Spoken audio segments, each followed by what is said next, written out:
Hello,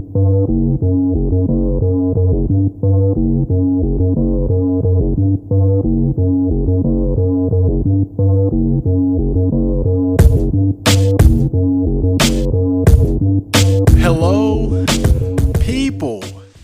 It is your good friend Chad Marco here yet again with another episode of the OCM Botcast. Now, today's episode is called Interview with a Robot. Yes. Now, if you haven't guessed already, today we are going to have a special guest. This is the OCM Botcast first interview with a robot. Not really.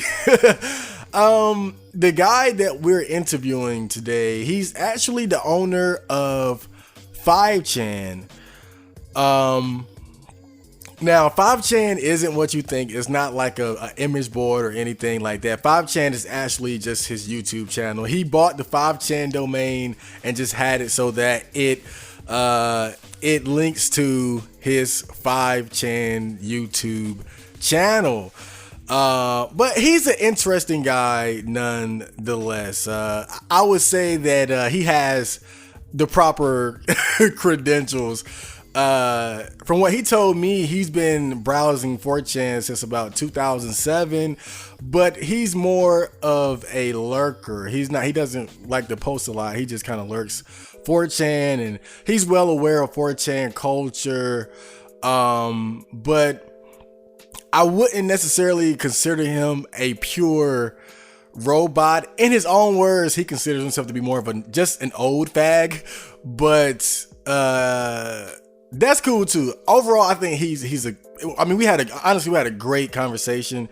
We had a good interview. So he was an awesome first guest, and you guys just I can't wait for you guys to check that out. But that's pretty much going to be the main I guess what you would call topic of this episode. Just my awesome interview with Seth, the owner of 5chan. But before we get into that, as you know, I always have in the beginning, we just go over just, the latest news that's been sort of trending on the chans. I'm only gonna have two news articles or news things today because the interview is actually pretty long and I don't want this episode to drag on too long, so I'm just gonna cover two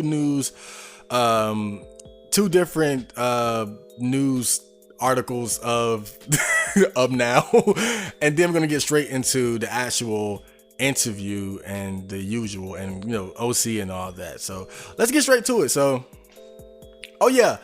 I'm looking at my notes.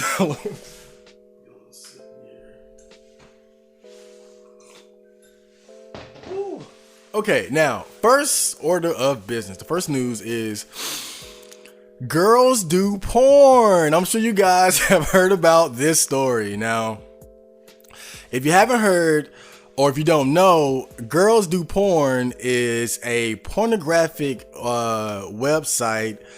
Well, obviously, Girls Do Porn.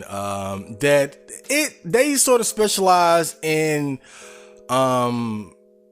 what you could consider amateurish porno shoots, where they get girls who really couldn't even be considered porn stars. They're really mostly just like girls off of the street, and they just do a pretty run-of-the-mill porn scene. Little talking in the beginning, blowjob, missionary, doggy, facial, that sort of thing. But I guess the appeal of Girls Do Porn is that even though the scenes are honestly kind of mediocre, the actual girls, I guess just the fact that they're all newbies, they're all amateurs, I think that's kind of the appeal. Like, they all sort of have like a girl next door sort of feel. So I think, that's kind of the appeal of Girls Do Porn. There's their scenes or whatnot, but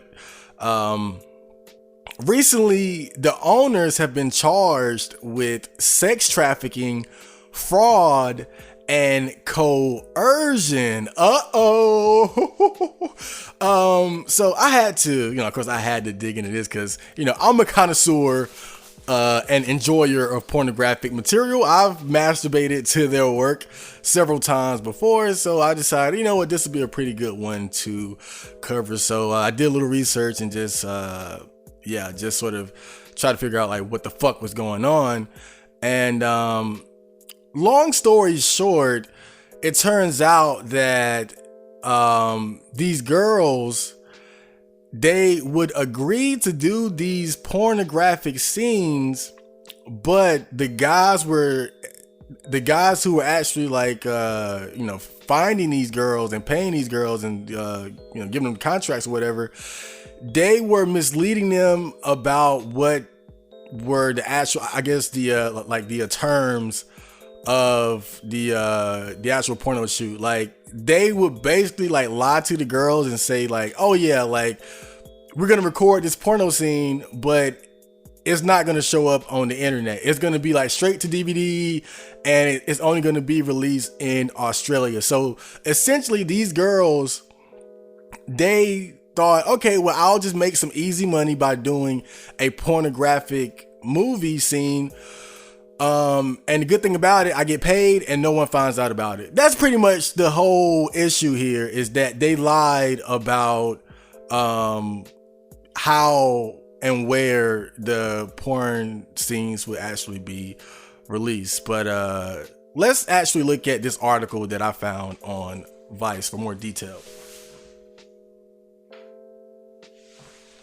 Okay, now this piece of the article says that now I guess they're referring to the actual owner of Girls Do Porn. It says he said they would pay her $2,000 for the gig and bought her a flight from her college town in the southern United States to San Diego a few days before she was set to depart. The man called and told her they were going to be filming pornography. She says he reassured her the videos would never be published online and would only be shared on DVD with private collectors in Australia. He supplied references for her to speak with to reassure her that everything was above board. Other girls who, unbeknownst to Monica, were paid to lie. So this right here is really the core of the problem and really what gave these girls a case against Girls Do Porn, because obviously when you're talking about any sort of professional dealings where there are contracts and terms involved, if you're lying or deceiving your client or business partner in any sort of way, there's grounds for a lawsuit. There's ground for legal action. And this right here is pretty much what allowed the girls to have a case against these guys, is that they outright lied about where the porno scenes would be released and how they would be released. But I have to criticize the girls on this, because what in the hell would make anyone what in the hell would make someone believe in this day and age that you are going to record a porno scene and it's not gonna go online?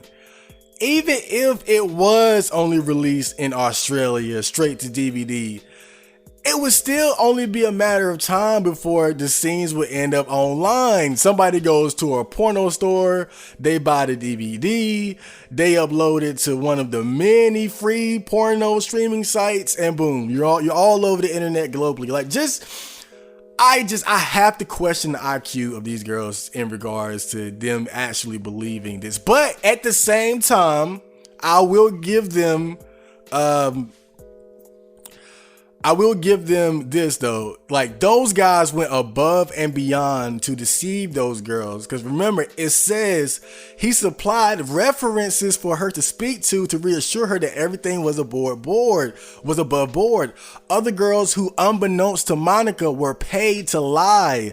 So they actually got girls to lie and say, yeah, like everything that they're saying is legit. Like, you're going to record this scene and it gets released like these weirdo perverted collectors, and it'll never see the light of day. And then they're like, oh, well, that's cool. I get paid. And all right, cool. And, so, but still it's like to believe that it wouldn't make it online.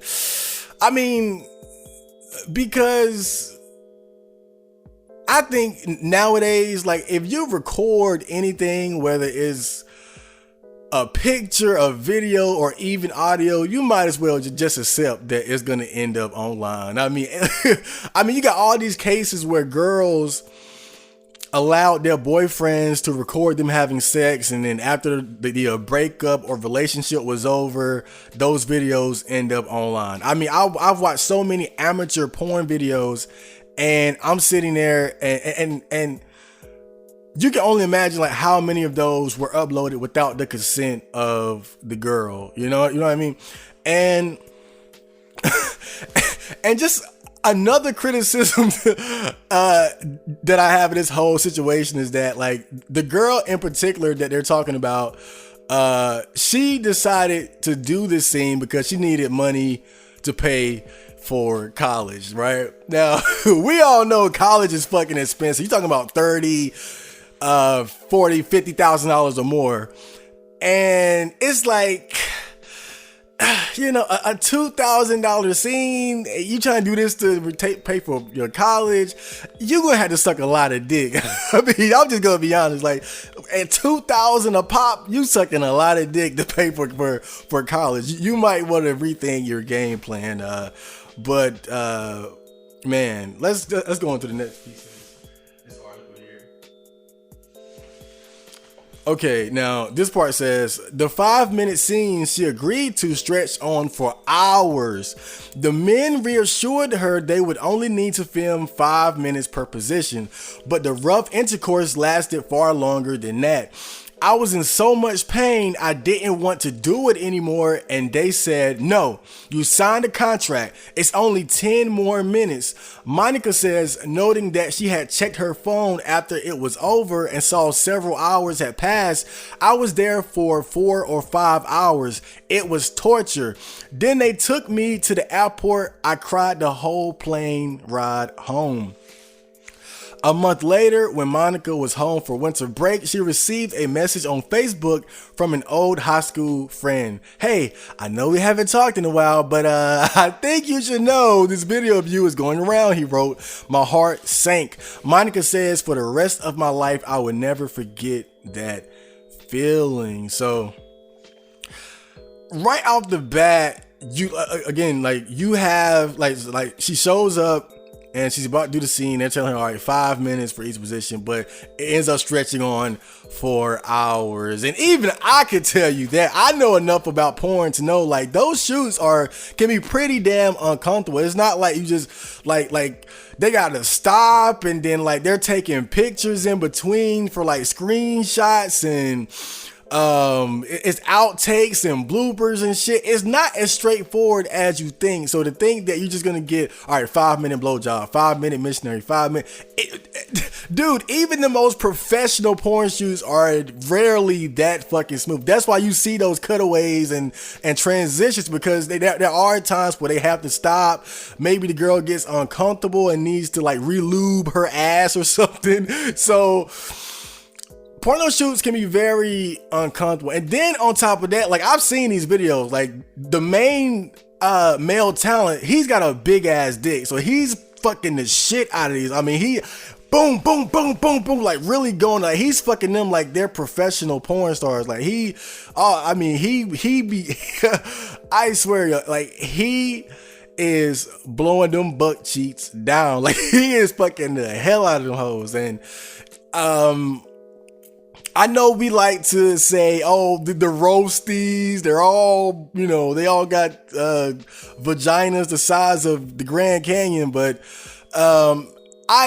it's really it's not far-fetched to think that a couple of these girls that have done these scenes maybe weren't very experienced as far as like sexual intercourse, and to have to get fucked rough by a guy with a big ass dick just hammering away at you, yeah, like that would be very uncomfortable.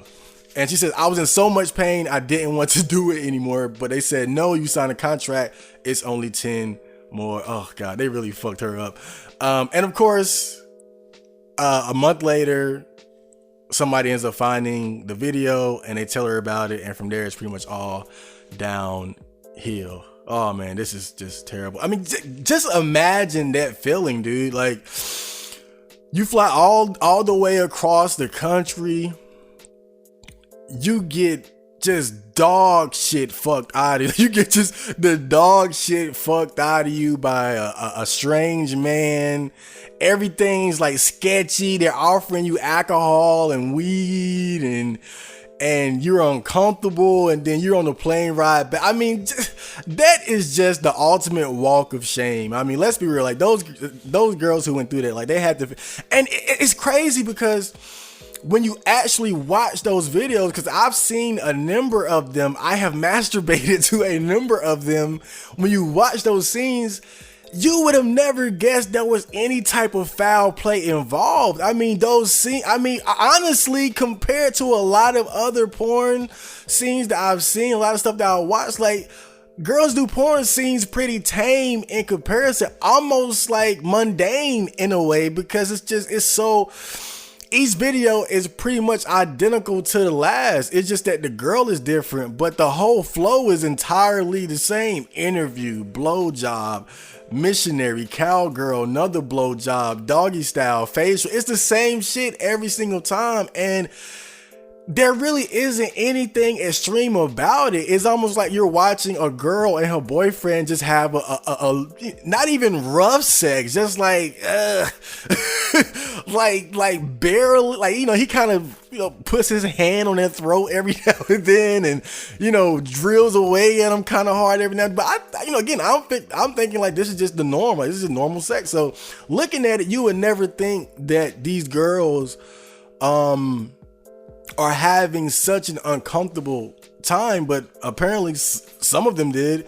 And then again, like, just, man, shame on those girls who lied. Like, that's who I'm really fucking mad at. The girls who lied and said, yeah, everything's cool, it never ends up in line. Like, god damn, you supposed to look out for you. What happened to girl power? Damn. What is this world coming to? Oh man. Okay, so this part says, soon it seemed like everyone knew she had seen the video. Soon it seemed like everyone she knew had seen the video. People started sending her and her family members screenshots. They asked her little sister if she would grow up to be a slut like Monica.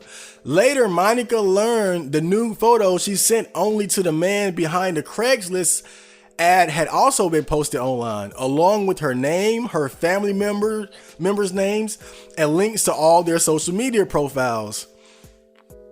4chan, was that you? Man, when I read this, the first thing I thought was 4chan did it again. God damn. I swear, like, that was the first thing I thought. I was like, because 4chan is good for shit like that, like finding like porn of girls and then like finding their Facebook and Instagram and trying to like expose the hoes movement. That shit is so common on 4chan. So I was thinking like this is probably 4chan's doing, but upon further inspection, the article said that the people involved in the actual suit against Girls Do Porn, they claim that they were directly responsible for exposing the girls as well as deceiving them. Like, apparently one of the owners of Girls Do Porn is like an administrator of porn WikiLeaks, and so they're saying that he deliberately helped expose these girls. Now, I don't know how true that is. I'm not saying it's not, but that just seems excessive. Like, all right, you already deceived the girl. What do you have to gain by exposing them? I mean, really, exposing them would only put you in more trouble by exposing like your exposing the fact that you lied about it like the video is only being released in Australia or whatever. So that just doesn't make sense. Like, all right, the initial deceit, the coercion and all that, all right, I can believe that. But for the guys to go as far as to expose them intentionally, is like, that's just straight up evil. That sounds more like the work of like 4chan and 8chan and shit like that. Okay, now this says, since the trial began, Pratt has fled the country, and administrative assistant Valerie Moser and ex-videographer Teddy Guy have admitted in court that they did in fact lie to the women every step of the way. Moser said Pratt instructed her to tell the women their videos would go straight to DVD and be sold in other countries like Australia. Guy said he was instructed to tell the women their videos would never appear online. So, you know, what can you say? Like, now like one guy fled the country and other guys are pretty much admitting like, yeah, we lied. We did it. We lied. You caught us red-handed. We're guilty. There you go. So there you go, people. Like, if you didn't believe, well, there you go. Like, they even admit like, yeah, we lied. But this is just stupid, because it's like, okay, why lie? Why go through all the trouble of lying to these girls, deceiving these girls? Like why? I don't get it. Why? Like, dude, it is 2019. This is the most sex positive era ever. Like, it's girls now like doing porn for free, uploading it on like their Pornhub account. Like, it's girls out there that are doing porn and they telling their mom and their family like, oh mom, I just fucked a black guy, look at this on my phone. Like, it is like, that is the era now, and you're lying to these girls to get them to, that, why? That doesn't make any sense. There is no shortage of dumbass girls willing to do a fucking porno shoot for chump change. I mean, come on. Like, why? Like, that doesn't make it. God. And then the worst thing about it is, like, these girls, like, I'm not saying they're ugly, but they're not fucking supermodels. They're not 8s and 9s and like, they might have had an 8. They might have had like 2 or 3 8s, but most of them, for the most part, were just dead ass average. Like, really just plain Jane's average looking girls, you know, makeup to give them an extra point or two. Bodies weren't even that banging. A couple of them had a nice butt, but you know, it's, why go through that amount of trouble? Why deceive people when it's so many girls that would have done the shoot without I'm sure they could have found plenty of girls willing to do it without lying to them. And that's what blows my mind, that they even went through all this trouble to do this. Like, you have to think, like, either they're really stupid or they're just evil. Like, this smells of like pure evil to me. I have to be like this. I'm smelling demonic energy in this case. Like, this just sounds like evil, man. Like, we just want to fuck with these. Like, fuck these thoughts. Like, what the hell, man? It doesn't make any sense, dude. It is so many. This is the fucking era of the thoughts, and you lying to hoes to get them to, come on, bruh.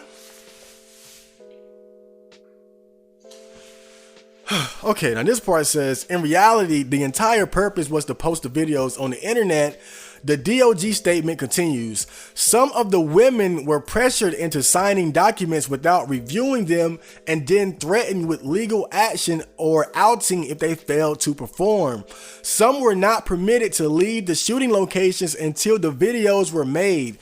Family and friends and the general public eventually saw the videos online. Some victims were harassed and ridiculed and estranged from their families as a result, and some were sexually assaulted and in at least one case raped.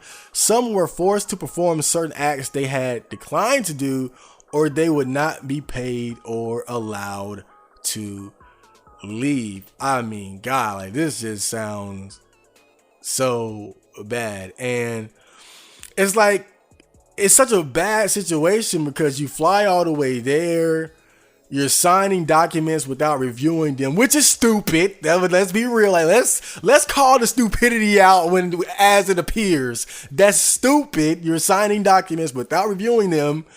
I mean, dude, like, have we learned nothing from the music industry? If you ever sign a document without a fucking lawyer present, you are retarded. Like, it is. I mean, that's just. Oh, come on. I gotta call it out. That's dumb move number 2 or 3. And but I think the worst part. All right, you signed the contract and you're in the middle of the scene and you're just uncomfortable, but you already signed the contract. So it's like, if I don't finish, like, I won't get paid. They won't fly me back. I mean, once you're there, it's a bad and sketchy situation. And man, it's I mean, really the saddest part is that it says that some of them were like estranged from their families and shit like that, sexually assaulted. So the fallout from this shit has just been terrible for some of these girls. It seems, man, these guys are scumbags. Okay. Now, this says, according to the lawsuit, days after Girls Do Porn published a woman's video, links to the free clips of the video are quickly sent to people in the victim's network, classmates, co-workers, friends, and family, and the video spreads like wildfire. Hobbyists and stalkers in the forums, blogs, and chat rooms publish the victim's social media and private information, seeking to out the victim as a whore, slut, or prostitute. Strangers found their social media accounts and sent message after message, some with screenshots of the videos. Strangers printed out a photo of one woman, found her house, and taped it to her dad's front door. God damn. I mean, it is like I said, man, like, if you record anything, you do any type of porn, you know, you might want to be prepared for that shit to get out. I mean, that's just the way it fucking is, man. And this, right, I mean, and it's like hobbyists and stalkers and forums, like, that's real shit. It is people who do nothing, like, they have nothing but time on their hand to try to connect the dots and see, okay, like, she did this scene. She says she's from Utah. Let me go to Facebook and check the Utah listings. She said her name was Jennifer, but it might have been an alias. So let me cross-reference. Like, they really sit down and try to find out where these girls are from, who their family and friends are, and expose them, because it's just, you know, why not? Just to embarrass them. But, you know, I guess it's like, it's kind of weird to me that it's like we have like this, especially in America, it's like on one hand, we live in a very sex positive era, a very sex positive time, you know, sexual revolution, feminism, porn, and gay pride, sex workers, you know, like, they're no longer whores, they're sex workers. It's like, but on the other hand, it's like girls doing a porno scene and like getting exposed is like, it's like people will still shame you and ridicule you and try to out you, so to speak, and call you a whore or a slut or a prostitute.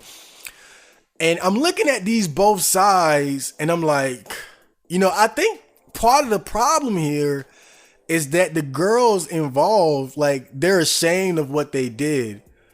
Because it's a lot of women out there doing porn, and you can't shame Riley Reid. You can't expose Riley. She doesn't give a fuck. I'm sure her whole family, like, you can't expose Jada Stevens. You can't expose Alexis Tex. You can't because like they're so out in the open about being a porn star. Like it's not something that they hide. So I think part of the problem here is that these girls, they tried to be slutty on the low, and now or really whore. Like slut. Like, people gonna assume you're a slut anyway. It's 2019.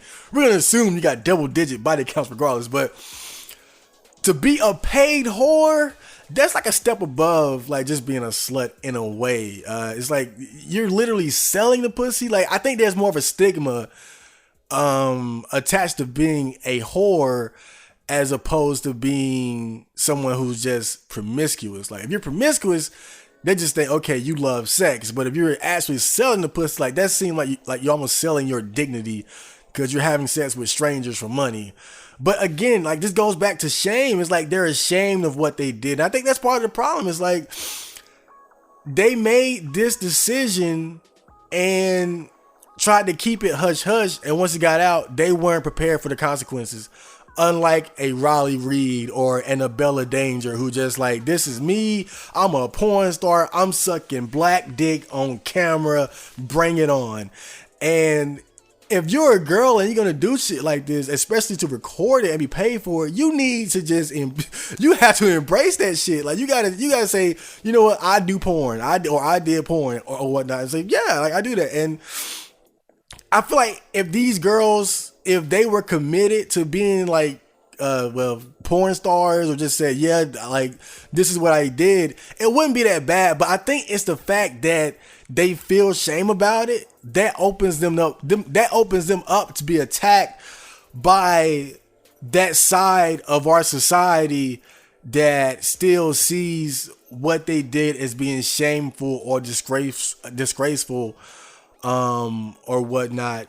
And yeah, you can't, like, if you gonna do something, you gotta own up to it. You gotta own that shit, because if you don't, people can use it against you, and that's what we're seeing here. I mean, of course, outside of the shady, the fucking demons who actually run the site and deceiving, and because really you gotta think a lot of these girls, they only did it because they didn't think that other people would find out. And that's never good. That's never good. Like whenever you're making a decision that's based on like it's only you're only willing to do it because nobody knows, that's not good. And to especially record it on HD video cameras in the internet age, come on, bruh. Not a wise decision.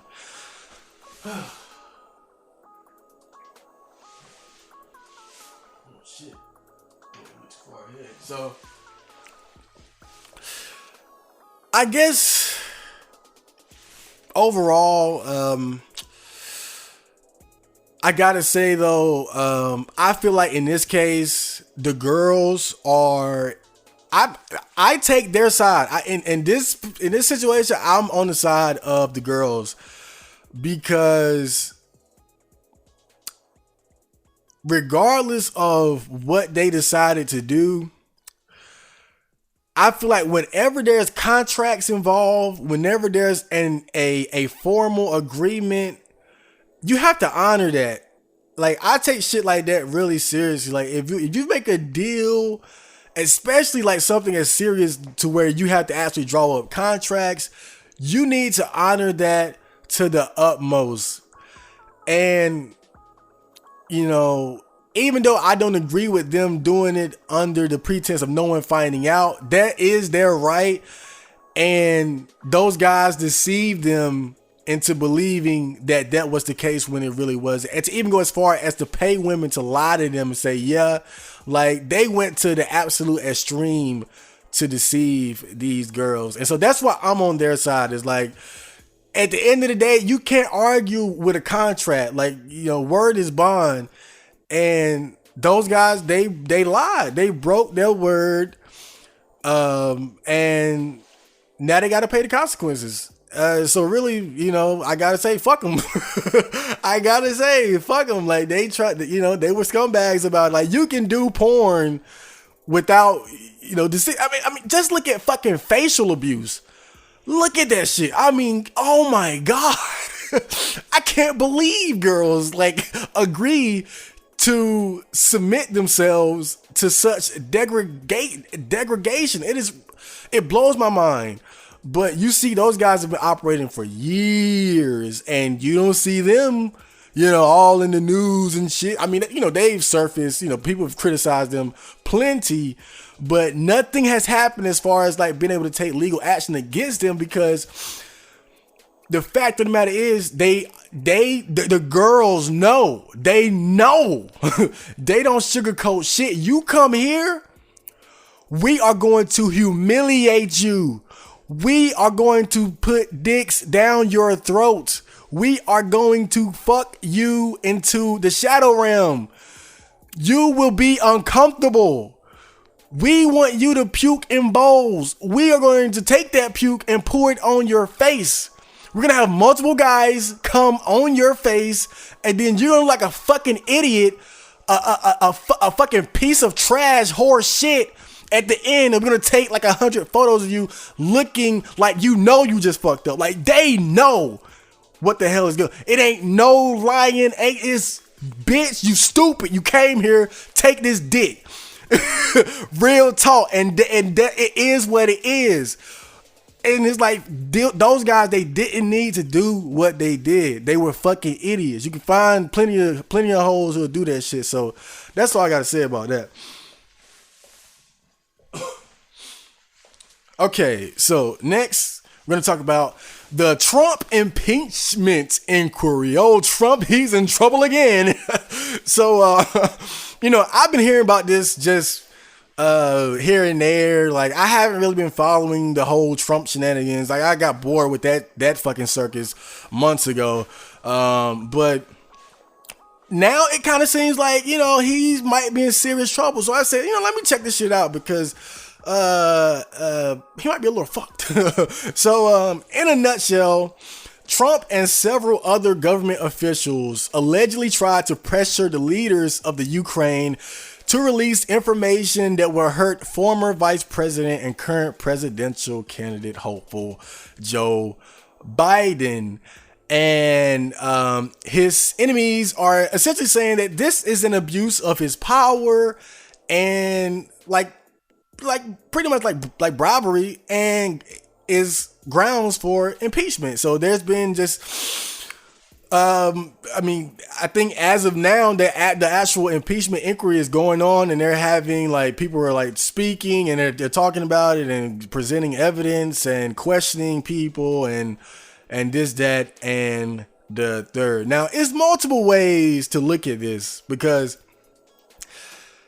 we all know that the Democrats, they hate Trump. They will do anything to get him out of that goddamn chair. They would go, I swear, bro, if they had a death note, I'm telling you, Trump would be dead as hell. I'm telling you, like, they want him gone. So you have to think, are the Democrats just, like, is this just a desperate move from the, like, is this just them being desperate? Because they've tried to sort of get some type of reason to impeach him, like, even before he was in the damn chair. They were already planning how to impeach his ass, even before he even got elected. So this is really no surprise. It just caught my attention because it seemed like, it's happening. Like, it's a serious investigation, even beyond the whole collusion with Russia, the Mueller report. Like, this is happening now.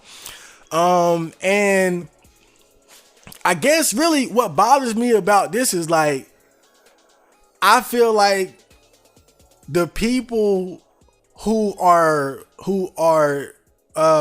pushing this along, it's like, do they really give a fuck about what he did? Like that's what bothers me about all this. Is like, if he really did something bad, okay, fuck him. Let's investigate this. But I get the sense it's not even about the specifics of what he did. I feel like they looking at this like, here's our chance. Here's our chance to, if not impeach him, at least deal another big blow against his reputation. I mean, this situation, it kind of smells like with Trump, it's like they looking for any reason to just bring him down. Like oh shit, he jaywalking, got him. Like that's kind of how I'm feeling about this. But it's just the fact that it's gotten so far along. It's like, they might have made a good play here. Like they might have actually found something that they could fuck him in the ass with. And then on the other side, I have to wonder, like, is Trump being too greedy? Like, because obviously the implication here is that he was trying to convince the Ukraine to put out information or news that would hurt Joe Biden's reputation and in effect hurt his chances of winning the presidential election. Like that's pretty much the story that they're spinning here. And Trump, being the shrewd businessman that he is, the alpha dog that he is, I kind of, on one hand, I wouldn't be surprised if he would go above and beyond just to destroy his enemies. But at the same time, it's like, Joe Biden, like you would stick your neck out to take down Joe Biden. Like, I understand, like, he's probably the most likely to be any sort of a challenge to Trump, but at the same time, it's like, nah, not really. It's like he can't win. It's like, not Joe. This dude is boring as hell. Like, no, but I was looking a little bit deeper into this because I'm a fan of Stephen Molyneux. I guess that's how you pronounce his last name. I'm a fan of him. Like, I definitely respect his opinion on things. Like whenever I'm looking to get some type of like really intellectual knowledge about anything, that's where I go. And his breakdown of it, like, he was basically saying that in all actuality, Joe Biden is actually guilty of wrongdoing. And what he basically said was that during the Obama administration, Joe Biden used his power to sort of bully the Ukraine into getting rid of this top official who I believe had some type of dirt on his son. I forgot the exact specifics of it, but what he was basically saying was that the Democrats are trying to accuse Donald Trump of what they were actually doing. And I have no idea. I'm a fucking neat, so I don't know what the hell's going on. And even Stephen Molyneux might be biased more towards Trump and the Republicans. I don't know, 'cause he seems more conservative these days. But that definitely would not surprise me, because the fact of the matter is, man, politics is an ugly fucking game, man. It's like, politics is all about trying to destroy the reputation of your enemies, who are just the other candidates who are trying to get the position that you want. It's just this. It's almost like the fucking Hunger Games, but instead of arrows and guns and shit, it's like it's information, it's words, it's intel.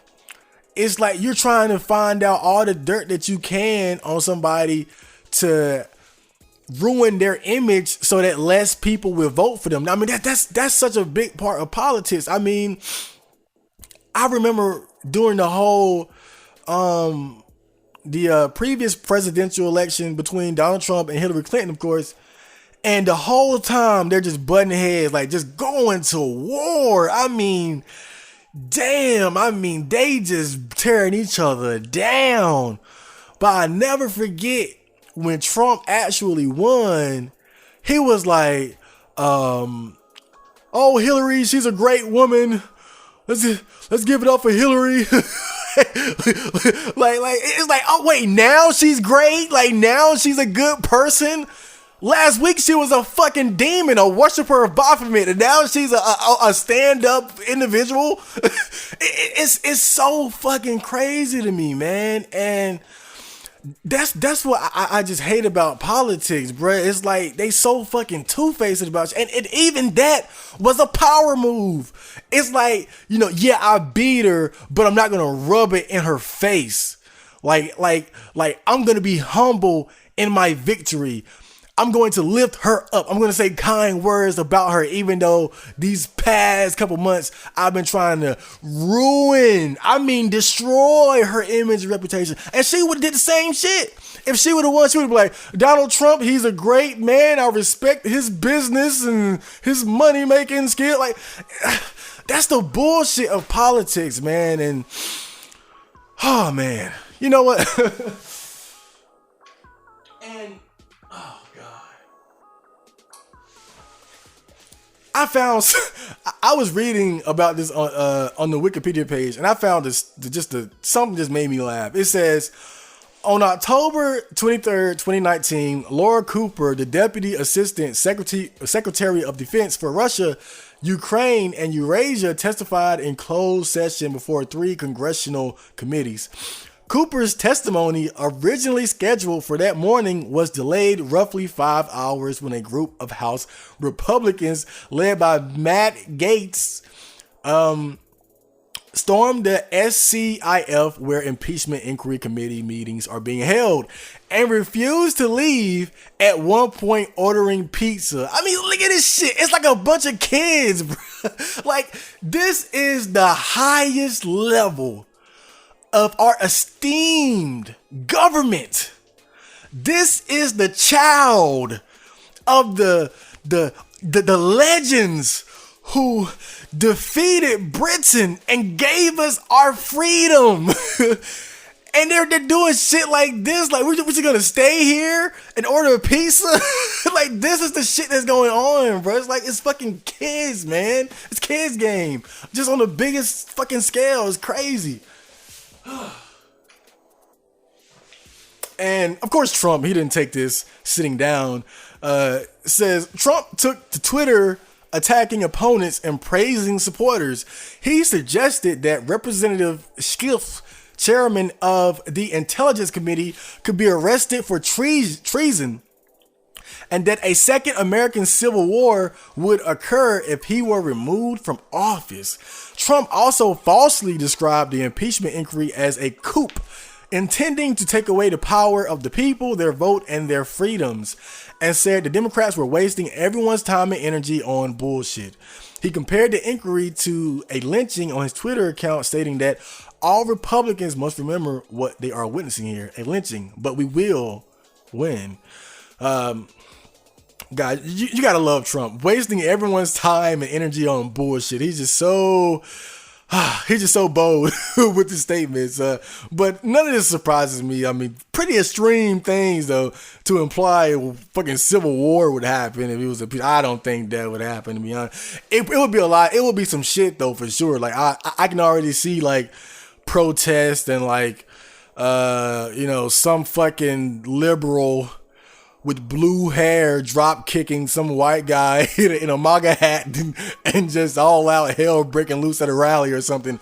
But I don't think all out civil war. I don't think it's going to be that fucking serious if he gets impeached. But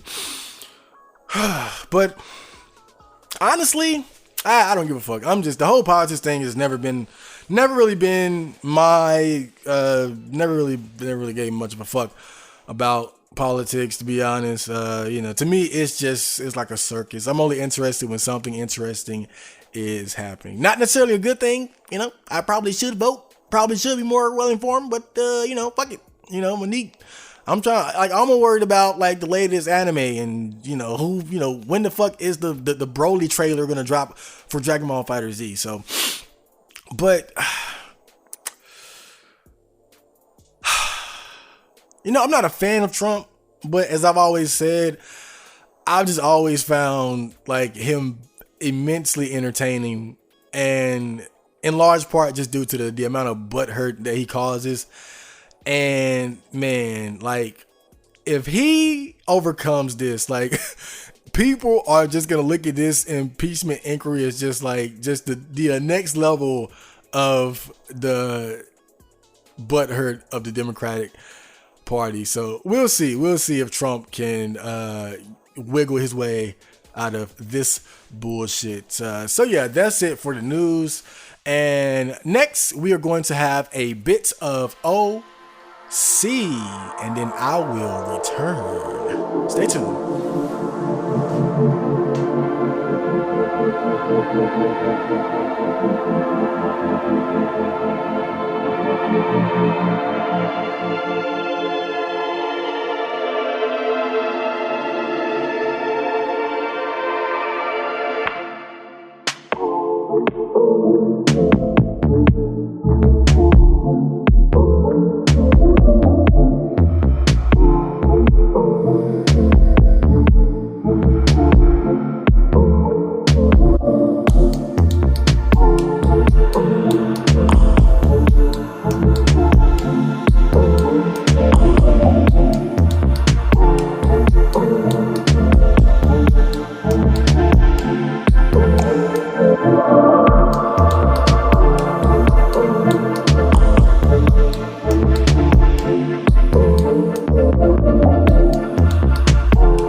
Okay, that was T Masa with Phantom. A nice, simple instrumental with a awesome atmospheric vibe to it. I hope you guys enjoyed that.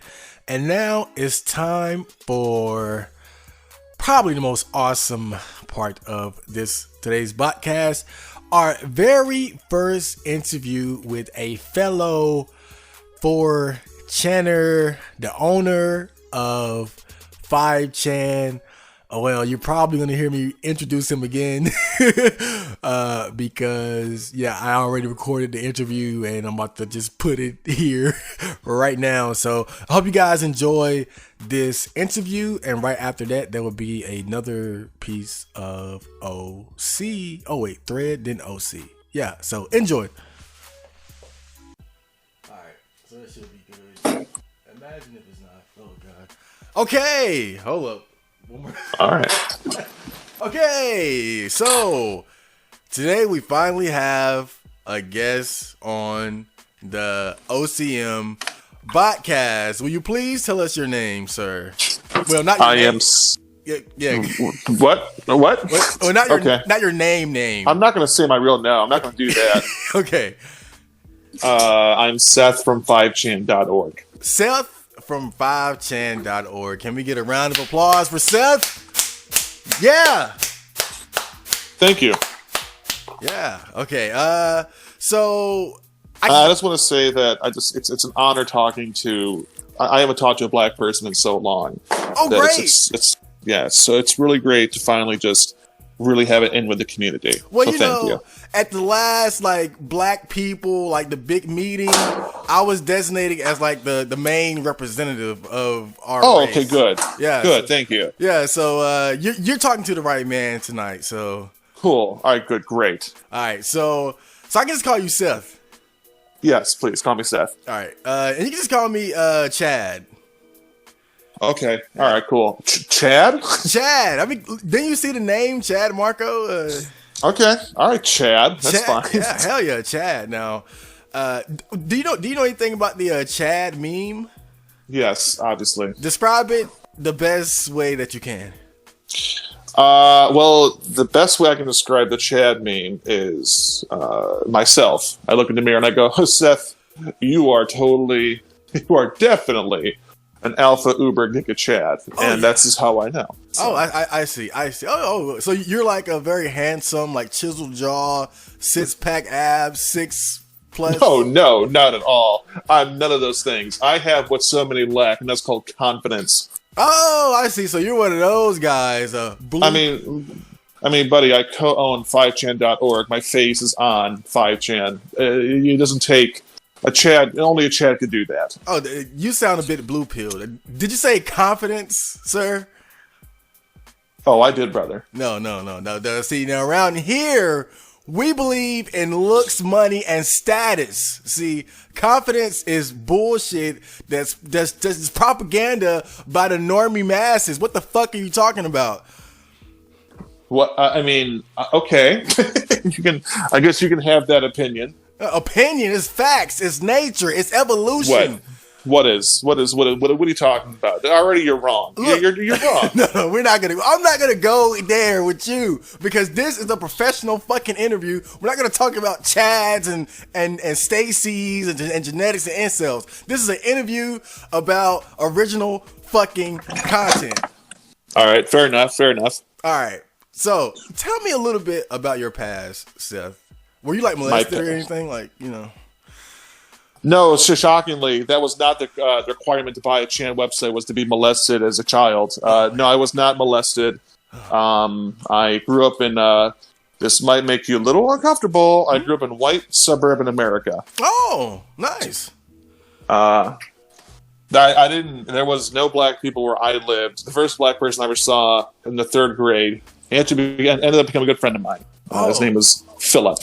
You know, I never really interacted with like different races until like 6th grade when I got in like middle school. Mm-hmm. That's when I first met like Asians and Mexicans. Isn't that weird? Like, because I guess in some ways it is systematic racism, and no matter how you break it down, like it's like because you go to an all white school, and then there's a black kid, you're like, oh look, there's one, yeah, I felt bad too because it's like, dude, like you're a black kid in the all white school, like hopefully no one gives you shit because that would just be horrible. And thankfully, that wasn't the case. Thankfully, no one was an asshole.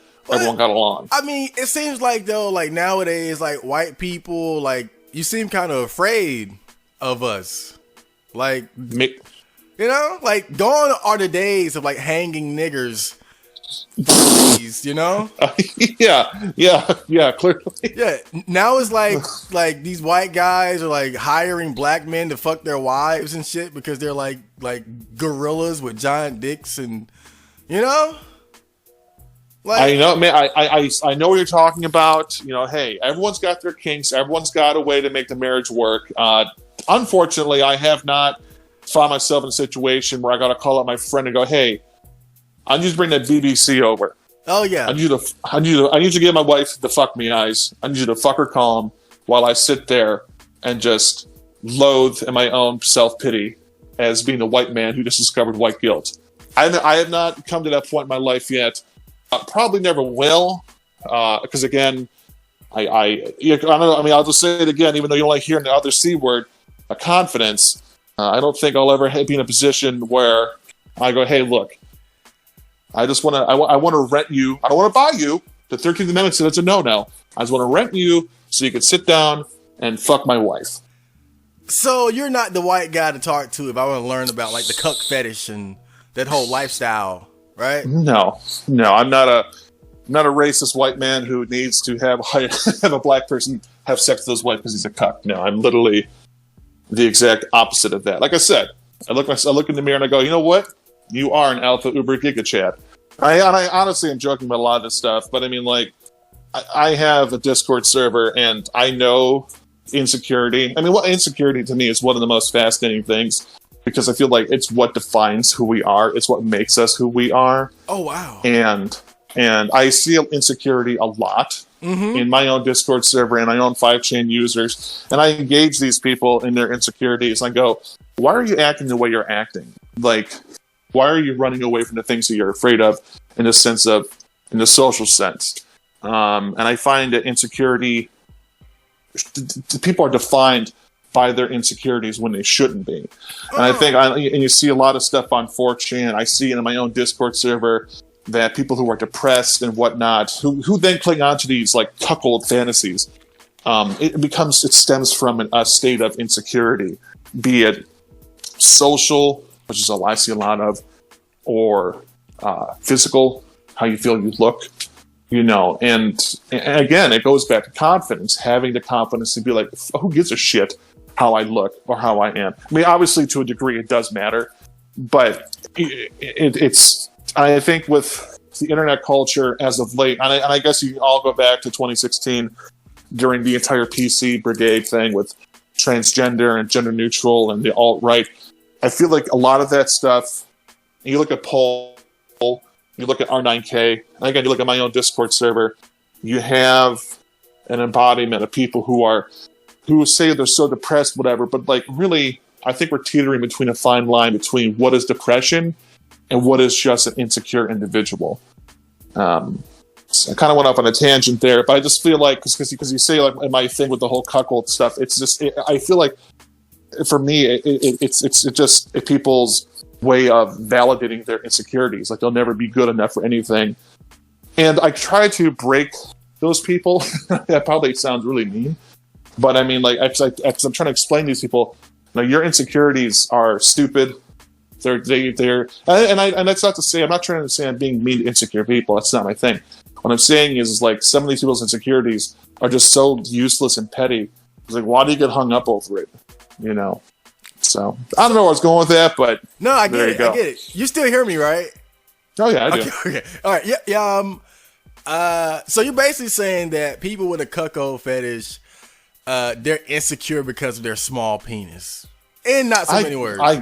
I guess, man, that's where you want to go with this. Sure. I mean, because when you look at the cuck fetish, it's always like this dumpy looking white dude who's like balding and might have like a dad bod or like be like too skinny and like his dick is like 4 or 5 inches, and then like he gets the black guy who's like super muscular or just has a big ass dick. So it seems like the black guy is sort of a stand-in for what he wishes that he was.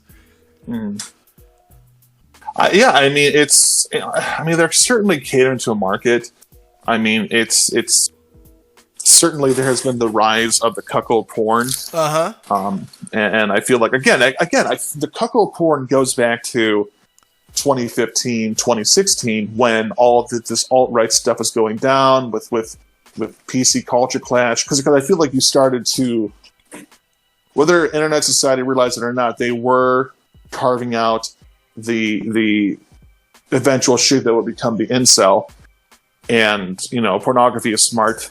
They know their audience. I mean, it's just another fetish and a kink. Some people like getting shit on. Other people like seeing their love life get shit on in the sense of watching someone else have sex with their partner. Yeah. I truly believe it was a socio reaction at the time, which again brought upon the cuck porn. If this makes sense, I don't know, man. I'm just kind of talking about my ass. You kind of threw me for a loop for this whole cuckold thing. Yeah. I really don't know too much about it. I'm only giving it to you from a social standpoint. I don't know. I don't know. I mean, I'm enjoying this conversation, and I see where you're going with this, and I like sort of the trying to figure out like trying to draw the line between like depression and insecurity and shit like that. Do I come across as an insecure individual? Well, I think we should really let my audience know that I was on 4chan. I was on R9K, just killing time, working on. I should tell you, I work in video games, and I was just killing time on writing a script, and I was just on R9K because I feel like R9K is like old school B, because B now is just shit. B now literally is shit. Yeah, it's like. Oh god! Free thread or Facebook, Insta. It's like, dude, I can give two shits about all these chicks. I don't care anymore. Yeah, whatever. I think like R9K is like old school B, and of course I lurk. I never post because I just like seeing all the funny stuff, or seeing how much people just hate themselves. Yeah. And again, I don't like take pleasure in the fact they hate themselves. It's just like just get off 4chan. I feel like your life would be much better if you got off 4chan. And I guess for some people it's easier said than done. Okay, but again, that's a tangent going off on. I met you on a thread at R9K because you posted, hey, does anybody want to have an interview with me on my podcast? I messaged this dude on Discord, found him. Here we are. Yeah. And so, I'm sorry, what was your question initially? I've already completely forgot what it was. Oh, don't worry about that. We'll get back to it.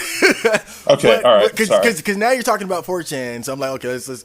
But well, no, I was only saying that for my audience to know this is how we met. Was on R9K. Yeah, so yeah, and I just wanted to mention that because you said that you don't really post, that you just like to lurk. But I post like a lot. Like I love like posting on 4chan. Like I'm a. And it's funny too. Like honestly, this is down to earth the truth. I never really. You never really hear about black people being on 4chan. It's what do you picture? You picture the NEET, the incel, the white guy balding in his mom's face. You never really picture a black person or even a girl on 4chan. So it's actually really interesting that you are a person of color posting on really a terrible website, which really is not. You have a bunch of like a cesspool of racists and other stuff. Which honestly, I feel like poll is like about. I would say a lot of poll. I'm not going to give a percentage because I don't know. Is just ironic? They're not really, and they don't really hold those beliefs to be true. I think a lot of it's just meant to be ironic and just, again, shit post and stir up shock value. Obviously, that's not the case for a lot of stuff. It definitely wasn't the case, in my opinion, for 8chan's poll, because look what happened there. Yeah. But I think 4chan's poll is a lot of that. But I think it's like really interesting that you, being a black man, go on 4chan, because it's just, it's not really. I mean, it's racist. Yeah, I mean, no doubt you've seen a lot of racist stuff on 4chan. For sure, and I would have to like disagree as far as like you thinking like most of it is just like ironic. I think that a lot of them really are like racist and shit. Like when I see posts like just shit like, oh, I would never date a white girl who's like fucked a black guy. Like I truly believe like they are being 100% factual. But at the same time though, but at the same time though, dude, like those. So again, let's go back to the cuckold thing. Those incels who are saying that, are they really gonna feel that way when a chick gets up to them and like grabs their crotch and like starts unzipping their pants? Are they really gonna go, hang on a second, did you sleep with a heck, man? Oh, sorry. I'm not going to touch you. You're damaged goods. No. Now there, I agree with you. I think, but I do believe that from behind their like, I don't think they're just being like playing games when they say shit. I think they seriously like have that sense of disgust. Like, she fucked a black man who I see to be inferior to me. Is basically like fucking an animal. But I think when you're really in that situation, like, a lot of that bullshit kind of goes out the window. It's like, oh, fuck, it's a girl.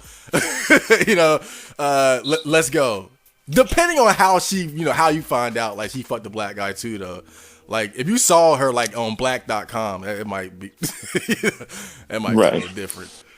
I don't know, man. I mean, I feel like a lot of those, again, I just feel like put them in a situation where it's like suddenly a girl like that is just touching them. They're not going to fucking, they're not, dude. So, it's all bullshit. Yeah, it's all bullshit. No. I believe, in the moment, but I do believe that they do have a sense of disgust about it. I don't think that's false. I think there is a genuine sense of like, she fucked the black guy. I think that's real. Stupid. It's just that they underestimate.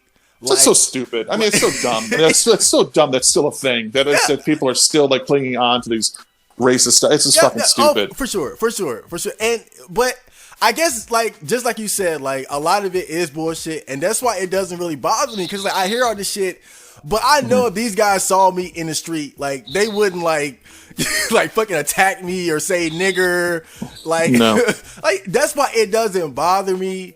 And then like, not to be petty, but I'm pretty muscular. Like I work out, so I'm not like. It's kind of just funny, like seeing like hearing these guys who are probably like out of shape. It's just like it's talk all this shit.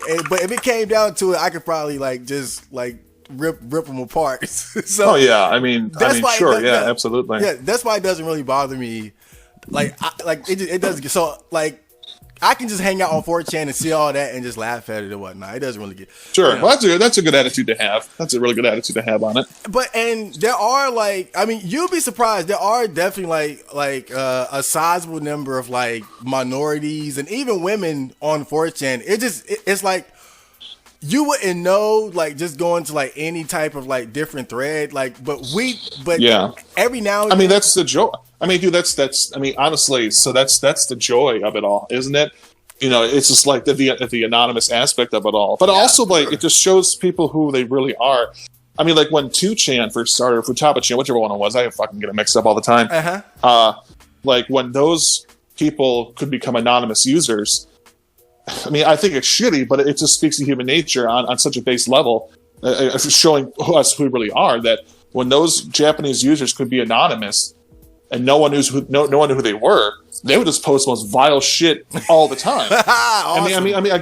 I may not agree with that. I think it's kind of awful, but at the same time, that is base level humanity, man. Like, if no one knows who you are, fuck, man. Like, Dude, like, you have a fucking open playing field. Yeah, I readily admit, like, I love fucked up shit. I love violence. I love like watching like taboo sex. I love all that shit. Like, it's just I don't even like hide from it. I love it. I love the blood and You just love beating women. You just love coming home and being like, oh, hello, white wife. I'm sorry, dinner's not ready. No. And see, but in reality, I'm totally like semi-civilized. But I think like as far as like voyeurism, I love like watching fucked up shit. Like even though I might not like participate or do that type of shit in reality, I love watching it. It's kind of like how a lot of people love watching like football or boxing, but at the same time, like they don't go around like knocking people's teeth out and shit like that. It's just fun to watch.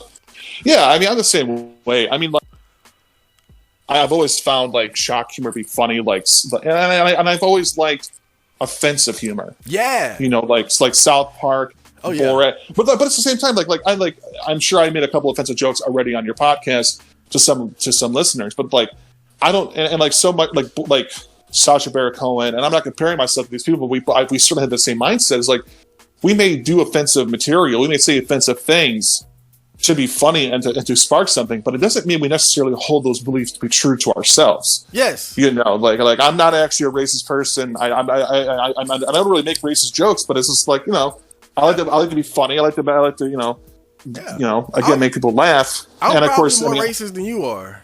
Yeah. Probably. Look, you said the N-word a couple times so far. I've not said anything. Yeah. Hard A, light A or hard R. I've not said it yet. So nigger, cracker, gook, wetback, sue me.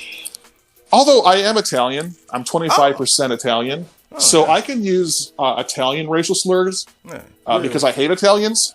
So to me, what? You're like a spaghetti nigger, then, right? They're a bunch of spaghetti brain. They're a bunch of spaghetti brain wops who just are greasy. They're loud. Whenever they get up, they just reek of olive oil. Their seats are greasy like olive oil. And I can say that because I am a quarter Italian, so I got that pass. You know, I mean, I hope what I'm saying now is gonna like bite me in the ass. Like it's like 5 years from now, we have this audio bite of Chad Marco saying "spaghetti nigger." Cracker. You said it, not me, brother. Oh, cracker. I'm fucked. If anybody gets offended by cracker, they're a fucking moron.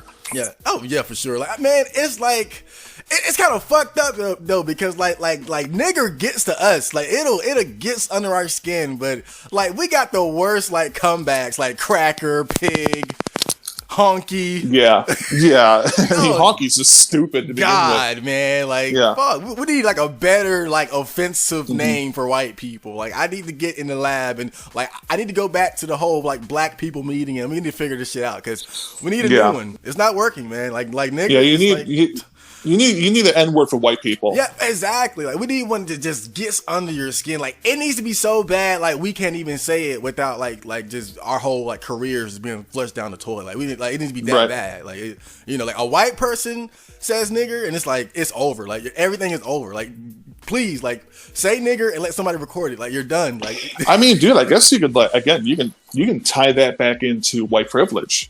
Like we're so privileged, there's no racial word that bothers us. Yeah, like, you guys are look. White people are winning. Like it's point blank. Period. White people are like number one right now, and it is what it is. Like and it's. Do you agree with me on that? Did you just say yeah? I mean, no, dude, absolutely. I mean, I don't think that's, but I don't think it's necessarily a good thing. I honestly want equality for everyone. I just think that it's. So you're saying what it is. You're saying that white people are better than black people? That's what you're saying. No, I'm not saying that at all. No, I'll play up. But I mean, look, let's. I mean, and can we just get off this topic? We want to talk about creative videos, creative content. I think too, people on 4chan should not be talking about politics, especially a white guy and a black guy who learned 4chan should be talking about racial politics right now anyway. So yeah, this is not the racial politics episode. Like, yeah, but see, we have a vibe going on, man. We have a vibe, so we're just. This is probably going to happen a couple times throughout the interview. We're probably going to go way left and have to reel it back. That's fine. Like, I don't even... I totally forgot about the questions that I have listed here. So, that's fine. But, okay. Now, to the next question, all right? Mm-hmm. Okay, now, which group do you fit in with the most as far as, like, 4chan, R9K archetypes? Like, robot, cyborg, normie, pole fag, like what? Like what? Honestly, normie. No, not normie, man. I mean, I just whatever. It is what it is the word. Old fag. That's really what I relate to. Old fag, awesome. Yeah, I'm pretty old too, though. Like I say that in the sense of like I was on 4chan in 2007. No. I started around like 2008. Yeah. So I mean that's I mean I hate saying that, but I mean like that's just what else. That's the word they have subscribed for it. So yeah, I mean like we're like OGs, like we're like the triple OG gangsters of 4chan. Yeah, so I mean that's pretty much what I am. But the thing is, like, I still don't really feel like an old fag because it's like there's still like I do. Like there are still those guys who were like there during like the beginning, like when Moot like first made it, and like there was like Lolicon on B and all that shit, like who were like back like way back then. Like I still feel kind of like. And I remember hearing about 4chan in 2006. If you want to even go back that far, but I didn't know what it was. Yeah, I just remember hearing about it. So I mean, there you go. Yeah, I mean, dude, like that's why I like R9K, because I think R9K at least has the roots of old school B to me, which was funny. But I feel like R9K is more sadder than how B was, because every now and then on B. Back when I was on there, predominantly back in 2008 and 9 and whatnot, once in a while you get the lonely threads where everyone would sit down and talk about how they actually feel. But you get that, once in a while. But everything else was just like funny, weird stuff. And of course, there was the porn and whatnot, but that, that came with the territory.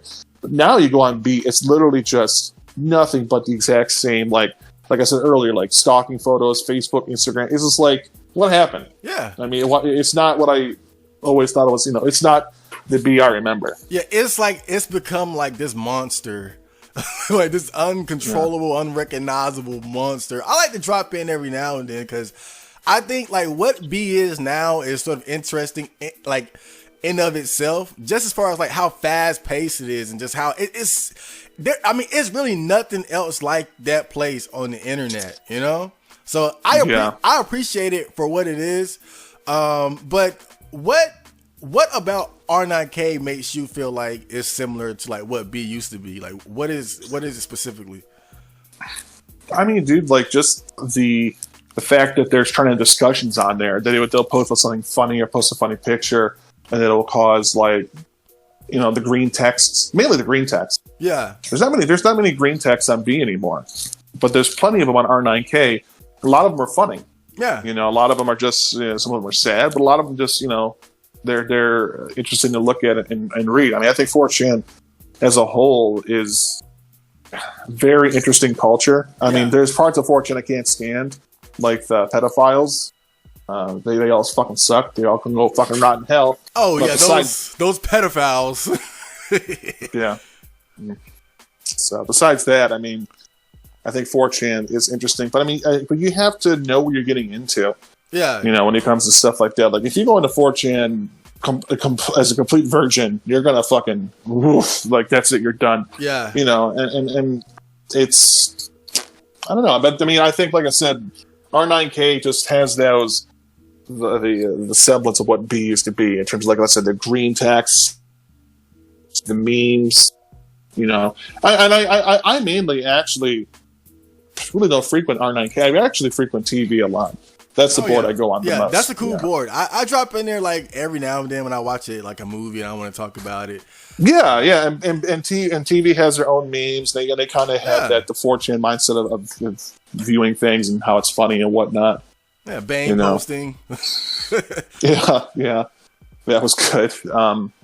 So you get, like, if you're gonna post on 4chan or even like lurk there, you gotta have thick skin, because you do, man. You gotta have thick skin, and this is the most important thing. And I think I would want my audience and your audience and whoever else listening. This is something I feel like in 2019 has been lost, really, really, really lost. Is fucking take a joke. Yeah. Don't like the stuff like I said, to reiterate, we've been saying some, I guess, maybe offensive stuff for people to hear. Certainly offensive stuff as well. But it's like, it's a fucking joke. Yeah. We don't mean the stuff we say. We don't hold these beliefs to be true. I'm not a racist. I'm assuming you're not a racist. Assuming. It is who we are. It's all about taking a joke. Yeah, and 4chan will certainly push that envelope to extremely uncomfortable lengths. And if you're willing to go that way with it, fine. Go ahead. Like I said, you got to have thick skin, but you got to be able to take a joke. And truly, 4chan will challenge your core of what it is to be triggered and what it is, like how far how far is your offense meter? Like how quick are you to get offended by seeing stuff? And honestly, like being on 4chan, like you said, thick-skinned, certainly I came away from that thick-skinned. It was just like seeing all this stuff, seeing a lot of offensive stuff. It kind of made me, how would I put it? Just, I'm sorry, desensitized. Yeah, that's the word. That's the word. Yeah. It made me so desensitized to so many things. It gives that hardened shell to be able to deal with stuff, and I think really it carves out a person. It really does, in a sense of being able to look past the offensiveness, look past the joke, and just see it for what it really is with some of the stuff they post. Again, there's certain stuff on there I don't care for, but to each his own. They have different boards and whatnot. Definitely the pedophiles. They definitely fucking suck. But it kind of seems like to me that in our society right now, it seems like the powers that be, like, they want people to be like less offensive instead of like telling people to be like not as like thin skinned. It's like dude, it all changed in I always say 2016, maybe 2015. It all changed when Trump ran for office. You had the alt-right go full speed, and because of that, you had the socio-political reaction from the left of gender, transgender people coming forward. You had the different genders, different pronouns, all that stuff. I feel, and then of course you had PC culture, PC backlash. Then you suddenly had censoring. You can't do this anymore. You can't say this. Well, why not? Why can't I say this? Certainly, there are certain words I won't say, and I understand those words can be hurtful and awful, like the N-word. But why can't I make a simple joke that is just meant to be just that, a joke? Yeah. And I feel like in society, people have forgotten that. I feel like people are trying really hard to change the fact that a joke is meant to be funny. I mean, people hold the value that comedy is funny when it's at the, when it, how is it worded? God damn, I fucked this up. But like comedy is best when like you're making fun of someone. When someone is the joke. Yeah, especially to a certain degree. Especially if you're making fun of yourself. That's right. Yeah. Hey, do you? All right, you said you say that. Okay, but do you think that it's wrong, like no matter what, for a white person to use the N-word even if it's for a joke? Do I think it's wrong for a white person to say the N-word if it's for a joke? Even if it's for, like, is that just the line? Honestly, man, I think it depends if it's funny. If it's a joke, and I'm not talking like Kramer on the Laugh Factory, but if it's a joke that is actually funny, and saying said joke isn't actually a horrible racist person, and it's just meant to be a funny joke, because shedding light on it, what have you, then yeah, probably it's going to be okay. People probably will accept it, and I give you an example of that. I don't know when it aired. It may have been after 2016, but It's Always Sunny in Philadelphia said the N-word in one of their episodes. And I think they said it in the context of what's an offensive word, and they just straight up said it. And people laughed, and people thought that was funny. Louis C.K. had a bit about literally about the N-word, literal N-word. And so, I mean, I think if it's funny, I think people will be okay with it. Yeah, they'll look past it. Right. I mean, you're always going to get people who are offended. Yeah. And that just comes with the territory. But I think, like, now it got to the point where literally everything triggered everybody. If you breathed wrong, people were triggered. It definitely got ridiculous, and I think it just became ridiculous. And of course, because of that ridiculousness, you have people like 4chan, Poll, R9K, who keep pushing it further and further and further to continually to make you more triggered because it's stupid to them. They're going to keep on pushing the envelope more and more and more and more and more. And I see this, and I really hope that they don't push to the point where like 4chan and places like that just implode upon itself, and we no longer have these places. I'm so glad that we have it, but I'm always wondering, like, how long is this going to last? Like how long are we going to? I think it's toned down a bit, honestly. I think come to 2020 elections, we'll see. We'll see how it goes. But I think it's toned down, honestly. But I really do. Didn't 8chan like go the way of the dinosaur? Oh, they're 8chan's definitely 8chan got raided and everything else. They are donezo. But what makes 4chan so special that it would be immune to, like, wouldn't all it take is like one very big event or happening to sort of draw the right amount of attention from the right individuals to? Yeah, it would, but I also think it's interesting in Chan culture. A lot of 4chaners, I could be wrong in saying this, my impression was they didn't really like 8chan, hence why there wasn't 8chan, hence why there's 8chan poll, and I feel like 4chan to certain degree, I mean, I feel like a vast majority of them would rather just see something unfold than actually partake in something. Yeah. And I feel like that's always been the case. But I feel like, I mean, I'm assuming you're ever seeing something like Christchurch, like a shooting or something like that. I mean, oh yeah, I can't predict the future. If some poll-tard's gonna go nuts and fucking shoot up a school, I don't know. I would hope not.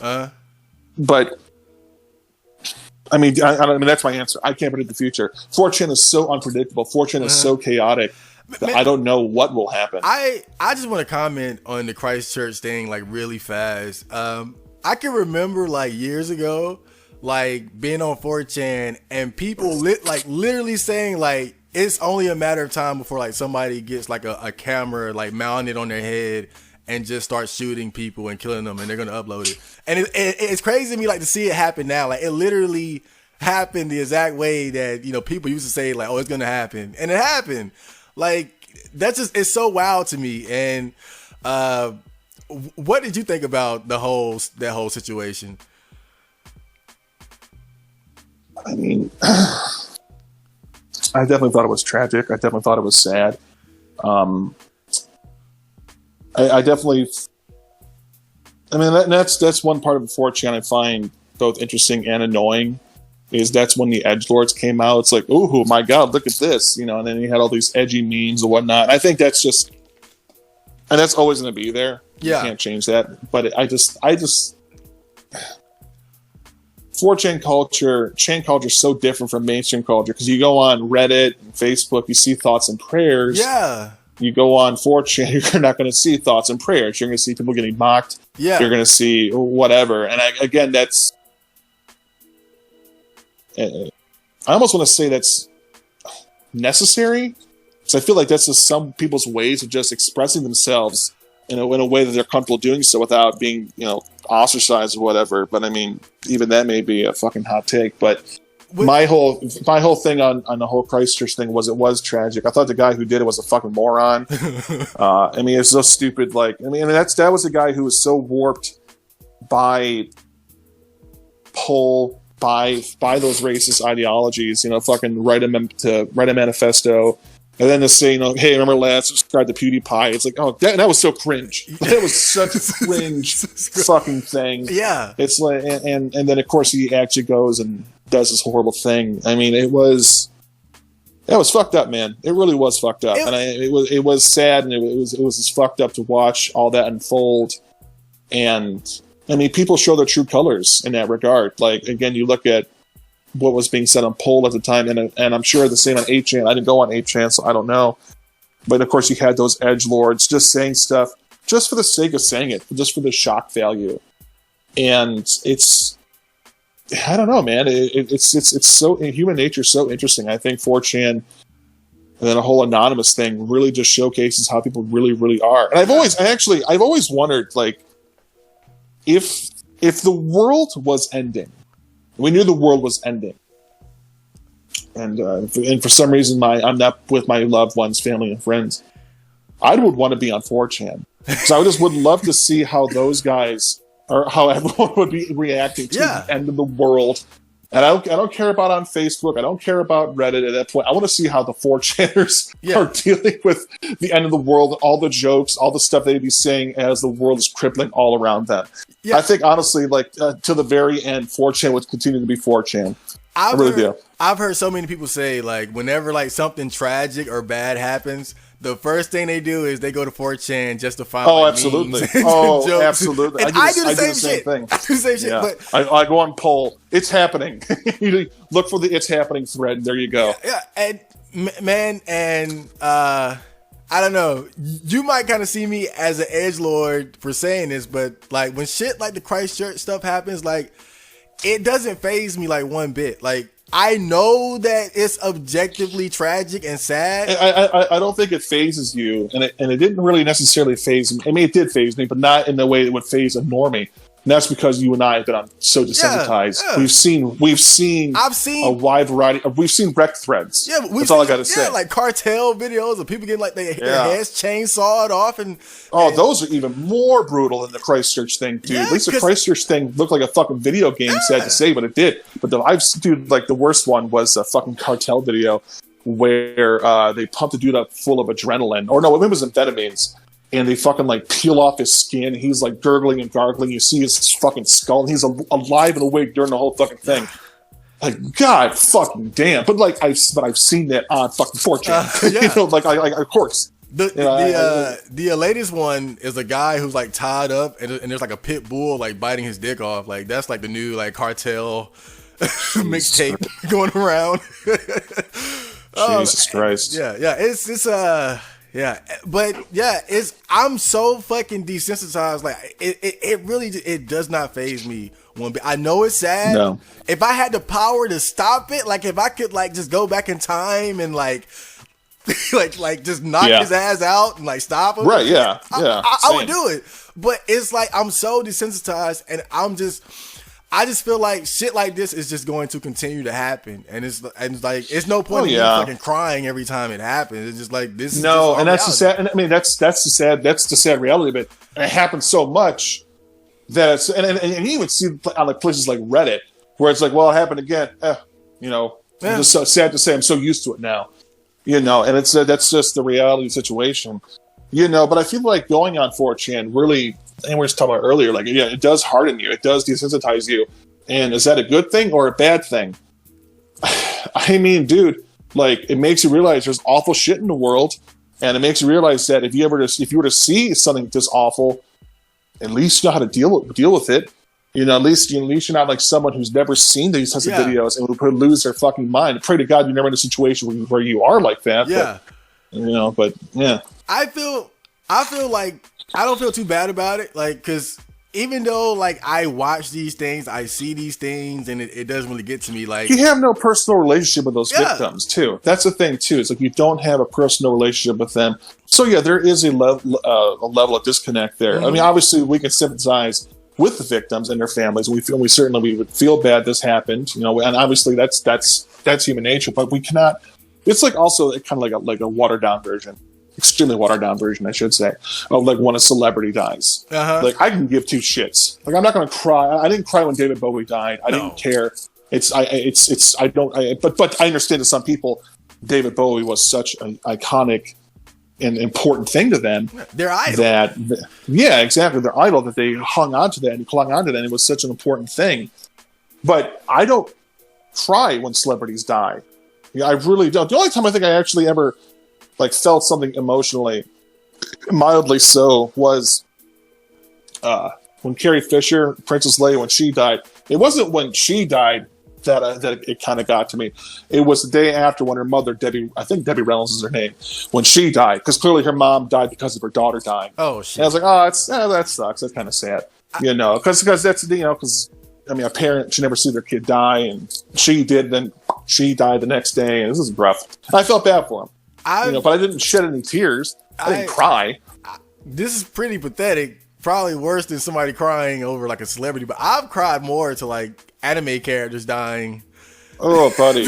Oh, man. Oh, man. When fucking... Okay. Yeah. Oh, okay. All right. Yeah. No, you definitely have never had sex. And you call yourself a Chad? You know it. Like, I'm a totally virgin. But, man, when fucking Kamina died... From you probably don't know who that is. I don't know what the fuck... I don't know what the fuck you're talking about. Dude, when Kamina died in Gurren Lagann, I cried for like 40 days and 40 nights. It was bad, man. Like, that shit...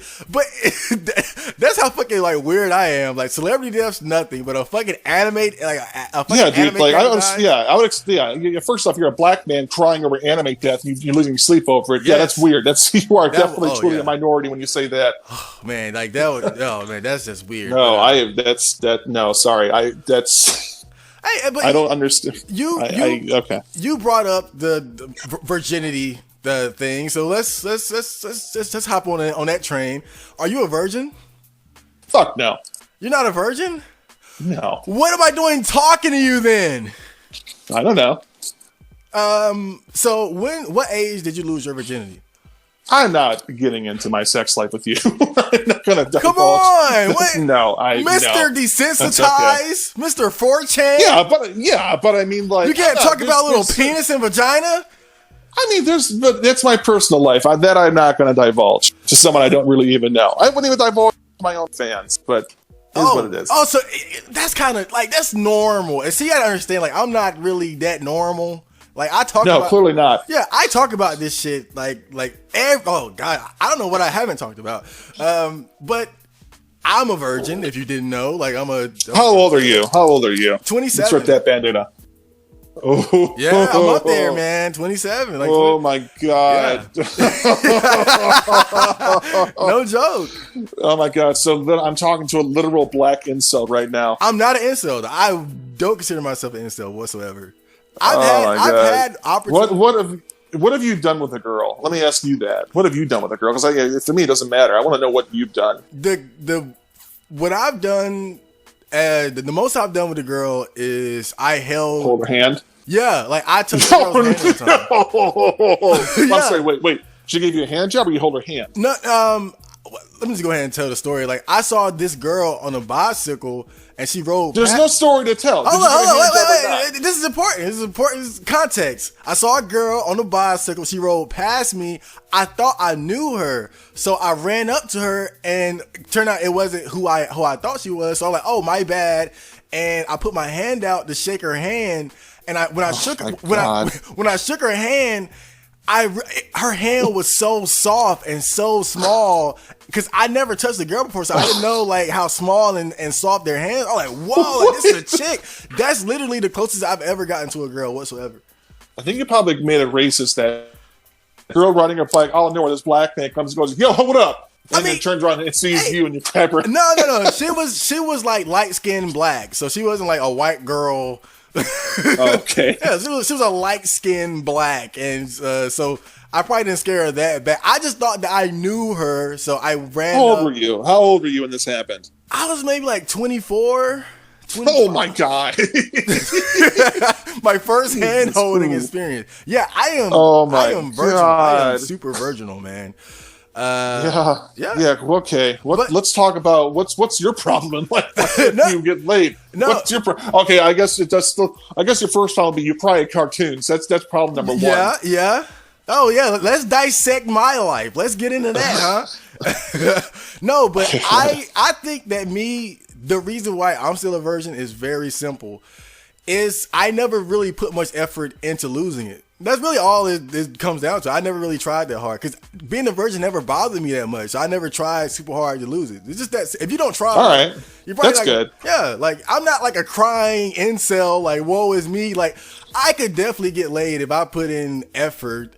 I'm just too lazy to do it. I just don't feel like it. And like I guess it doesn't matter if it doesn't bother you. If it doesn't bother you, fuck it. Who gives a shit? That's what I'm saying. Like it never bothered me since I was like 7. Like, every now and then, you see attractive women. It's like, oh shit, she got a fat ass. But that comes and goes. And I know how to cope with those emotions. So it's not that bad. Like I know how to deal with shit like that. And I've always had such a more and more, I've been developing a positive attitude of just appreciating life and, having a roof over my head and food to eat. So I feel like sex would be like a luxury. I don't look at it as a need. It just seems like something to be fun, but I don't feel like put in the effort, Like girls want you to like try hard and shit. I'm like, fuck that. No, they don't. Yeah, they do. They don't want you to try. No, they don't. Yeah, they do. No, they don't. Yeah, they do. No, Yes, they don't. do. Yes, they do. Well, if you don't want to fuck an ugly fat bitch, they do. No, not even. Yes, they do. Yes, they do. All right, I'm not even. No, I'm not getting. Wait. No. All right, look. Why would you say that they don't? Tell me why you would think that they don't. Because I've seen girls, dude, like they don't want a try hard. They don't want Mr. fucking go above and beyond when you first meet them. Like if you want to meet a girl. Like however you meet the that's so many different hypotheticals. But saying you meet a girl, just say to her, "Hey, do you want to go grab a drink somewhere?" Well, that's too much. Plain and simple. That's too much. That's not too much. Why do I gotta? That is not too much. Why do I gotta? Not too much at all. Why do I gotta go up to her and say something? Why can't she ask me? Like, am I not cute? Because it's what? Okay, and to that point, yeah, I do agree with you. I do feel like there's still this social double standard. Yes, I do feel there's still that going on. Yes, certainly. But it is what it is, my friend. You got to play the game as it currently is. But see, so can you make eye contact with people? Can you make eye contact with a girl and say, "Hey, do you want to get a drink somewhere?" I mean, could you do that? I could. Oh, for sure. Like for sure. It's just that it's more to it than that though. Because then, okay, now you got to go on the actual date. You got to spend money. You got to get. See, now you're overthinking it. That's your problem. You're already overthinking. No, it's got to be a natural that's thing. Real. No, dude, you're overthinking it. No, you want to get a drink somewhere. You meet up for drinks. You just talk. You be casual. You say, "Hey, good to see you later." Maybe you shoot her a text. You just be casual. You take things slow. People. Incels, 4chaners, they just automatically assume like you got to go above and beyond to snag dash. I don't believe that to be true at all. But you know what? I've been thinking about what you just said though, and I think there is some truth in what you said. I think that the problem with guys like me and the incels and shit is like we look at sex in such an analytical way. It's like, okay, like she's worth like 90 points, I'm worth 15. Like that's so wrong. Yeah, that's your problem. That's the problem with so many of those incels is that they look at it what they think is a 3-dimensional way. It's really a very, very one-dimensional way of looking at sexuality and stuff like that. It's not, dude. Also, it goes back to what I said at the very beginning of our interview. Mm-hmm. Confidence. All about the fucking confidence. Oh Lord. And I'm gonna trust me. I can tell you probably have none. If you're a 27-year-old man who's never had sex and you cry at the end of anime cartoon shows, chances are you don't really reek of confidence. No. All right. I think like confidence can depend on like the situation. Like I'm not gonna be confident in terms of like wrong. No, for sure. You gotta be confident all the time. You gotta be confident all the time. Fake it till you make it. No, dude. but no. Let's be real now. Like I'm not gonna be confident if I'm doing like if I'm doing something I've never done before. But sure, that's different. Yeah, if I'm a master, have the confidence. But that's fine. No. I guess that's true. You've never asked a girl out before, so I guess it would be kind of nerve wracking. Look. Let me give you just one example. Like there was this girl. She knew me, but just as like I guess weirdo me, whatever.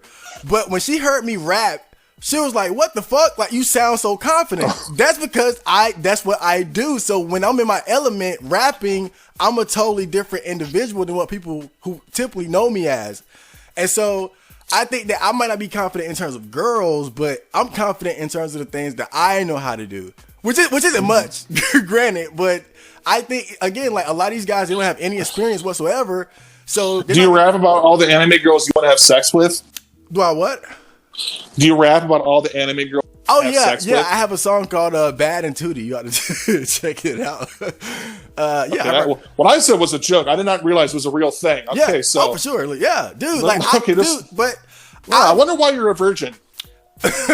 But again, it's because I don't mind, so I don't put in the effort, and that's really all it takes. Just don't try, and you'll be a virgin unless you're like really attractive, and then girls will probably throw you the pussy. Yeah, I mean that's the thing too. Honestly, yeah, that is a reality situation. But like, not everyone is fucking drop dead gorgeous. So, but at the same time, it's not fucking difficult to talk and meet women. It really isn't. Well, I mean, just be yourself. I mean, maybe. Well, don't be yourself in your case because you'll fucking scare them away. Because you fucking are a black guy who cries the anime cartoon shows. Yeah. But fake it till you make it. Be something else. No. Be something else. No, like that's not fun though. Like my motto is to be yourself and just see what happens. That's okay. Yeah, that's my exactly. Motto. See what happens. Put on your Tinder profile. Hey, I'm a black guy who goes on 4chan. Yeah. I love watching anime shows and crying by myself. Yeah. By the way, I'm also a SoundCloud rapper. Yeah. I might make it. I might not. Yeah. Please swipe right. The walls are closing in. Yeah. Dude, like you are 100% correct. But that's what I mean though. Like that's the liberation that comes with not being like not caring about being a virgin. It's like you don't have to play. I don't know, man. You sound like you're in denial. No, you sound like every day when you crank down, you're just crying alligator tears of pure sadness. No. I have my ups and downs just like anybody else, but being a virgin is really the least of my worries. I like the problems that I have. I guess nothing to do with sex. I guess your worries is like you watch an episode of Cowboy Bebop and go, "Oh my God, who's gonna die in this episode? Do I have enough tissues to cover the tears that'll come out when the credits roll?"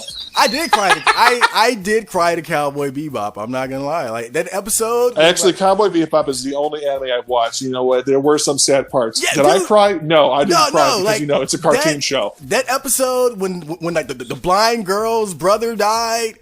Oh man, like that one always. That one. What was it? Fucking. I forgot the name of it, but man, that was good.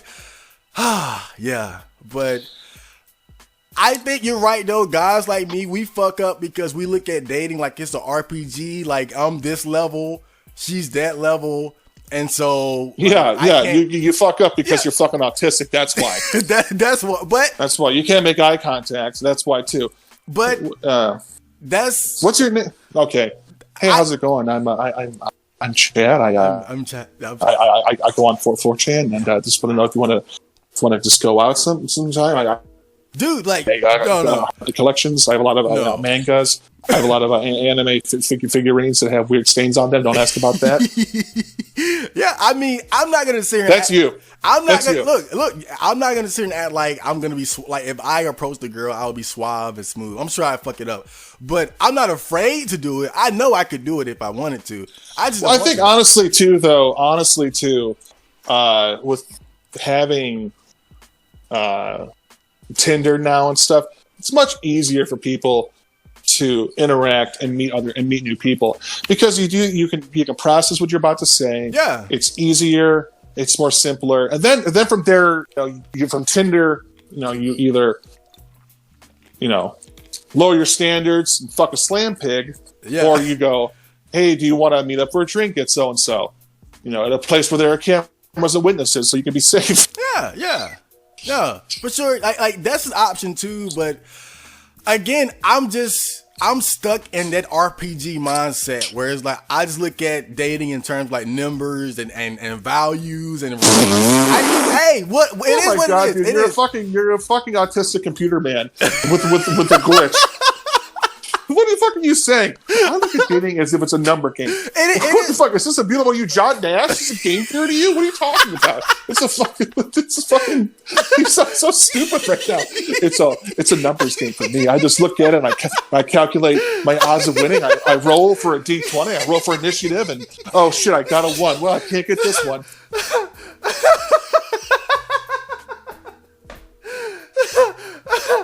Woo, that was good. I love it. But I'm just being real, bro. But like, I guess like that's your problem. Look, for sure, I get it, but I say all this because again, I feel like for me though, it all goes back to just some fact that I don't mind being a virgin. So, like, even though I can see exactly where I'm wrong at, to me, it's like whatever. Like. I hope for your sake, it truly is whatever, because if it's not, a sad life ahead of you. Well, I'll say this, like, I'm fine now, but I definitely worry, like, is it just gonna hit me like a train, like at 35, like, 35? Probably, dude. Probably, you're gonna be the first black incel to shoot up someplace when it happens. Oh God, hopefully not. Like, I better. I hope I'm on like a watch list or something, because I'm definitely hopefully when that day comes, when you start off your live stream, you go, hey lads, subscribe to 5chan before you go to the mall. Hey, subscribe to 5chan. Oh, if I ever do it, I swear, like, you'll be the guy. Like, no PewDiePie. It's gonna be 5chan. Good, thank you. Yeah, that'd be great. If you ever get like thousands of subs out of nowhere, like, just there we go. Yeah, just go look at the news first. Yeah, that's when I call my lawyer. Oh God. Okay, I'm done letting you roast me over my virginity. Well, let's talk. Let's change gears completely here. Yeah, it was a good roast.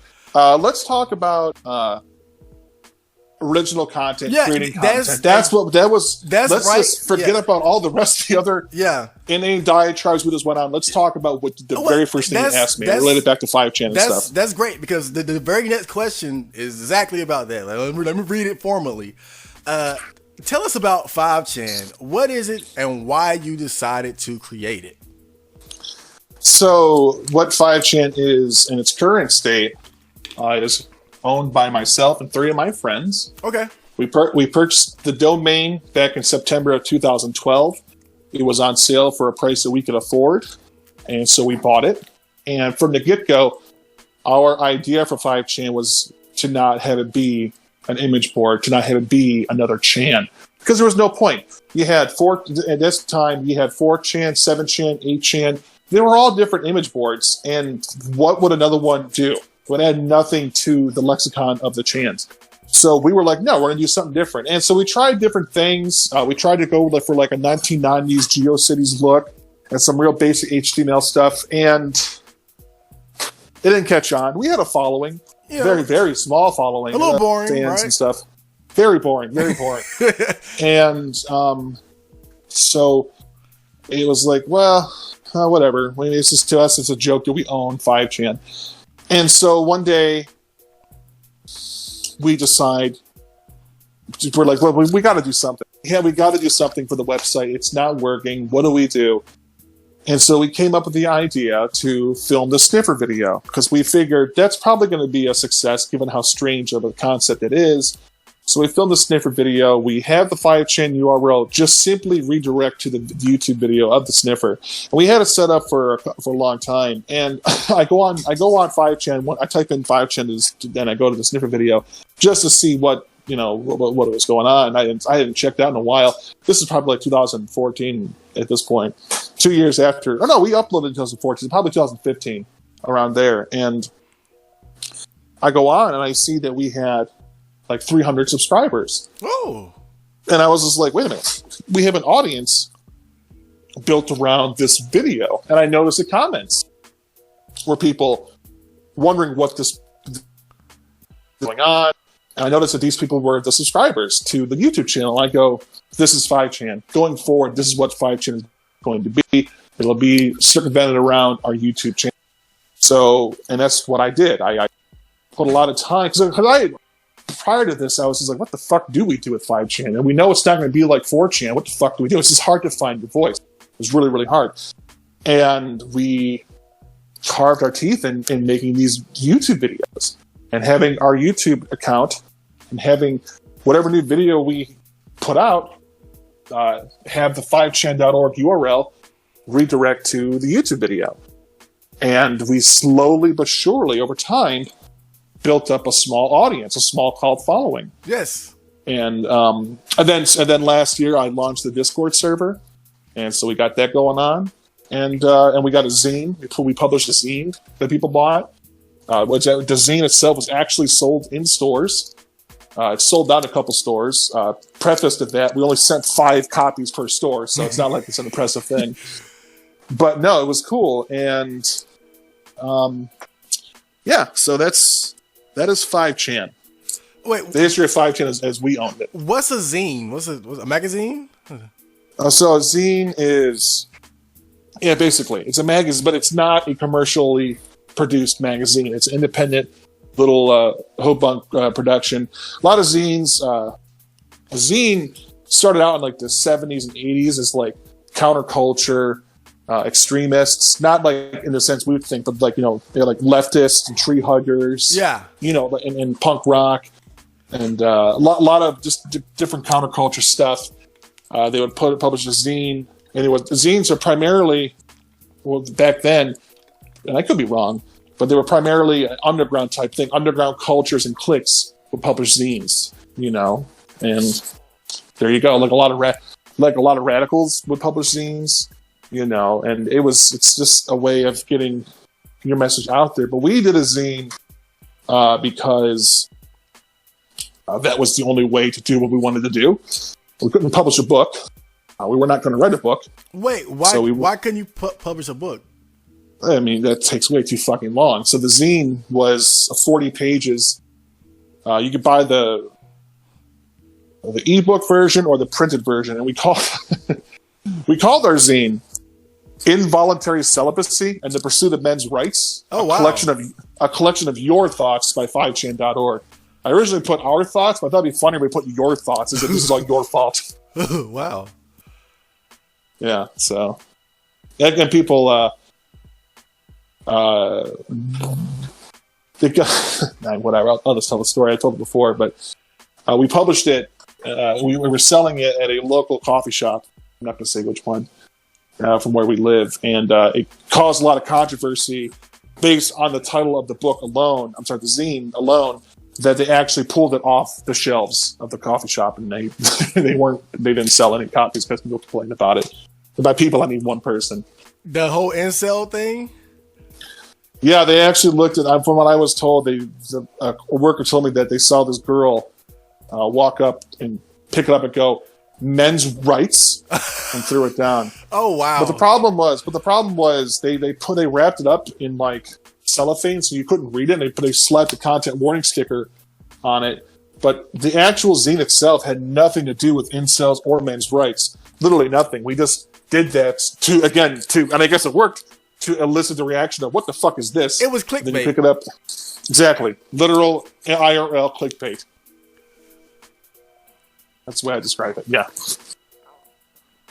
Who was the guy in the sniffer video? He has a weird head. Like, is that natural or? To keep up with the mystery and the aura of the sniffer, I have no comment.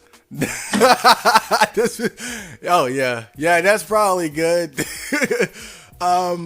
Okay, all right. So how long have you guys been doing this now? Well, like I said, we bought the domain in 2012. We had a YouTube channel up and running in 2012 too, to couple with it. But we've really started producing content. Has to been like 2016, I think, is when we started. Like really noticing. That's when I noticed the subscription count, and we really started hammering out stuff frequently, or as frequently as we can. Have you made any money from it thus far? Very little. Through Patreon, through selling the zines. Yeah, that was basically it. Yeah, probably a bit more than I have so far. What do you wish you had known when you first started creating, your original content? Like, from what you know now, like, what have you done different? Honestly, nothing. I mean, what I learned, to tell you this, what I learned is it's very hard to make content. It's very hard to make content appealing and to gain an audience. Mm-hmm. I felt like we cheated by buying 5chan, because our logo, if you look on our videos, our logo is 5chan.org. You've made a mistake. that's because we are banking on people typing 5 instead of a 4, and it worked. And so what would I do differently? Nothing. I mean, because like I knew going in, like very early on, when I started videos on another account, it was depressing. Like, you put this time and effort into making a video, and it gets 23 views. It's like, what the fuck was it all for then? Yeah, for sure. Like why did I even bother doing this? I've been there. And people hammering out all the time, trying to make something. And I've seen YouTube accounts where it's like videos, it gets like 75 views. It's like, fuck, that's not what I want. And so that was why I was so gung-ho on buying the 5chan domain, because I knew that we would at least get something out of it. I knew that we would at least get an audience out of it. Yeah, some idiot's going to type in 5chan and just get redirected. Also, too, our audience, not only does it come from the channers, but at a time when they were still around, a lot of 5chan fans are $1 Million Extreme fans. They migrated from the $1 Million Extreme subreddit, because I post our stuff on there, our videos. I was like, because I like Sam Hyde. I've talked to Sam Hyde. I liked World Peace, and I was like, I figured, well, maybe this community will like our videos. And sure enough, they did. Mm-hmm. The $1 Million Extreme community, they liked Sam Hyde liked our zine. His fans liked our zine, and a lot of their fans came over to 5chan, be it Discord or YouTube subscriptions. See, a lot of 5chaners are honestly split in the middle. They're either half of them are either legit channers, or half of them are just $1 Million Extreme refugees. So it's pretty cool. You kind of took a similar approach that I did. I wouldn't say that I cheated, but I knew I had to like find an audience. And like when I first started rapping, like I kind of rapped about like generic bullshit, like like the typical like cars, bitches, drugs type shit. How could you ever rap about that stuff when you have no semblance of that lifestyle? I know, but look, in my defense though, it's like, why is it that a movie director can make a movie about shit that he's never done and release it? A movie. What do you mean? What do you mean? I mean, if you're a movie director or a writer or whatever, you can write movies about being a serial killer, but you haven't really killed anybody and release it. But the difference with that though is that those filmmakers, those revered filmmakers, have had sex and don't create the anime cartoons. All right, sure. Like, all right, you got me there. But they don't post on 4chan. Yeah, that's the difference between you and Christopher Nolan, is the fact that he doesn't go on R9K and you do. All right, fair enough. But I rapped about all this different like generic rap shit. And you know, it just kind of started out like just me and my friends just having fun with it. Like it wasn't that serious. Sure, like we're just having fun and shit. And but when I started noticing like a little bit of success is when I started making music about like my feels and shit, like being a need air or being a like basically like loser rap. When I yeah, sure. Yeah. I bet you had a real good stronghold on that genre of rap. Yeah, oh for sure. Man, and when I started doing that and like I would post it every now and then on R9K, that's when my shit started kind of bubbling up. Like when I started rapping about like the loser shit, you know, jacking off and anime and being a virgin and all that. Yeah, you found your audience. I found my fucking audience, and it was awesome because it was like I didn't feel guilty about like posting it because one, like the whole point of R9K is like original content, and also it was like I felt like I was giving something of value back to the community that I always kind of posted on anyway. And just from there, it just kind of turned into what it is today, you know? So, I mean, just in a nutshell, a big part of it, just finding like the right group, the right audience that kind of digs what you're doing. You know, you don't have to do things specifically to cater to like a mainstream audience and shit, or do shit that you like I don't have to rap about fucking bitches and gang banging and selling drugs. No, it's not. It's not that you don't have to. It's that the fact that you can't. I can, dude. Like it is like millionaire rappers that rap about shit they never do. Like you literally can, you know, like you can lie and about, you know, being that guy, you know. I just chose to, you know, past a certain point and just be like, you know, fuck it. Like I'm the losers. I'm gonna make loser rap. And I can't wait till you drop that hot track of when you finally have sex and how you fucking break it down for us. Yo, you know? I you know what, man? Like, this is the problem when life begins to imitate art. It's like I'm almost afraid now to start having sex because then I'm no longer that guy that my audience. Oh wow, yeah, that's true. You're really good. R9K's gonna fucking cry liters of tears. Yeah, like because the black incel version had sex for sure. He ain't pumping out his usual loser rapcore music with them, you know, jack off to as well. Yeah, like, dude, I mean, I'm serious. Like, I feel like me losing my virginity would alienate at least some part of my audience. I think that some guys, they look at me and say, "Oh, he's a virgin like I am," but he's upbeat and positive and. You know, I guess my head's somewhat tipped to you for having such. For looking out for the other guys, R9K. Yeah, for sure. Like, and again, like that's just one of the things that makes me like not care as much about doing that shit. Cause like now it's like I've made being a virgin work in my favor, so it's like, you know, I'm good. Okay. Yeah, I guess. All right, good job, man. Okay, what's your ultimate goal as far as what you want to accomplish with 5chan? I guess just to grow. To really have a whole lot of subscribers and to grow and to have our work be seen and be known, and enjoyed. That's really it.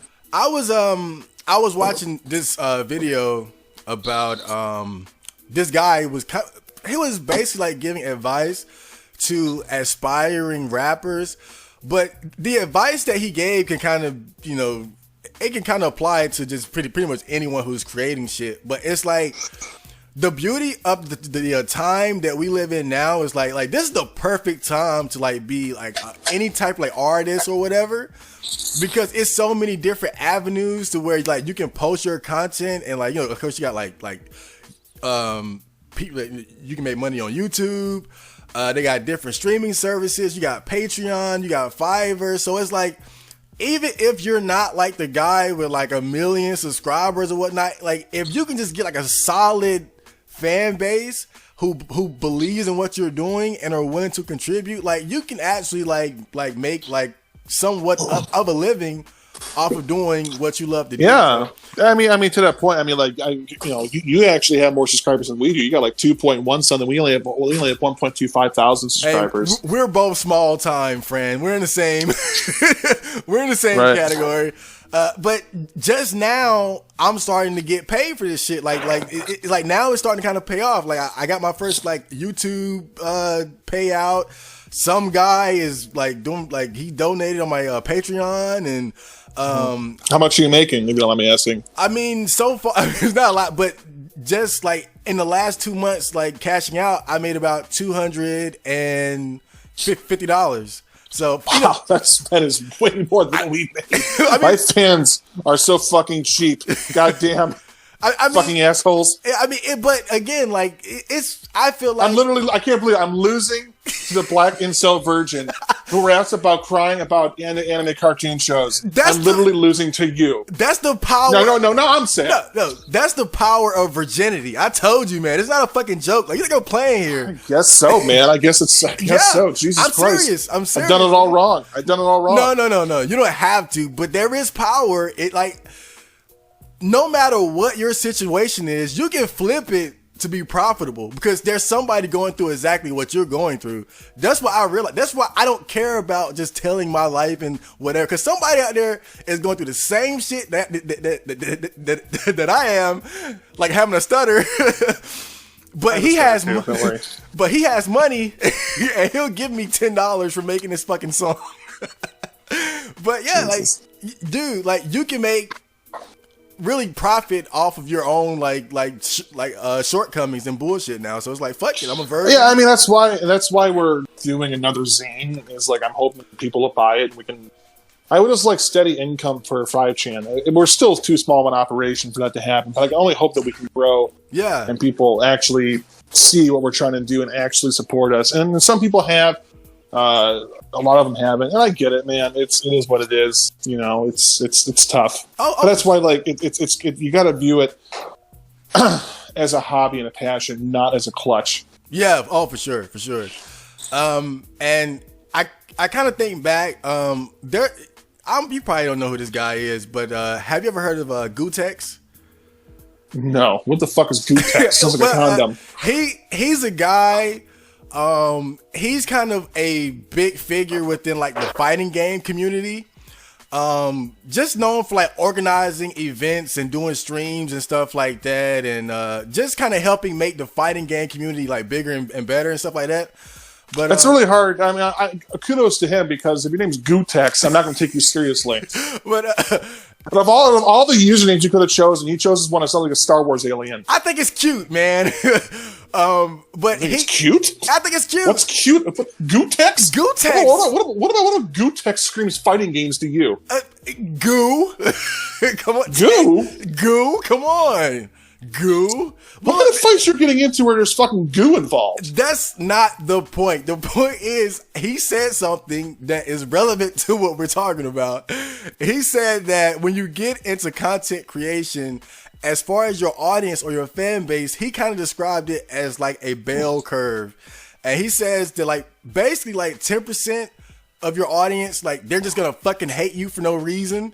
Like just 10% of people just gonna fucking hate you, like flag your videos and leave bad comments and shit, thumbs down and all that. And then you're gonna have like the 80% who are just kind of like, like it's funny or whatever. I'll watch the videos. I might subscribe. I might not. I might hit the like button. I might not. But then you have that 10% who just love you and will donate and will like every video and like he's right, and that's very true. Very true. And be on the discourse and communicate and do this and like it may be a small number, but those are the people you care about. Those people you should cater to the most. Yes, and as your audience grows, like that 10% grows more and more and more. At first, out of like your first 100 like subs, it's just 10 guys, but when you got 1,000, it's 100 guys, and so on and so on and so on. And that's very true. Yeah, that's extremely true. Yeah, I remember us like our crowning jewel was like I really pushed for us to get 1,000 subscribers on YouTube. Only to unlock the community tab, and I'm really glad we did that because the community tab for us is so good because like when we're not making videos, we're at least posting on the community tab. We're letting for the community know that we're still active. We're still on here. Yeah. And that was why I wanted to so unlock that. And we post funny stuff on there, whatever. But yeah, you're right. It's very true. And that's been one of my problems though, is like consistency. Is like I have times where I make more music and more videos, and then I'll take like 2 or 3 weeks off, like just being lazy and eating junk food and jacking off and shit. Well, again, I think that community tab is great to let and I've used it because I'm working on other projects right now. I don't have time to dedicate to 5chan. Yeah. It lets you say, hey, gang, this is what's going on. We're still here.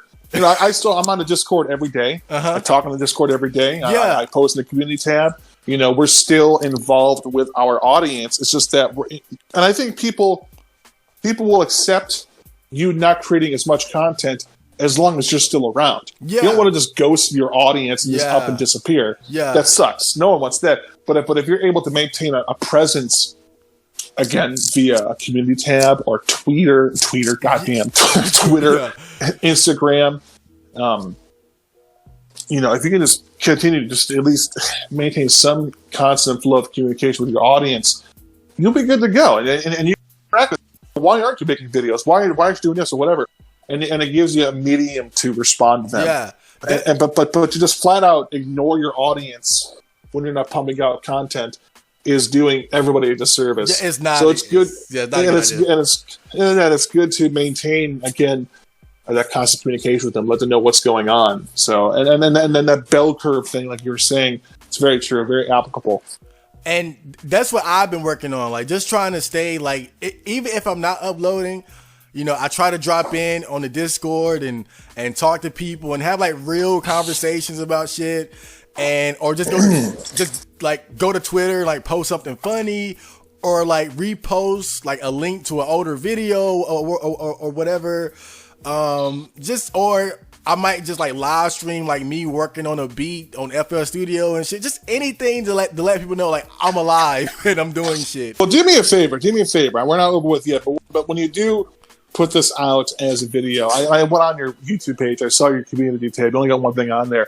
Post this link on there. Let's just see what it does. Okay, for your sake. Yes. Let's just see how this goes. Yeah, I'm kind of curious. I need to take more advantage of the community tab thing for sure. Oh yeah, you got to. I do. Yeah. All right. So, and thanks for that bit of advice. And that was leading into the next question. Like, what advice do you have for me as far as like how I can be better at what I'm doing? Like, what advice do you have for me as a fellow content creator? Not cried in the cartoons would be one. No, like that's my character. That's me. That's Chad Marco. Chad Marco, yeah, real Chad. No, I mean, what advice could I don't know, man. I'm the worst person to ask that question to, honestly, because I don't have any advice. I mean, like, I cheated. I bought a fucking domain that I knew would work for me. That's it. I don't have any advice. Buy 3chan. There you go. That's my advice. Dude, the thought crossed my mind, like, I need to buy a fucking Chan, dude. How much does it cost to own, like, that domain? I won't say how much ours costs, but I know it costs money to buy 3chan. Vietnamese people own it, which is really funny to me.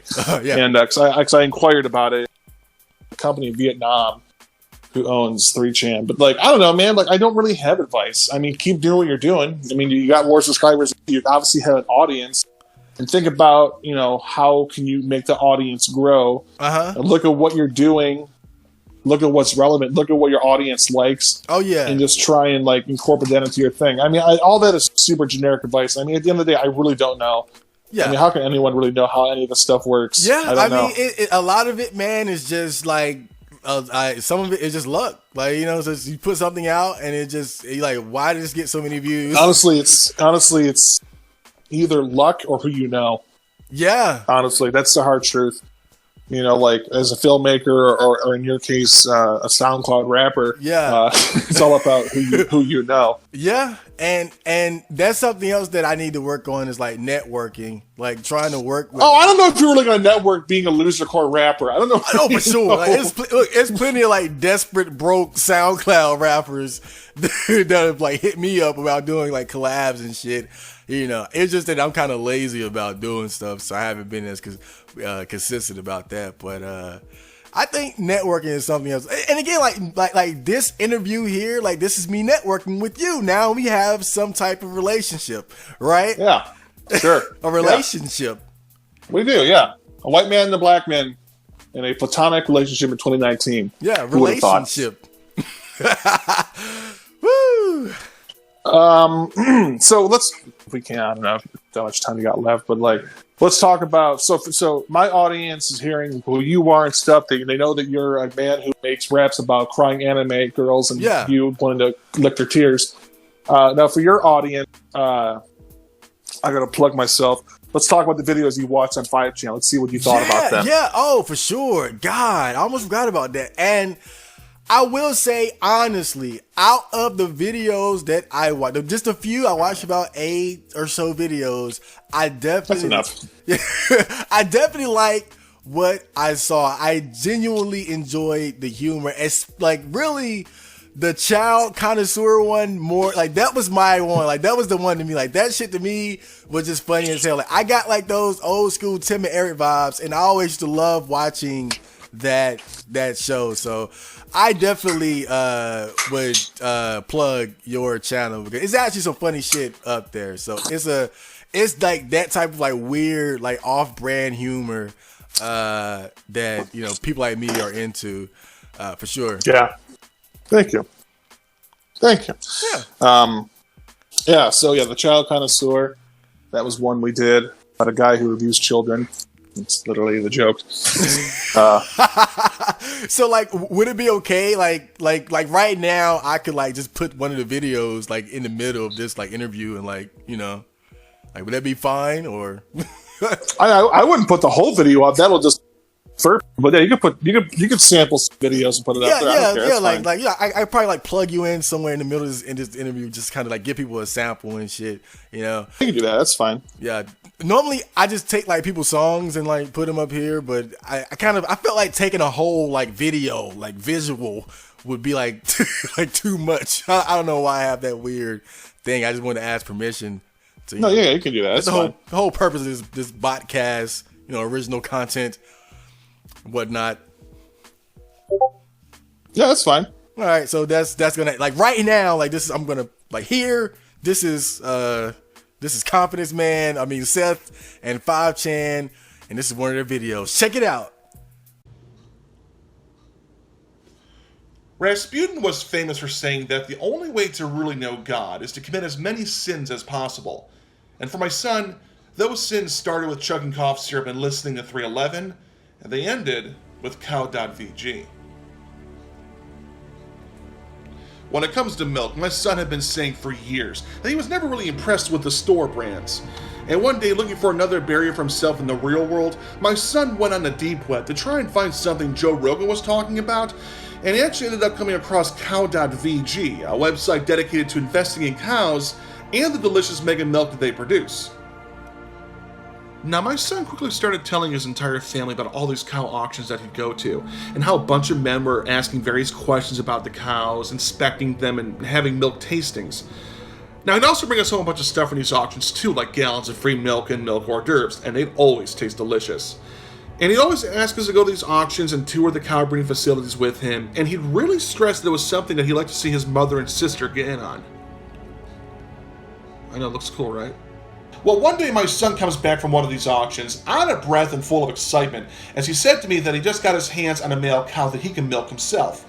And without question, I thought, great, we have a breakthrough in science where we can at last milk bulls, which in my book is right up there with finally curing motion sickness.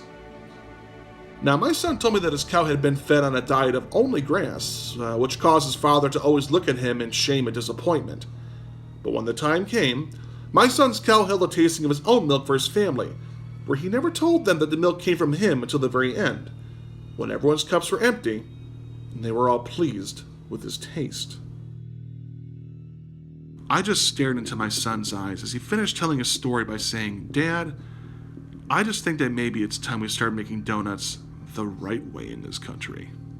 And that's when I realized not only what the cows on cow.vg actually were, but that my son had entered into the wacky world of human trafficking.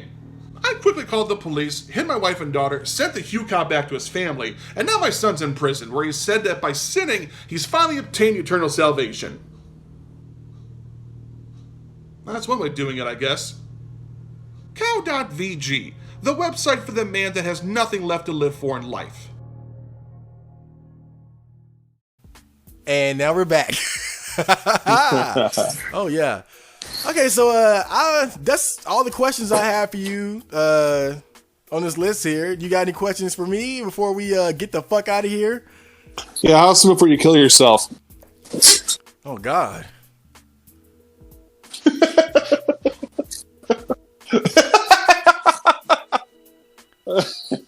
I think we can end it on that one. Oh.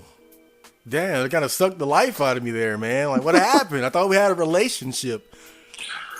You know, it's my go-to question. You know, it's a go-to question. I feel a lot of people just should think about. It's just like, you know what? Yeah.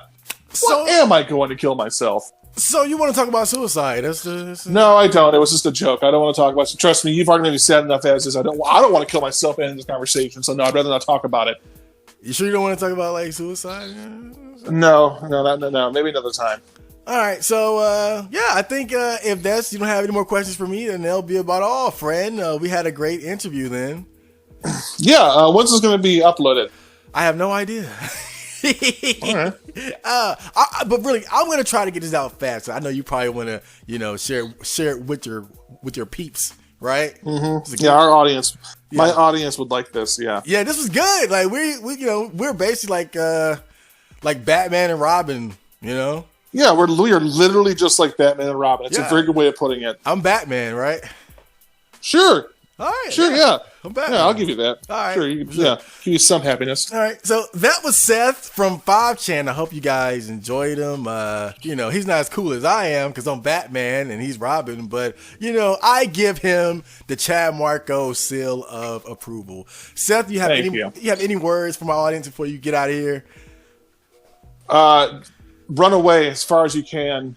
This guy is when this guy turns 35 and turns into a wizard, he's going to go shoot up a place. Just stay as far away from him as possible, because trust me, one day he's going to go snap.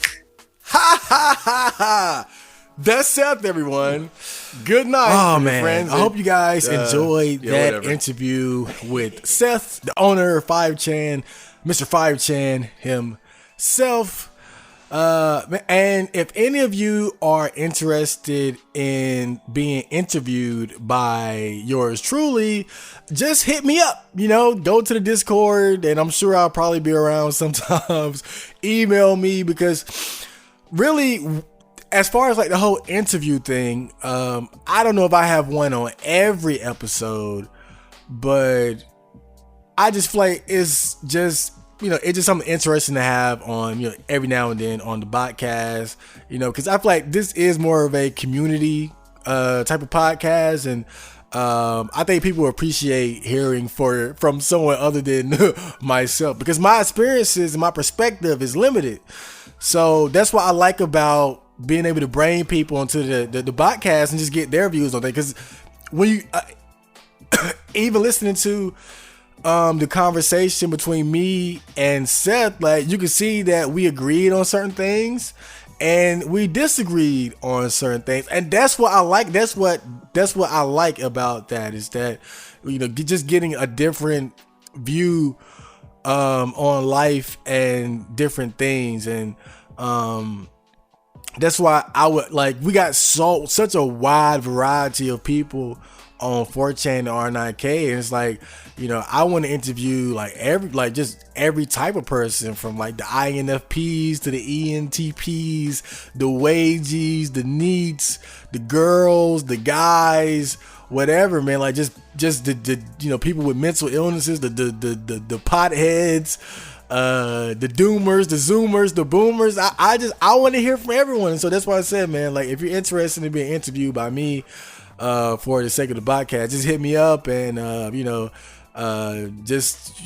I don't discriminate. I love talking to people like that.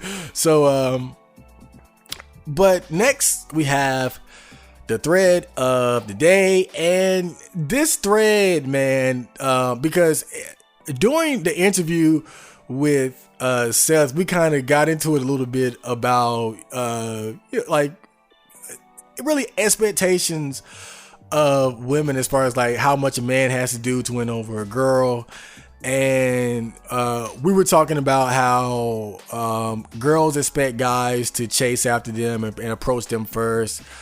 And after that whole conversation, like it just kind of stayed on my mind a bit, and I just started just doing a little because you know me, like I gave up on pursuing sex, and so I was just going through like just going through the internet, just trying to find other perspectives on just the whole idea that it's a man's job to approach a woman first, and I just felt like this. I guess it's some type of like some type of forum where I guess this guy kind of had a similar opinion as I do, as far as like just feeling like why is it a man's job? Like why should a man have to approach the woman first? And of course you got the typical responses like, oh, it's the macho thing to do, and all, and this, that, and the third. But it was one post, and it was by a female that stood out to me, and it bothered me so bad I had to make a thread about it. So before I actually get into this thread, I just want to read this post just so you have the context, just so you have the context of this whole situation. So let me see, where is it? All right, here it is. So essentially, like, this girl says, okay, all right, but all right, the guy that she's responding to says, but what's special about you? I'm not saying you should chase per se, but why this kind of refusnik pride about, I shouldn't have to make the effort, I'm female? It's like you resent men and will reluctantly accommodate them if they get on one knee and debase themselves. And then she says in response, nope, you read me wrong, and I can't be bothered responding to you if you should insult me by making assumptions about my character. Try some empathy. Try putting yourself in a woman's shoes for once. I'm sorry your past experiences with women have turned you into a whiny bitch. Ooh, that was hot. But I won't be the focus for your aggression. My point is that when men say women should chase men, when men say women should chase men, they're not thinking in the women's interest. It's about how they feel. Chasing does not work for me as an individual. I don't like wearing the trousers when I'm being courted. This is me. Other women have their own opinions. Chasing a man would mean the loss of my self-respect. Smiling and initiating conversation and flirting is fine, but I won't ever chase a man. And when I read it, this set me on flame. Because now look what she says. She says, chasing a man would be the loss of my self-respect. Think it like, so in other words, she's admitting that she believes making the first move is sort of a weak thing. It's beneath her. It's like she's admitting that if you approach first, you are the peon approaching the elegant queen. In not so many words, that is what she is saying. And shit like this is exactly why I just made a firm decision to never ever chase or pursue or approach a goddamn thing ever again, because that's the mentality that women have. But let's get to the actual thread, because I was flamed up. Okay, so if you can't tell, I actually made this thread. So, but I'm gonna go ahead and just say what I said in the OP. Now, I said, this is why I refuse to approach women. Fuck all that shit about it being a man's job to pursue. The truth is, women intuitively know that whoever approaches first is putting themselves in a weaker position, and they don't want to risk any ego by taking a risk. It just blows my mind that we as men have persuaded ourselves that it's somehow our biological duty to chase women like a dog, while they sit back and laugh at us for what they see to be too demeaning to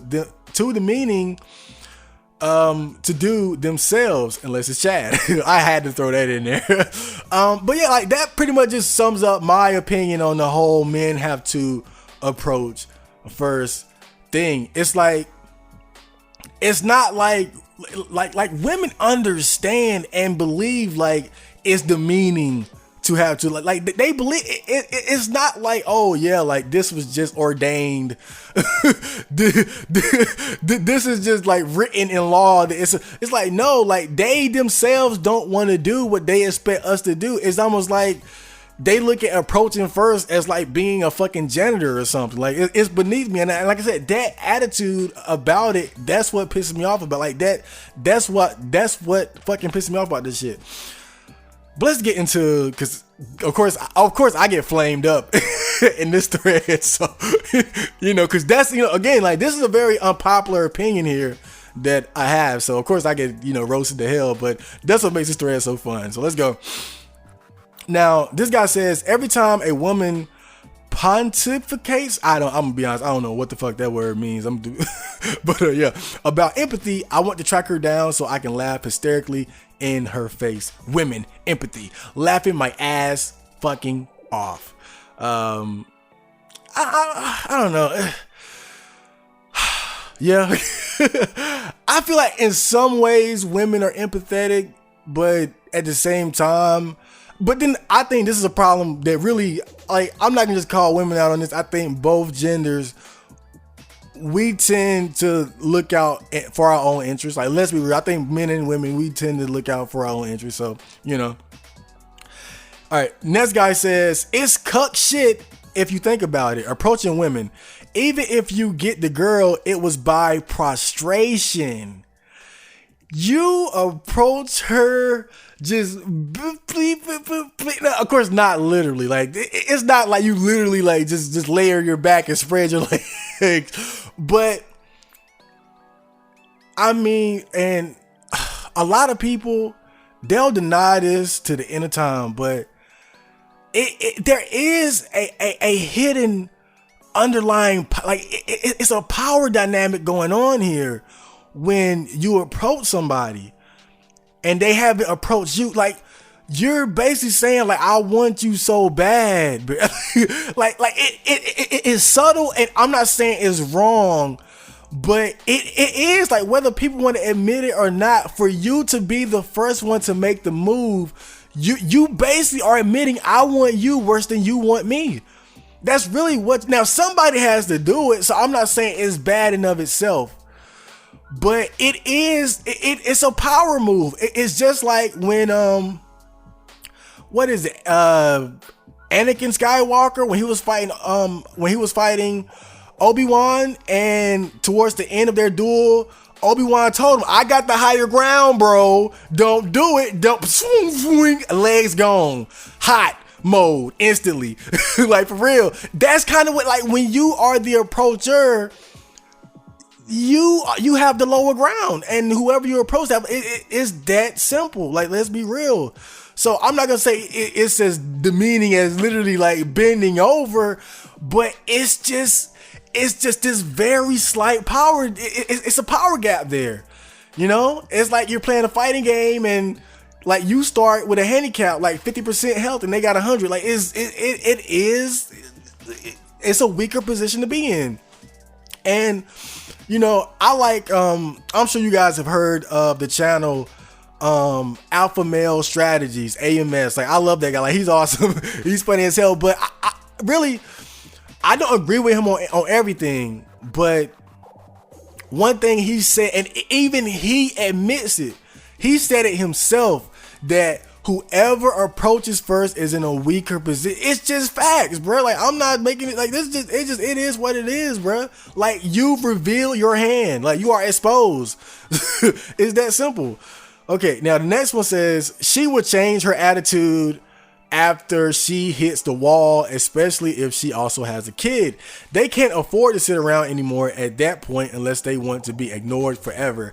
A post-wall single mother with decaying looks is when women for the first time see what it's like to be an average man, unloved and uncared for, like an old rapper on the side of the road. I disagree. Now, I remember I was having a conversation with my friend. He was having trouble with his girl, just a very toxic, nasty relationship. And they were on the verge of breaking up. And he said something to me. He was like, man, like, if we break up, man, like, she ain't gonna ever find a guy like me. Like, she ain't gonna find a guy. And I straight up told him, bro, like, you dead wrong, bro. I told him to his face, like, you wrong, bro. Like, honestly, you a dime a dozen. Like, and you know, I don't consider him a beta male, but he put himself in that beta male position because he was dealing with pretty much with a single mother and paying the bills, dealing with her bullshit, putting food on the table for her kids and shit. And they're about to break up, and he's acting like he was something special. And like I said, not trying to insult him, I was just being real, bro. Like, you a dime a dozen. Like, you have taken the role of beta male fucking like that's the role you're not special just because you paying her bills. It's plenty of guys out here that would pay her bills. I was just being real. And when I see stuff like this where it's like sort of this revenge fantasy of like, you know, she's gonna hit the wall and like, no, like, bro, let me tell you, dog, like my mom is in her 50s and guys still try to get with her. Like, guys still approach her. Like, dude, like, in fact, like, I ain't even go there if I'm gonna put all her business out there, but you know, let's say Stella got her groove back. Feel me? It's not, it like, definitely women lose points as they age, but it's never as bad as you think, bro. It's not as bad as you think. I hate to break it to you, but this whole revenge fantasy shit, it ain't real. It's now, women lose power. They lose, like, they power level drop. Don't get it twisted. It dropped, but it's still like it's not to the point where they gotta chase a man. Like, I'm gonna just be real with you. And all right. And next, you know, I responded. Of course, what was this? Fucking chasing on you, but you should do it for me. Who the fuck was I responding to? Whatever. But it says, I'd rather die a virgin than play this stupid game. Now, you guys know me, like, I ain't playing. I would rather fucking die a virgin than inflate the ego of even one fucking bitch. I swear to God, like, I don't give a damn. Like, once I understood this, and again, like, it's like, don't try to be like me. I will readily admit that like this vendetta that I have against approaching women first, like, it is borderline crazy. I'll admit, it's but something in me, I can't do it. Like, just knowing the way women really feel about it, that they feel like it's beneath them for the most part to approach, like, I can't do it. Like, it, like just knowing, like, it's that disrespect. It's that disrespect. It's just what bothers. It's just that disrespect. Like, I'm a queen. You gotta come to me. Like, it's that attitude, bro. It's like, nah, I ain't doing it, bro. I'm not adding to it. I'm not going to approach 100 fucking women and increase their ego as they reject me, making it even harder for the next guy who comes. I'm not gonna add to it. I know my rebellion is futile, but fuck it, I'm not doing it.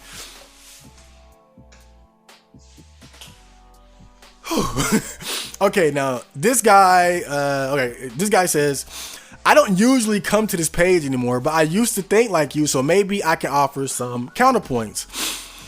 Pursuing happiness is your own responsibility. If you think that having a good, loving partner in a relationship would make you happy, and you should, then it is your responsibility to actively seek this relationship. You are not entitled to any kind of result. All you can do is pursue it. You can choose not to pursue it if you want. If you think you're such an unattractive, mean person that the effort of walking up and being repeatedly rejected will not yield an acceptable reward, then you are welcome to take solace in Vidya and Animu. This advice could theoretically apply to either men or women, but realistically, women don't need to put in much effort to find a relationship with a decent guy. Women are in massive demand and men are not. Complaining about this would be like complaining about gravity because it prevents you from flying. The men you're competing with for a relationship with a good woman don't care about double standards or how unfair the world is. They will pursue the woman of the world, and some of them will find what they desire. The least you can do as a man is put up a fight. You can choose to opt out of the system because it's unfair. That is your prerogative. If you do this and you refuse to try, you will die alone. That is the consequence of the mortal sin of sloth. Oh yeah, I gotta clap for this guy. It's a good post. Like, he didn't say anything wrong. He was a bit like, it was kind of condescending, like, find solace in video and anime. But I don't disagree. Pursuing your it is your, like, especially as a man, you gotta go get it. Like, you gotta go. And again, like, I don't encourage anyone to adopt my mindset. The only reason I can do this is because I don't really give a fuck about being a virgin or lose my virgin anyway. So it's like, it's not, to me, it's of little cause to wage this war, to take a stand against the whole men have to approach. It's nothing to me. If you give a fuck about losing your virginity, don't listen to me. I am crazy. So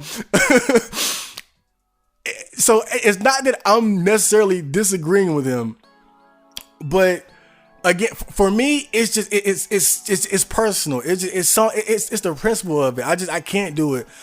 I can't do it. Again, just knowing how they really feel, just knowing how women really feel about approaching I can't do it. Like, but again, like me doing that is just making it easier for the guys who don't give a fuck. And, you know, good on them.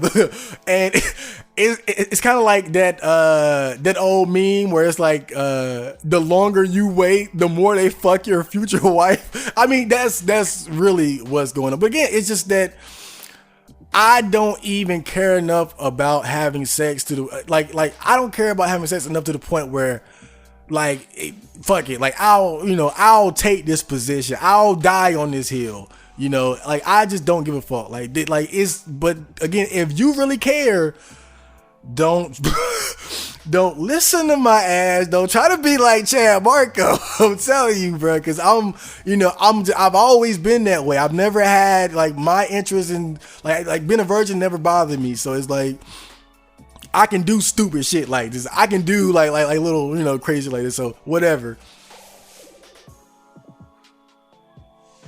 Okay. Oh man. Like, oh God. Like, oh man. So this guy says, sites posts made by women on cancerous websites as the reason why he hates the opposite sex. Okay, dunce.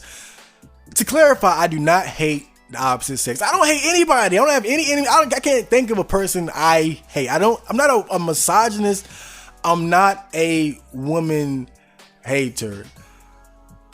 What bothers me is that women acknowledge the fact that they don't have to do shit in terms of, you know, actually approaching the guy and all that. And again, in their mind, they feel like they're too good for it. They feel like they're too good to approach. For you should do it for me. So again, like, that to me, that's just the core of the issue for me. It's just that they feel like they're above it, and that men and as a whole should just, you know, submit, and, you know, you chase me because I'm the shit. That's it. I don't hate them. And even then, it's like damn, like, I'm not even mad. Like, I'm not mad that they're just taking advantage of their power. It's not that they're doing the wrong thing. They're taking advantage of their power. But it's like, I can't cooperate when you look down on what you want me to do. That's all I'm saying. Like, I cannot cooperate with that shit. Like, you think what I'm doing is beneath you, but you expect me to do it all the same. That's all I'm saying, bro. Like, I don't even blame them for taking advantage of that power. Do it. I'll probably do the same. But I can't I'm not gonna cooperate with that shit. That's all I'm saying. I'm not gonna cooperate. I am I am raising my picket sign. Okay. Now this next guy says, if you get no or minimum result and you feel like the juice is not worth the squeeze, you are probably right. It is better to spend time and resources into something with more predictable result than to waste time on something that results in frustration. Man. And, you know, I just did an interview with Catfish Man. I don't know if you guys know about Catfish Man, but I did an interview with him right after I did the Seth interview. And we were just talking about pretty much what this guy just said is like the amount of effort that it takes nowadays to try to, you know, get to hook up with even a decent looking girl. It's becoming ridiculous. And I think some guys like me who just don't have a strong sex drive to begin with, I think with us, it's like we just don't care enough to put in the effort that's necessary nowadays. I think that's kind of the problem. Or not even the problem, but that's just I guess that sort of explains the psychology and the reason why you have those MGTOW, that like sort of MGTOW mentality is sort of spreading. It's just like some guys just we just don't care. Like we don't care enough to try it that hard. It's not that we don't want it. It's just that it's not worth the effort. And we understand it. And that's really what it is. It's kind of like if somebody said like, okay, hey, yo, Chad, you want some McDonald's? Well, yeah, let's get some McDonald's. But then he say, all right, but we got to walk 10 miles. We got to walk 10 miles. It's 2 a.m. It's cold as fuck. And then we got to walk back for some I'm like, hell no. I don't want no McDonald's that bad shit. All that for a damn Happy Meal? Hell no. And but if you saying, yo, Chad, like, you want some McDonald's? Like, you know, I got my car. We'll drive over there real quick, come right back. Or I got the McDonald's in my... It's like, sure. And I think that's how a lot of guys feel in regards to women nowadays. It's just that it's like, of course, it would be nice to have sex. It would be nice to have a girlfriend, but the price of entry it's exceeded the actual experience, the actual rewards within the experience. But again, that depends on your sex drive. That depends on the importance of sex to you. And I don't think there's a wrong level of sex drive. I think, you know, it's, you know, again, like a lot of guys, all they want is to have a wife and a girlfriend and kids. And, you know, I totally understand that, but I was never that guy. So it was only natural that I fall into like that sort of MGTOW camp of like, the juice isn't worth the squeeze. Like that classic line. And next guy says, that attitude is prevalent in RL. Sorry for you if you doubt the color of the sky because a site you dislike confirms it. Bro, yeah, because the guy at top was kind of saying like, oh, I just found this one post. I just found this one post that to confirm my beliefs, but no, it wasn't just that. I mean, I've heard this countless times. Like whenever there's the discussion of courtship, who should approach first, I always hear the same shit from women. If he really wants me, he'll chase me. That's what. Come on now. This is not the first time. That is cold. That is cold. And there was a thread on 4chan. It was like red pill women or something. Like it was a post from Reddit, and it was this woman just talking about like sort of a code. Like sort of like a guideline for women to follow as far as like dating and courtship.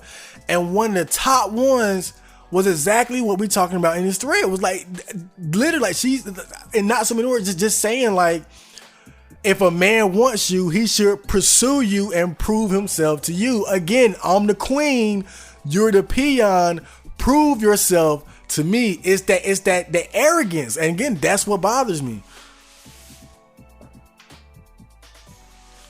Okay, now this is my response to the pursue your happiness guy. Oh, your pursue happiness responsibility guy. And he said, pursuing happiness is your responsibility. And I says, unless you are a woman, of course. And oh man, like, of course, that's just the most obvious thing that, you know, he says something like that. He tells you pursuing happiness is your own responsibility, but it doesn't apply to women, at least when it comes to sex. Like, it doesn't apply to women. Dicks fall from the sky for women, so there is no pursuit. But, and I say this myself, So, I said that smart remark, but even I say, like, as men, you can't really compare yourself to women, because we're playing two different games here. And, you just, because I see a lot of guys, they complain about women living on easy mode and all that, and shit like that doesn't really bother me. The power that women have doesn't bother me. It's the, at least in regards to the whole approaching thing, it's just that the arrogance behind it. That's what bothers me. All right, and after that, I said, I know my rebellion against the system is futile at best. The guy who said that the girl would end up alone is flat out wrong. He's wrong. She will be fine because plenty of men will play the game, but I still refuse to play. I can't do it knowing what women really think about approaching first, that they see it as a demeaning task only fit for a man. The most common thing I hear is, if he wants me bad enough, he will pursue. But what does that say about how she feels about me? I'm expendable enough that taking action isn't necessary, but you're so special I should act without hesitation. If it truly was declared by the gods that men should approach women first, I would fall in line. But instead, it's just women trying to protect their egos and have an advantage over men. Even if it means dying alone, it's worth it just knowing I didn't lower myself to playing into such a childish game. Need I say more? Need I say more? Let me get a little sip.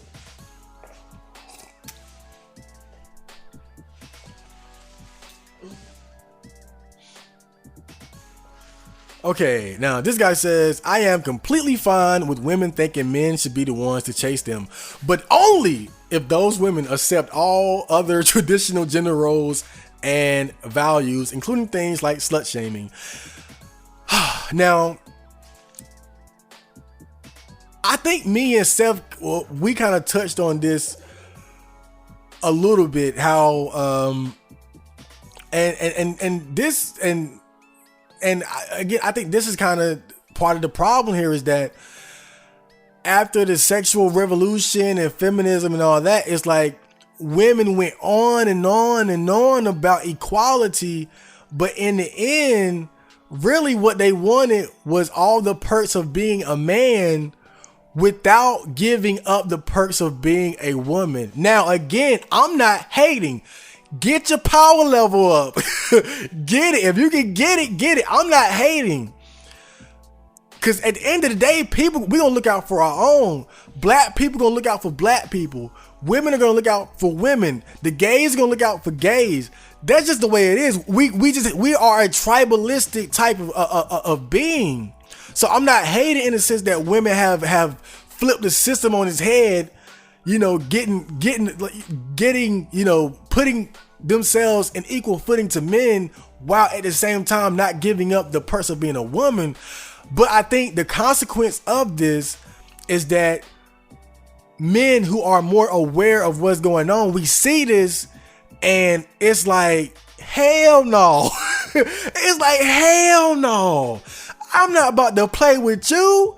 Your power level is through the fucking roof. I can't, like, it's not even fun at that point. It's like, y'all too powerful. Y'all bitches too powerful. I can't fuck with you. And it's like, because, I was thinking about sort of, the whole marriage thing, like that, the exchange, the reasoning, or rather what a man and a woman exchange with one another during the process of marriage. Now, marriage was basically an arrangement where, okay, as a woman, I'm going to give you exclusive access to my body, as well as raise any children that we have together, take care of the home, and be your life partner. And the man was saying, okay, I'm going to provide for you and the children, as well as being your life partner. So it was a balance there, because each side sacrificed something. The man sacrificed his resources in exchange for exclusive access to the woman in her prime, and the kids are mine and all that. And now it's no longer like that. Now now the woman is basically saying, I'm going to fuck as many guys as I want. I am going to give my body to as many men as possible, have as much fun as possible, and when I'm ready, when my looks are on the decline, when I'm ready to settle down, then I want your resources. So now it's no longer no longer balanced, and men are waking up to this and realizing, like, you know what, fuck this, like, this shit, like, oh, and you got to think. Now, I know it sounds kind of petty, but really think about this shit now, because this is what happens a lot of time. It's like, and really, this is why I just couldn't fuck with a single mom or something like that. Is because I'm telling you, a lot of guys, let's say you marry a woman at 30, truth be told, when y'all were 20, she probably wouldn't have fucked with you. Just real talk, because her priorities were different. At 20, it's I want to fuck as many guys as I can. I want to fuck the hot guys. I want to just get all that out my system. And, you can have me when I'm done. You can have me when I'm on the decline. But I still want them resources. I still want them goods. And again, like, more and more men are starting to wake up to this and realize is that we're the second option, and it don't feel good. That don't feel right. And again, I hope this doesn't become a big issue in our society. I hope there's a shift. I hope that it's not as serious as I'm making it out to be.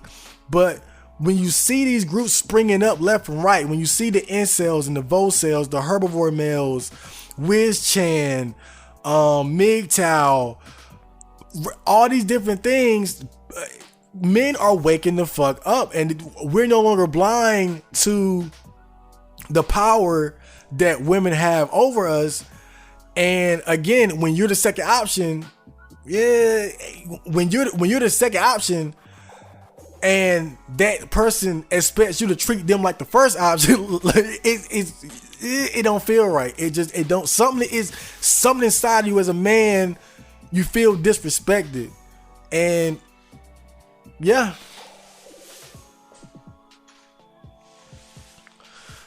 It's gonna be a long day.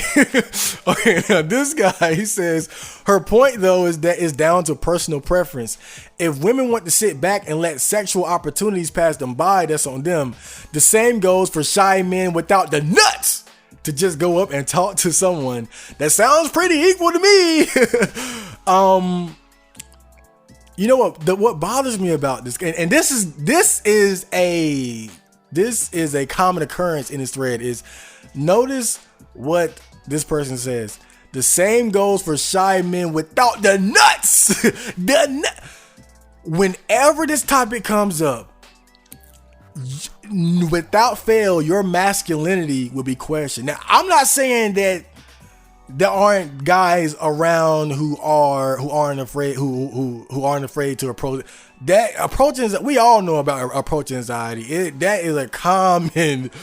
There's a common setback for men. It's a lot of guys are horrified to approach a woman, and that's the primary reason why they don't. And so I'm not even gonna so I understand why that criticism comes up when this topic appears. But I can say, without a shadow of a doubt, in my situation, this is not the case. Now, we're going to talk about this story in depth in the future, but a couple years ago, I was in a mental hospital. This story is good, but this deserves its own episode. So wait on that. But I'm going to get to the point here.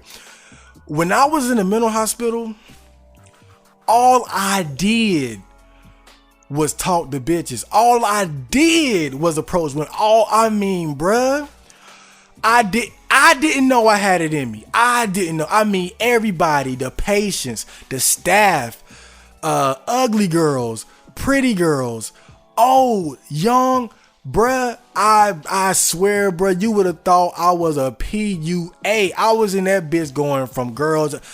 Man, of course I struck out every time. Of course, me being a weirdo like I am.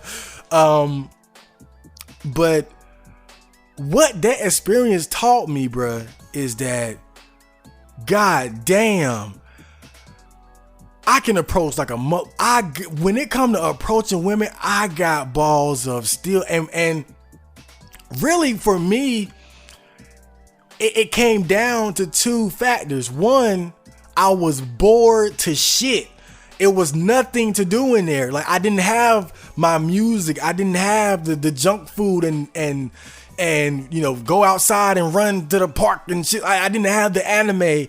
It was so boring. I had to be social. I was a social butterfly. Like, the people loved me in there. I was awesome. And what came with that was the most exciting thing in there was the girls. And so I was just hitting on everybody and getting rejected left and right. And I didn't give a fuck, because my intention when I was doing that, it wasn't to have sex. It wasn't like I was, the crazy thing about it wasn't like I was seriously trying to fuck these girls. I was just bored. I did it out of sheer boredom. So I wasn't attached to the outcome. I didn't care about whether I got rejected or not. And so that's why I was able to just do it like that. And the second factor of it all was that once I got into the flow of it, it was just second nature. It was just like I saw a girl and just boom, go talk to her. Boom, go talk to her. I was just once I started, I couldn't stop. That became like my persona. And then once I got out, it was just back to anime and jacking off and all that. So, but I know with certainty, like if I had to talk, if I gun to my head, I could do it and not give a fuck. I mean, I don't mean to toot my own horn, but I'm a natural. I am a natural. And it's not that I'm not afraid. I don't want to, like, the fear is there, but I understand that fear is largely bullshit. It's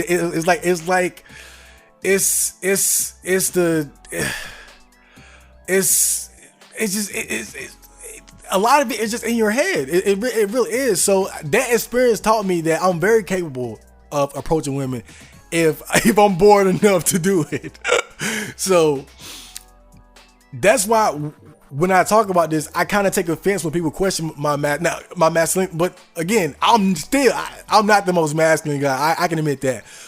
But one thing that I know I can do is approach a bitch. And like I said, the only reason I don't do it now is, again, because of one, what this whole thread is about, the whole disrespect about women refusing to approach and looking at it as a demeaning act. And two, just not giving a fuck enough to even go through the trouble. But I swear, bro, give me $20 and point to a girl, I'm gone. I do it. You give me $20. All I need is a reason and I'll do it. I don't care how bad she is. The only thing, as long as she's not obviously with her boyfriend, because I'm not going to disrespect another man to his face. And as long as she's not obviously fucking underage or something. But I don't care if she's a Victoria's Secret model. Give me $20. That's all I need. I do it. I don't need. I would propose. I would go all the way.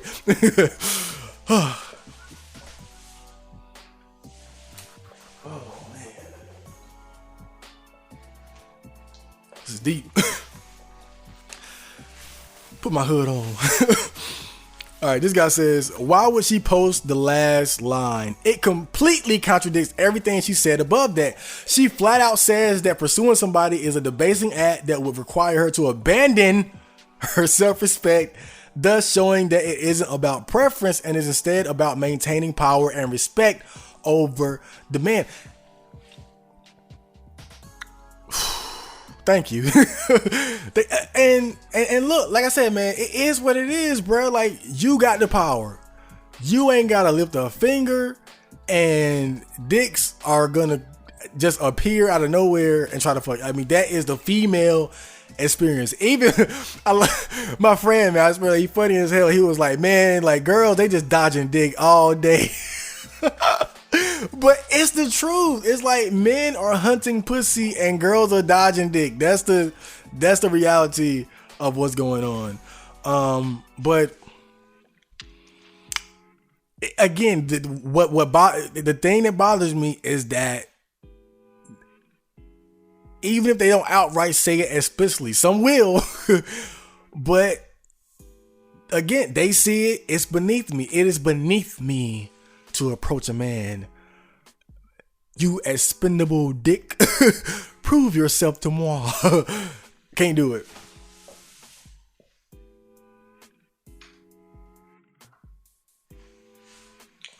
Okay, now this is a good one. This guy, he comes with the science. Human mating strategy. Is it the male versus the female like it is in some species? You are in competition with other males. Your job is to demonstrate your superiority over other males to prove your suitability. If the woman was to choose a man in advance and specifically pursue him, this would grant the metaphorical victory to a man who may not have succeeded in direct competition, which means he is not necessarily an optimal choice. Instinctively, the quoted woman understands this and therefore contributes to the continued improvement of her genetic stock. And for the most part, I agree. I agree with this because I truly believe, and some people disagree, but I believe that human beings, we are a tournament species. Men compete for access to the most amount of women. Women compete for access to the best men. And part of the assessment process for a woman is just having a man prove himself. But I guess I got two problems with this. And one is it's not a perfect system.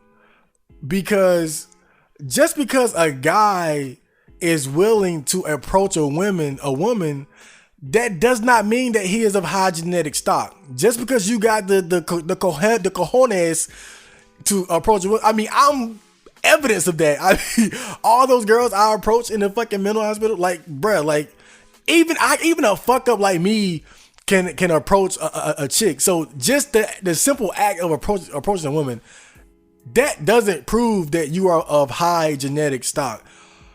All that proves is that you can approach a woman. Honestly, the difficulty of it is overblown. It is overblown. The shit is really, it's like, it's like a phantom. It's just it is barely an accomplishment to just go up and talk to her. It is not that hard. So whatever you prove in the process of approaching them, it is, to me at least, it's not that great. Because like I said, even a fuck up like me can do it. And I got a friend, well, not really a friend, but he was a weed guy. And I swear, bro, you hang out with this guy, all he does is approach women. Every time we go out, he's talking to every single girl. And this guy's a bum. He's a fucking bum. What is he proving? But again, it's nothing. So, and then also as well, not necessarily saying this is contrary to what he was talking about, but you also have the guys in our society who are just obvious catches to where they don't have to prove anything. They don't have to approach women first. The woman just knows, like, oh, he's a successful guy. I want him. And they will pursue the guy. So really, essentially, women are just sort of waiting around to find that successful guy. And what they do is they just wait for guys to come to them and prove that they're of worth. But again, it's not a perfect system. And I think back to that video where there was this handsome dude who was talking, he was basically talking to a group of women and explaining to them why guys don't approach them. And he said that for the most part, most of the guys that approach women would be players. if there's like, I mean, and he broke it down like good. Like he really explained it well, and really just sort of dissected just some of the dumb ideologies that women have about men having to approach them. One in particular is, if he wants me bad enough, then, you know, he should approach me. And he was explaining to the women how you need to understand that anytime a man goes out, he sees dozens of women that he's attracted to. Dozens. So if a guy literally just had to approach every girl that he found attractive, dude, society would not be able to function. Because as a man, you see so, just on the average day out, like now, me, in my town, it is honestly, pickings are slim. So but once I go up by the movie theater and the mall and Walmart, I swear, bro, it is like, oh God, I love it. You just see so many different attractive women, just different races, shapes and sizes, myths, young, whatever. Like, man, it is, oh God. But I swear, if I had to stop and talk to every girl that I found attractive, man, and if other guys had to do the same thing, I mean, like I said, society would not be able to function. We are just attracted to too many different women. Like, and then on top of that, just the annoyance of it all that it would actually create. And women need to understand this. But also on top of that, he also talked about how the guys who are most likely to approach a lot of women are probably the players, if not PUA types. So the negative experiences that women have with guys is really like, and again, this is the negative aspect of waiting for guys to come to you, is that you only get what you are given. You might see a great guy and, he's just awesome. I mean, yeah, but you're too conceited to just tell him that you're attracted to him and want to be with him. So instead, you get picked up by this player guy who just goes through women like fucking gym socks and wonder why you get dogged out. Wonder why you get pumped and dumped, because you just wait for guys to come to you. And again, let's be real. Most of the guys who are willing to approach a large number of women are going to be player types. That's just reality. And so those negative experiences are because you're just waiting around instead of going after the great guy that you actually want. Now, you might, actually evaluate these guys. But again, you know how we are as men. Like, we will lie. Dude, men will sell their soul for pussy. Will sell their soul. I mean, dotted line, Chad Marco, pussy please. Like, dude. So it's nothing to lie and deceive and present yourself as being a good guy, a high value, a man of high value, just to get in and get out. So again, even though it made sense from an evolutionary perspective, it's a flawed system. It's not perfect. All right, this guy, this is how it's supposed to be, incel. Men are supposed to be the leaders in a relationship. This woman is only hypocritical if she is also sprouting a bunch of feminist garbage. Now, I agree somewhat. Men are supposed to be the leaders in a relationship. Cool. But what does that have to do with who approaches? Again, we're talking about a relationship. Now, when we're talking about actually you're not in a relationship. You're not in any type of relationship first. And still, just going back to the mentality, the conceited mentality that women have in regards to who approaches first. Again, that's primarily the reason why I refuse to do that shit. But I do agree, men, head of the household, whatever, protector, provider, I can dig that. But I feel like who approaches first, that's a different ball game. And we're gonna get into that more later.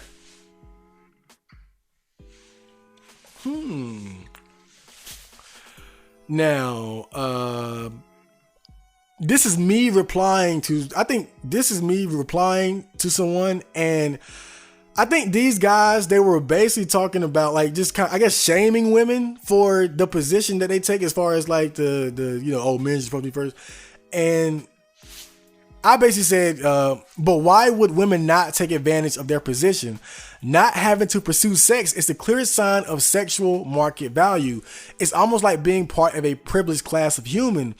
I just dislike how approaching women first has been flipped into being this grand rite of passage for real men.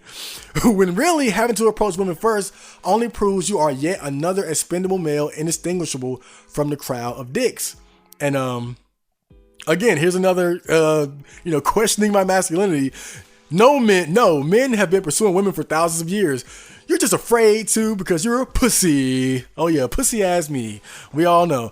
All right, now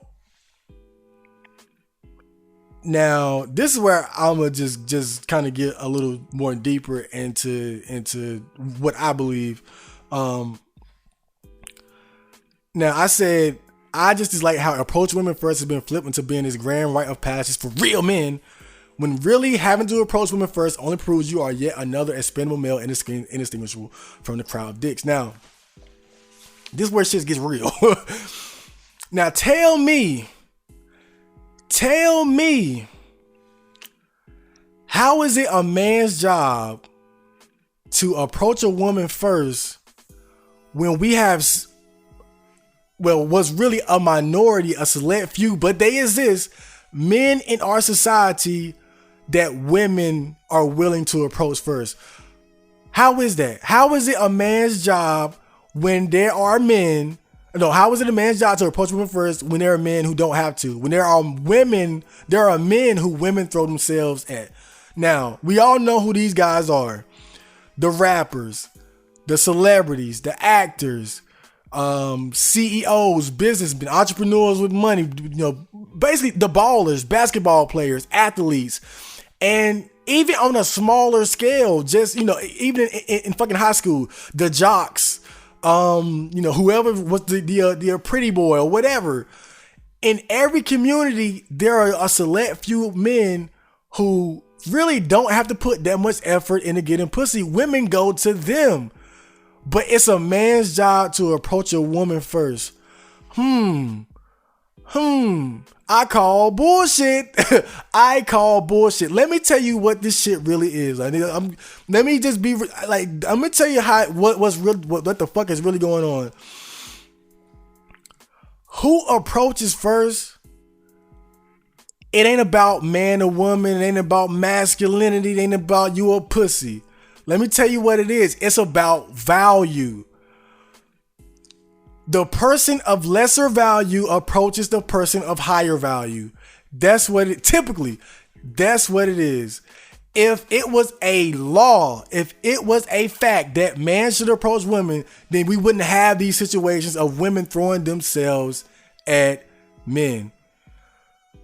And I don't have to go dig it. I mean, but it's various accounts of male celebrities talking about how, women sliding in their DMs, women throwing themselves at them, women begging to be with them, doing all kinds of things to be with them. We've all heard the stories. I think, what was it? Wilt Chamberlain said he fucked like 15,000 women. Do you think he cold approached 15,000 women? I don't think so. And this is why I hate when people, again, we have deluded ourselves. We have lied to ourselves and each other. We have basically been saying, the masculine thing to do is to approach the woman first. No. If you have to approach the woman first, then odds are you are a man of low value. I hate to fucking tell you, but it's the truth. If you have to approach women first, you are an expendable dick. It is what it is. You are easily replaced. She does not need you. Somebody else could replace like that. But if you're an NBA player, or if you are a rapper, or this or that, if you're just that guy within your community, then those rules no longer apply. The women would come to you because you're obviously a man of high value, a man of success, and they would come to you and literally just backflip onto your cock. And so, realizing this, it's like, how can we continue to tell this lie that approaching women is the masculine thing to do? If anything, you're just admitting to your own low value. And look, I'm not saying you shouldn't. I'm not saying that it's bad to approach. Don't get me wrong, because let's be real. Most guys would never be that rapper or that highly valued, desirable man.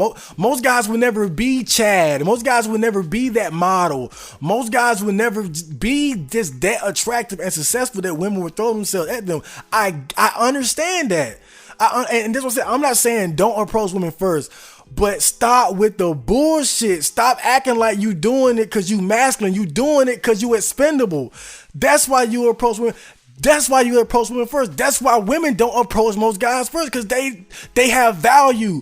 The average woman has more value than the average man. It is what it is. That's why women don't approach men first, because they can afford to. They have the value. They have the worth. Bruh, let me tell you, hypothetically, just a hypothetical scenario.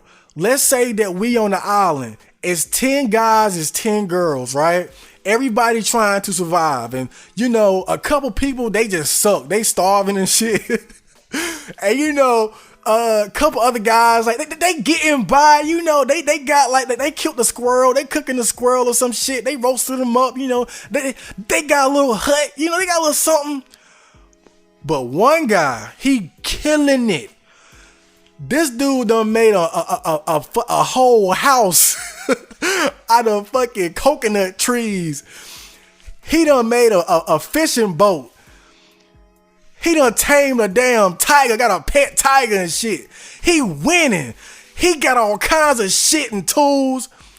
You think that he gotta go approach the women and ask them to come to his fucking part of the island? Fuck no.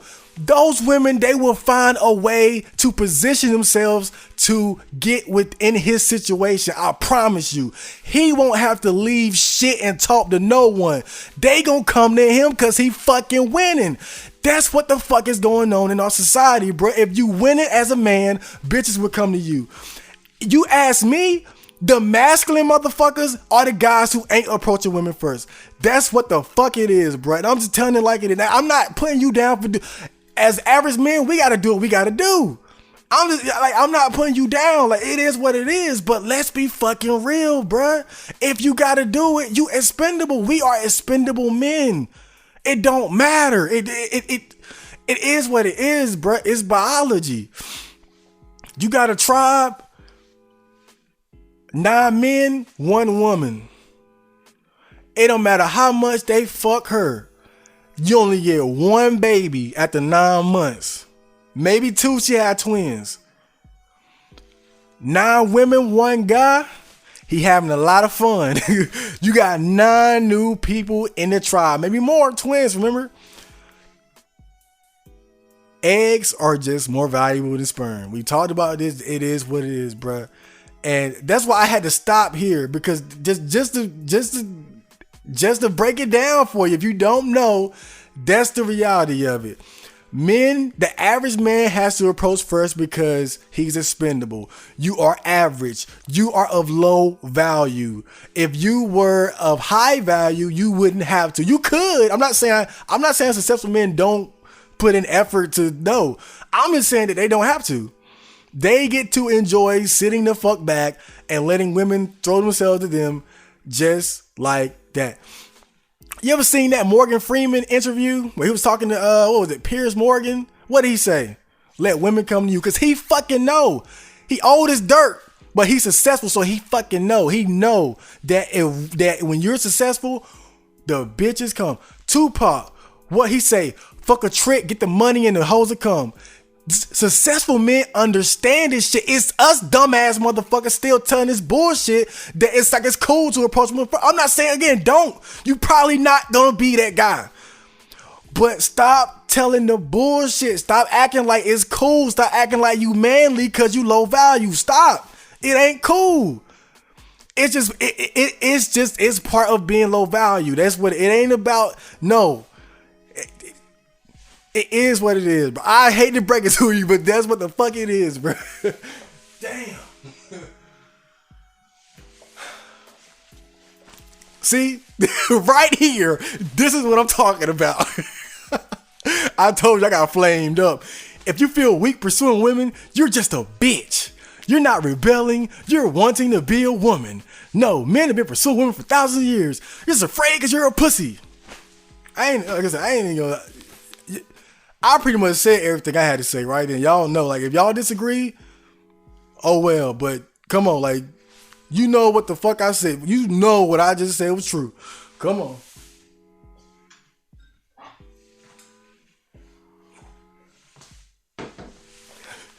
I need to start doing my own threads more often because I get passionate.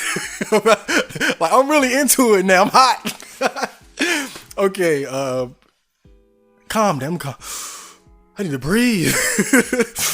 Okay. It's way better to be the hunter than the prey. It's easy. Just get every fuckable roasty number you have contact with and hit nonstop. Altogether, spam them like a Nigerian spammer. I like that comparison. There are just dumb, worthless meat hoes. Come on, don't disrespect the women.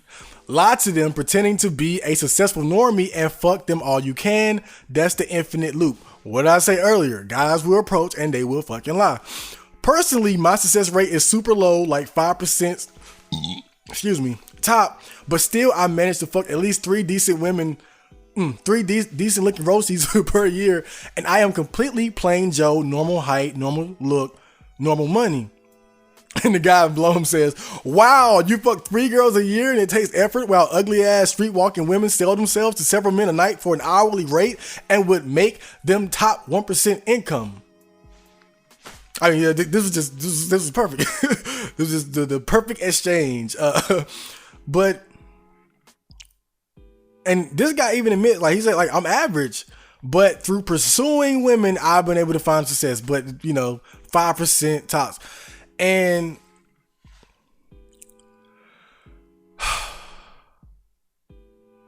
the problem with this is, think about the effort he's putting in and what he's getting out. He has a 5% success rate, but it's going 95 miles an hour trying to get pussy. That is the now again. I'm not gonna put him down because, like I said, for some people it's that important. You look at the amount of time I spend working on the song and shit, and what I get in return. What 50 cent off the YouTube? But you can look at me like I'm down fool. But this is what I'm passionate about. If you passionate about getting pussy and getting bitches, hey, you'll put in the effort if you care. But again, I think with guys like me who just have a low sex drive and we just don't mind, it don't balance out for us. The effort versus reward, it just is not there for us. And I'm not gonna put him down for trying, but just saying, like, look. I mean, he basically proved what I said. It's like the effort is just so insane. 3 a year, 5% success rate. That's the life of an average man. But now I do kind of agree with what he said, though. It's way better to be the hunter than the prey. In a way, I would say the advantage of being the hunter is that you see what you want and you go for it. So it's not like people can bring you things that you don't want and that's what you're stuck with. Like, you can specifically say, I want this, that, that, and you go for it. Whereas if you wait for something, then you might not get exactly what you want. So there is an advantage there. But let's really look deeper into this, like really hunter and the prey. Now, the advantage of being the prey is, one, he's coming. He's coming. And he has to come to your territory, your neck of the woods, your cave, your den. So what do? You set up traps. You set up, you get prepared. You're ready for him. That's the advantage of being a person that's approached. is the, and again, this is tied into what women do. We all know women do. Shit tests. The shit tests, those are the traps. She knows she's being hunted. Let me put a bear trap right here. Man, let's put a deadfall right here. Man, you know, put a little spike trap. They know you coming. They got the shit test ready for you, dog. So even though there are good aspects of being a hunter, the prey has its advantage as well, because it knows you're coming, and you have to walk through their territory. They're leading you on. They know that you want them. They already know what you want, but you don't know what they got lined up for your ass. That's the difference. So there you have it. And the guy underneath him pretty much just pointing out the value difference here. Like, you an average guy putting in all this effort, probably spending money too, and you got 3 bitches. But an ugly bitch, an ugly girl can literally sell her pussy and make money off that shit. Again, look at the power level difference here. Come on, bro.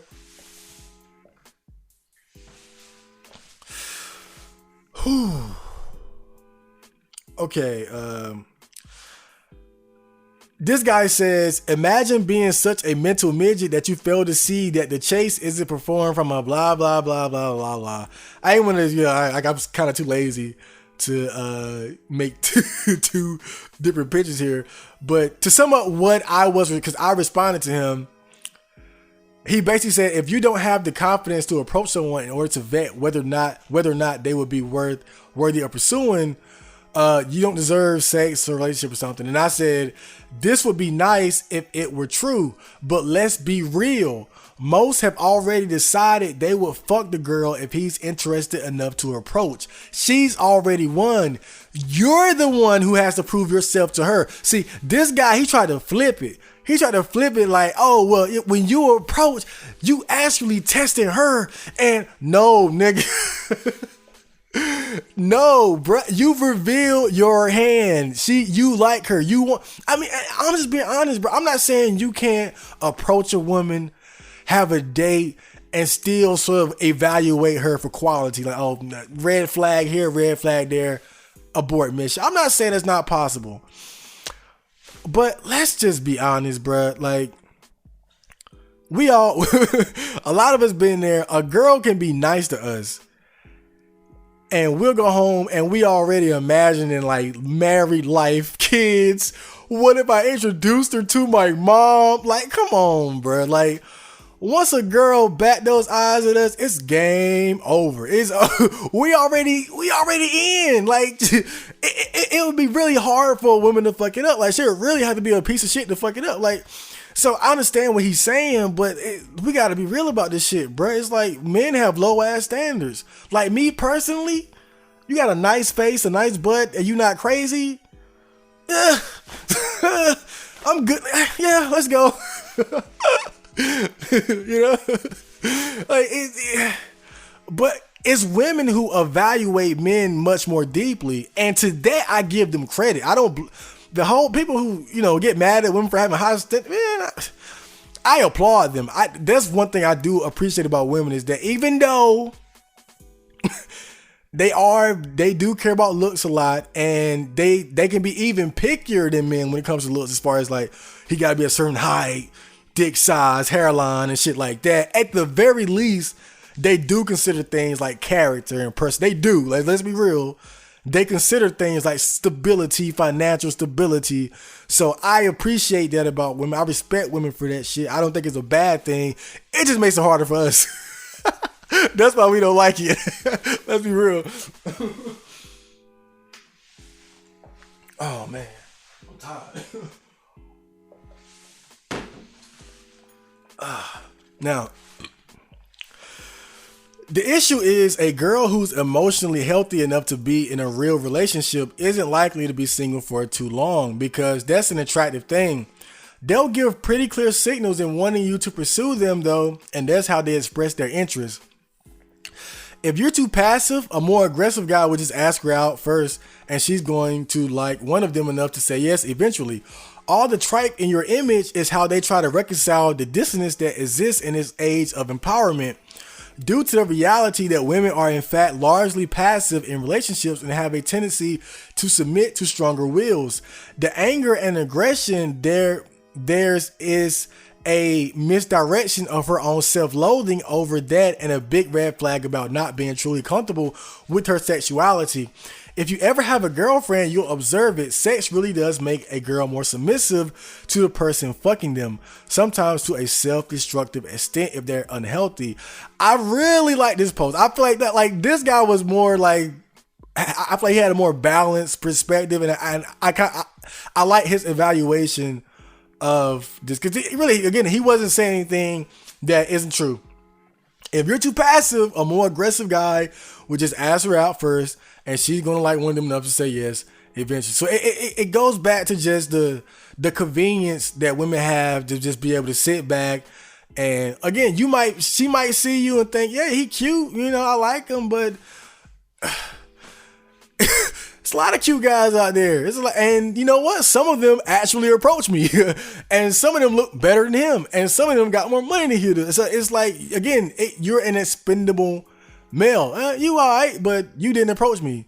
So that makes all the difference. She might like you, but you know, it's other guys that she likes, and they're going to approach her, and it's just that simple. And again, I'm not mad at it. It is what it is. It's totally understandable why women take this sort of passive stance when it comes to dating, because they have so many options, and options come to them. They don't have to pursue the options. They can just wait for the man to come to them and evaluate their worth and allow them into their holes, pretty much. But I like how he went a little bit deeper, and because when you look at what that girl said, there was a bit of anger there. Like, I don't know if it was anger, but it was like a little bit of aggression there. Like again, it goes back to that arrogance about it. And it's like, again, I'm the queen, you gotta prove yourself to me. But let's be real, bruh. At the end of the day, that queen sucking dick. She getting fucked in the ass. She swallowing nut. She probably eating, nowadays they eating ass. I mean, let's be real. So when you look at it from a woman's perspective, like, that right there, as far as like that moment of victory, that moment that of forcing a man to approach her first, that's where the fun stops, because from there you getting fucked the shit out of. And not saying, you know, because I think some women are more in tune with their femininity, are more and are okay with being submissive to their man, but a lot of women are also resistant to that, and just again, some women they just do not. Some women just don't like being women. I mean, they don't like that submissive role. And again, that's part of the reason why I love being a man, is that because, again, people always complain about women having it easier, but at the end of the day, that ease is dependent on the fact that she's gonna be somebody's bitch. Let's be real. Like, at the end of the day, she's somebody. Yeah, you get it easy, but you're somebody's bitch. It's just like prison. Yeah, you can bend over and take the dick, you know, and it's easier. You ain't gotta fight. You don't need no shank. You ain't got, you know, push-ups. You just gotta suck some fucking dick. And it's a similar thing where if you just be a bitch, it's easier, but you somebody's bitch. And that's the female, that's really a big part of the female dilemma. And some of them are okay with it, and some of them aren't, and they're more resistant. But again, like, this whole, a man must approach me first, I'm the queen. That's right there. Like, that's like, again, that's really all some women have. Cause after that, it's lights out. You can fuck the shit out of. And now this isn't like a fact of life, because there are, again, you got beta males, the blue pill guys, the nice guys, that even within a relationship, the woman is able to pretty much turn the tables and tame the man, make him her bitch.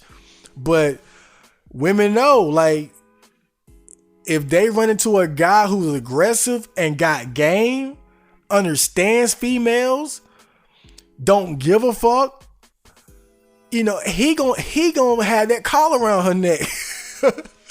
You know, you think she nice and cute, you know, you see her at work or at school or just out and about, you think she's just a innocent. No, her boyfriend got her doing crazy shit.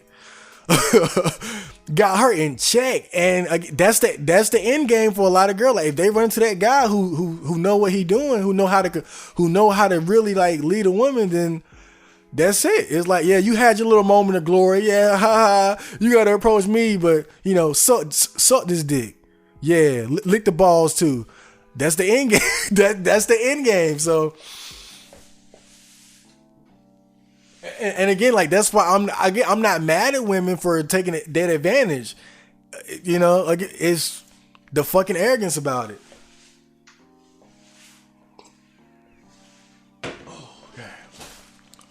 Almost fell.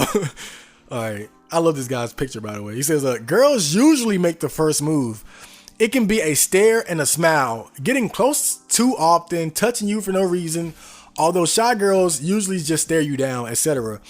I have approached recently and it went okay. I got her number and made her smile. I never do this, but she was different and something about her made me want to say hi. Now, when a guy does this and we don't have anything in common, it can be awkward, but also shows that you are confident, and that is attractive. I wouldn't say girls usually make the first move, though. I know what he's saying, though. It's the whole choosing signals thing. Though, a woman sort of subtly showing you that she's attracted to you, but I wouldn't call it a first move. Not at all, because the things that they do allow them to retain plausible deniability. They don't actually admit or outright say, I'm attracted to you, I want to have sex with you, I want to suck your balls. They aren't. No, everything they do is more subtle. Now, and really, now I don't know if it's intentional or subconscious, because if you see something that you like, if you see someone that you're attracted to or whatever, you're going to react in a positive way. And I think that's more so what's happening with the girls, you know, the eye contact, the touching. They like you, so they respond positively. It's not that they're making a move. They're just responding to you according to how they feel about you.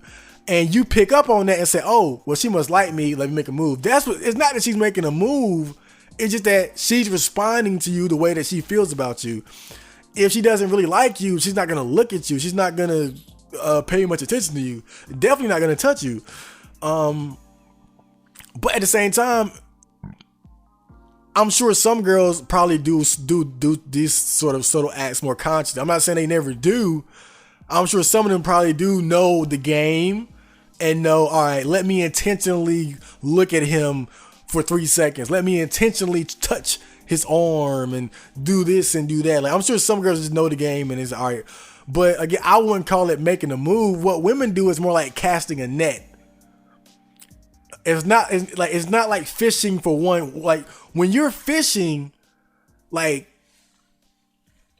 and you got a fish in close proximity, that's your focus. That fish is looking at the bait. It knows you want it. Like, oh, this nigga want me. He want me to bite this worm and get this hook. Like, they know. But what women do is more like casting a net. Like, you don't know what the hell he want. That net, I mean, you don't know what the hell she want. That net catching turtles and catfish and tuna and bass and fucking crabs and boots and cans. You don't know what that motherfucker want. You have no idea what she want. It's just like, does she like me? Does she not? It's like, you know, it's all these other fish around. You don't know. And that's really more akin to what women actually do. Like, women cast a net, men fish. We aim and we go. Women just sort of respond according to how she like they just sort of just respond according to how they feel about the various men around them. And you kind of got to just sort of determine for yourself, if she's actually choosing or if you're misreading her signals. But, good for him. He approached and it went okay. Again, don't listen to me. I'm cuckoo. I got this vendetta. Like, don't, it can't work. It can't work out, and, that's good for him.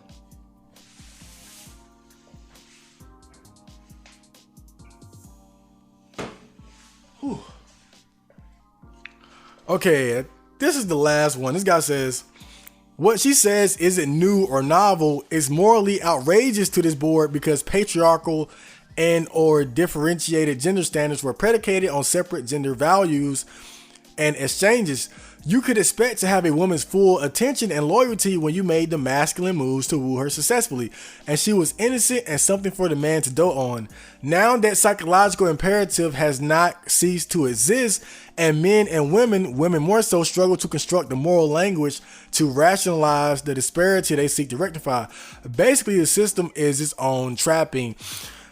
And I feel like he's kind of referring to what I was talking about earlier, where when things were more equal, where it was like, all right, I'm going to approach her because like she is like this pure, innocent creature, this angel that I perceive her to be. But now that illusion is gone. Men are no longer naive about the way women truly are. Men are no longer naive about how women like how women really think and what they want, and how they strategically, essentially, like the whole female dual mating strategy thing and shit like that. It's like, we know women, like, the fucking jig is up. We know women aren't perfect goddesses worthy of worship. Like, they shit like us.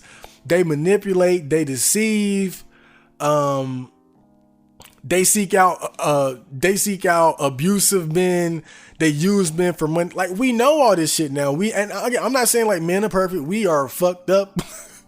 We are violent. We have our flaws as well. But we know. So I think more and more men, we just naturally, women, that pedestal that women have been on for so long is sort of like going further and further down for a lot of men, as we begin to realize that they aren't exactly the way that we thought they were. Like, women are savages just like us. And again, like, that's cool.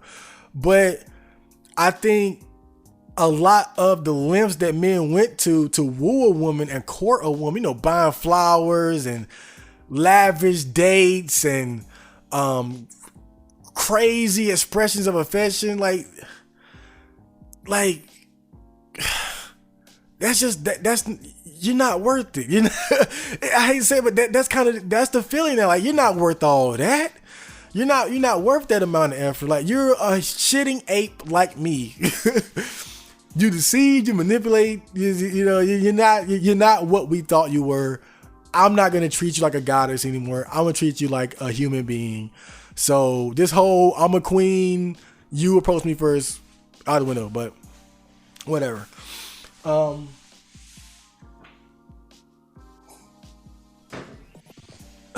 But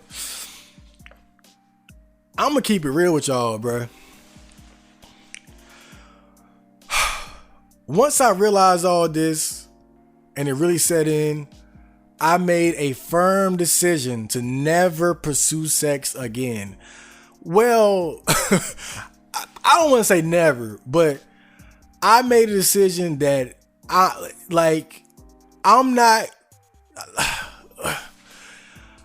at least for the foreseeable future, I'm not going to pursue sex. Realizing that men of high value don't have to pursue women, that they attract women naturally. You know what I said? I want to be that guy. I want to be the guy that's just so awesome that women will come to me. Women feel like they're queens, and the male peon should approach them. Well, you know what? I feel like I'm a goddamn king, and the female peon should come to me. And what I like about this, and you want to talk about masculinity, you want to talk about what's macho. You ask me, that's macho, to become so fucking awesome that women come to you, because that requires you to be something special. You have to be damn awesome for an attractive woman to go out of her way to want to be with you, to approach you first, to chase you. That's what I want. That's what the fuck. Now, honestly, I don't care if I succeed or not, because again, that's the liberation that comes with just coming to terms with being a virgin and not giving a fuck. I don't give a fuck anymore. So that's what I get to enjoy, and I look at it like a like that's a challenge. Any man can go around hitting on dozens of women, hundreds of women, cold approaching, blowing their ego up, lying, walking around chest puffed out like you tough, like you the man, telling lies, manipulating and shit, PUA. Any motherfucker can do that. But only a select few men are so fucking awesome that the women come to them. I realize this and I say, you know what? If I can't be that guy, I don't deserve to have sex. I don't deserve to be with a woman. If I'm not that good, I won't accept anything less. I'm telling you people this today. I will not accept anything less. I don't care if you think I'm crazy. I don't care if you think, and I might be. And again, like, failure is chances of failure very high, chances of success very low. I know, but this challenge sets my fucking soul on fire. I feel like I'm punching the biggest motherfucker in jail right now. Like, what? That's how I feel right now. This, to me, this choice, this path, this is masculine to me, because this is hard. This is damn near impossible. And I love it. I fucking love it. I love it. God damn, I'm on fire, bro. I love that shit. I love it. Like, it's do or die. My back is against the wall. The ships are burnt. Ain't no going back. It's sink or swim. It's do or die. And like I said, that shit, to me, that's macho. That whole code of 100 approaches a day and that's peon shit. Peons.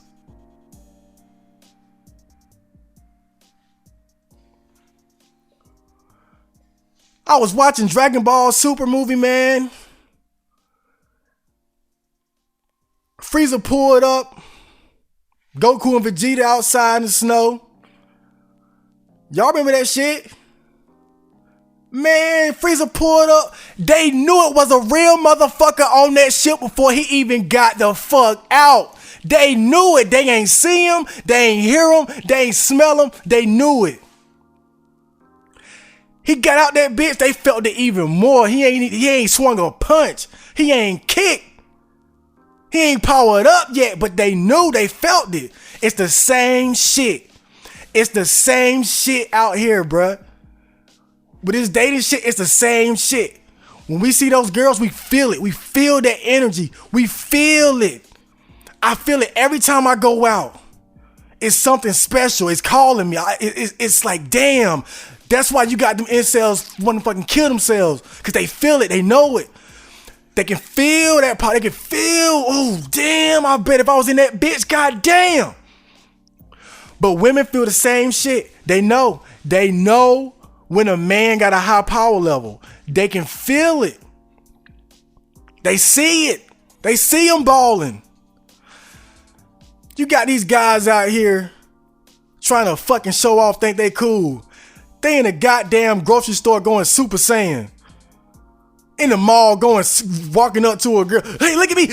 Going Super Saiyan right in their fucking face. Nah, me, you gonna feel that shit. I ain't powered up yet, but you feel it. You know it. And again, motherfuckers might think I'm crazy, but Y'all remember that story I told you? Remember that story I told you about that girl who was following me around in the fucking grocery store and shit? See, that was after I got on my grind. That was after I started focusing on myself. I won't showing off. I won't flexing. I won't doing nothing. She knew it. She felt it. She felt something. Not to toot my own horn. I'm low level. I'm Bardock right now. I'm gonna keep it real.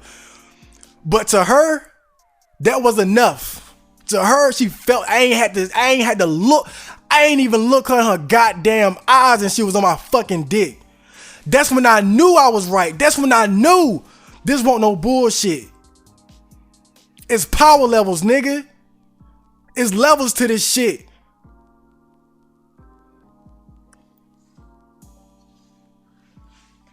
I'm done. That's all I gotta say. So, I hope you guys enjoyed the thread of the day. Next, we have a little bit of OC from, let me see.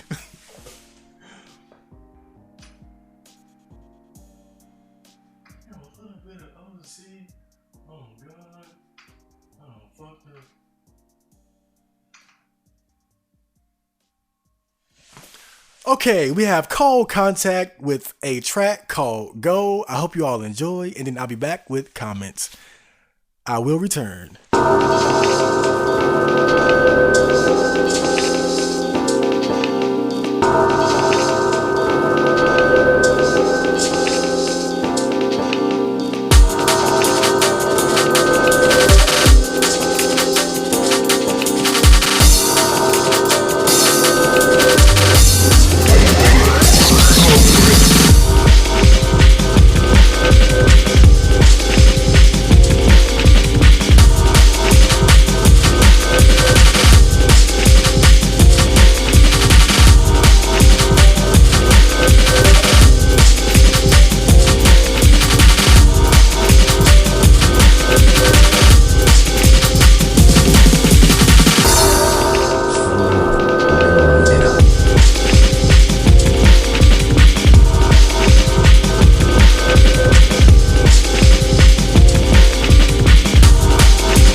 That was Cold Contact with Go. Yo, I really fuck with that song though. Like, that song has a certain energy to it. Like, that's a song that I could run to. Like, no bullshit. I'm putting that song on my phone, bro. Cause I can. That's something that honestly, out of all the songs I've ever put on this podcast, that's probably one I've liked the most so far. And cause this is something that I can actually like use. You know, the other songs is, okay, like, robots make music cool. But this, no bullshit, I'm putting this on my phone cause this is the perfect song that I could run to. I could like, cause I love like running and like running to the library, running to Walmart, whatever, like big, running about, shit, 3, 4 miles and shit. Yo, that's on the play. That's going on the playlist right there. That's on my running playlist. Like that shit got a good energy to it. And if I'm not saying I'm not, but because right now my focus is like trap, hip hop, rap type beats. But if I wasn't doing that, I'd be making stuff like this. Like I love music that makes you want to like run. And really some of my beats and some of my songs do that.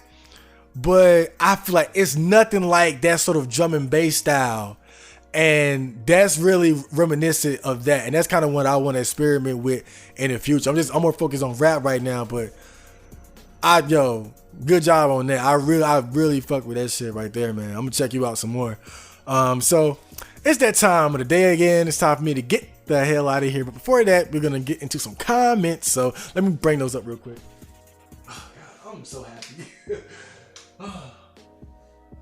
Okay, now this guy says, I'm just saying though. I mean, this guy, his name is, I'm just saying though. Figure fucking first. Can I get a what's up or some acknowledgement? I've been I'm assuming fan for 3 or 4 years. My old account was Baka Baka Con. Yo, shout out to you. But real talk, I saw this comment. I was like, yo, 3-4 years? Like, this is an OG. I was recording the intro to Robot Music 9002 recently, and I said, you know what? I'm gonna shout this guy out. So when you listen to the intro to the Robot Music 9002 album, listen to the beginning because I made sure to give you a shout out along with some other guys that are kind of stood out to me in the the Chad Marco Robot Music community or whatever. So I appreciate your long-term commitment to me. I feel like I failed you guys because I feel like I should have been doing so much more, but I promise, man, I'm really trying to make this channel as awesome as possible and create a lot of awesome stuff for you guys. So honestly, man, I really appreciate that shit because like this is a great source of, honestly, like this whole thing here, it's a nice source of happiness for me. And it wouldn't be that. It wouldn't be what it is without you guys, and that's why I said moving forward, I'm just always thinking like, how can I give back? Like even now, I'm thinking about like what can I do for the few guys who are pledging to me on Patreon, and what can I do more for the guys on Twitter and YouTube. So I really, real talk, I appreciate that shit. Okay, Moon-Based MGTOW says on the How to Be a Neat episode 3. Shout out to the MGTOW. I gotta show love to the MGTOW. He said, best weed I ever had was Afghan Kush. Hardest drug was opium. I would never snort or inject shit. I am an LSD god. Trip by myself in Times Square, no freak out. If you ever take it, definitely start to come up while taking a shower. One of my good friends, he's super into the weed. But he said the strongest I think that he ever smoked was called Purple Hindu Kush. He said that shit, I don't fuck dude. But something about that Kush, man. Anything with Kush on it, you better be careful. Don't try opium. I can only imagine that was like heaven on earth. I would never snort or inject shit. I mean, I feel you, but opium is pretty intense too. China had the whole like opium wars, and they were killing people for smoking opium. Like, opium ain't no joke, man. But as far as I know, but even LSD, man, like I'm curious about it, but it's like I just don't know. I just don't think that I have the mental strength. I'm just being honest. I don't think that I have I don't trust my mind to be able to handle such an intense psychedelic. Cause even with weed, I have a very low tolerance. I take about I used to smoke more, but nowadays when I smoke I take 2 or 3 hits and put it out. But really I don't smoke blunts no more. Cause not healthy. But if it's a joint, I take about 2 or 3 hits, put it out, or if I'm smoking out of a pipe or apple, 2 or 3 times to put it out. Like now I just kind of get a buzz, because if I smoke too much, I get kind of anxious, and the paranoia sets in, and that's really, again, that's half the fun. But I don't always want to deal with that. Sometimes I just want to chill. I just want to be a little high, get a little buzz, and alter my perception a bit, because the whole paranoia shit can just be so intense sometimes.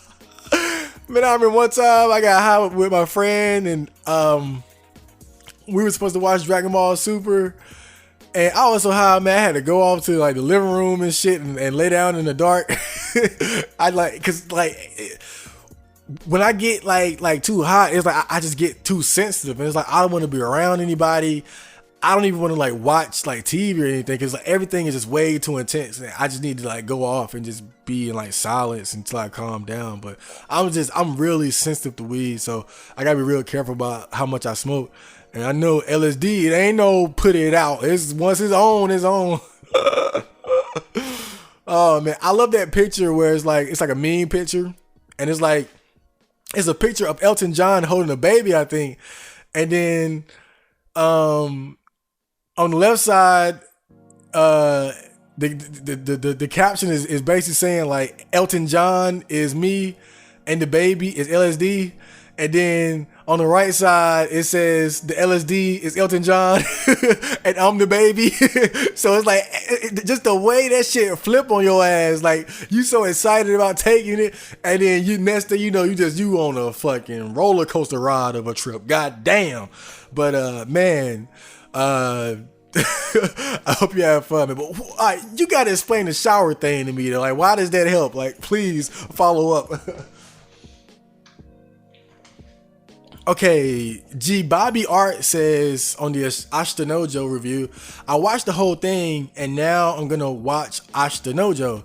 You are a good one. You watched that whole 2-hour review, and it's like, well, now I'm but that's good though, because I kind of expect, I honestly, when I make these reviews, I feel like people who've already seen it will probably enjoy it more, because my reviews aren't like condensed like 10-20 minute reviews to just kind of convince you to watch it. Really, again, it's more about just me kind of sitting back and talking about the anime in depth. I try not to spoil it too much, just in case, for guys like yourself who might watch the review without having seen it before and might be convinced to watch it. So I, in retrospect, I'm glad that I didn't spoil too much of it. I did, even within 2 hours, I didn't, spoil way, too much, even though I'm sure you got a good idea what you get into. So, but, I'm glad I was able to put somebody on, because Ashtanojo is good, bro. Honestly, it's one of my all-time favorites, man. Ashtanojo. So I'm glad I was able to convince someone to check out this classic anime. And just a little sneak peek, I'm going to put it out there right now. The next anime review that I'm going to do is going to be Ray Zero. That's my next one, because that's what I always hear about. So I was like, and it's more current. So I kind of, Ashtanojo old, so I want to do something new next. And I've had a few people like recommend anime for me to review, and I'll probably check out one of those after that. But Ray Zero is next. So just let y'all know.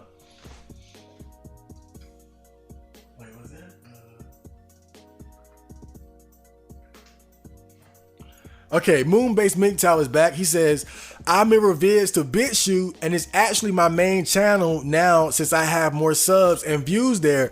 Congrats on 2K and getting paid. And because on the 2K sub celebration video, I was talking about how YouTube. Hold on, who the fuck is that? Oh, I thought somebody was pulling up. On that video, I was talking about how YouTube, they took down one of the episodes of How to Be a Neat. That shit pissed me off, but we know how YouTube is, so it's whatever.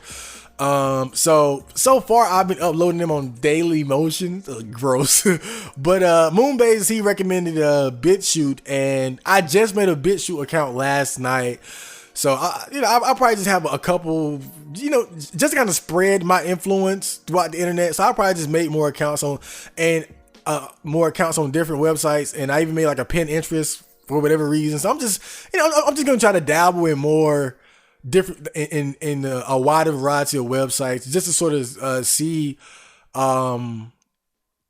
if I can get more fans that way, more supporters that way. And yeah, that's pretty much the plan.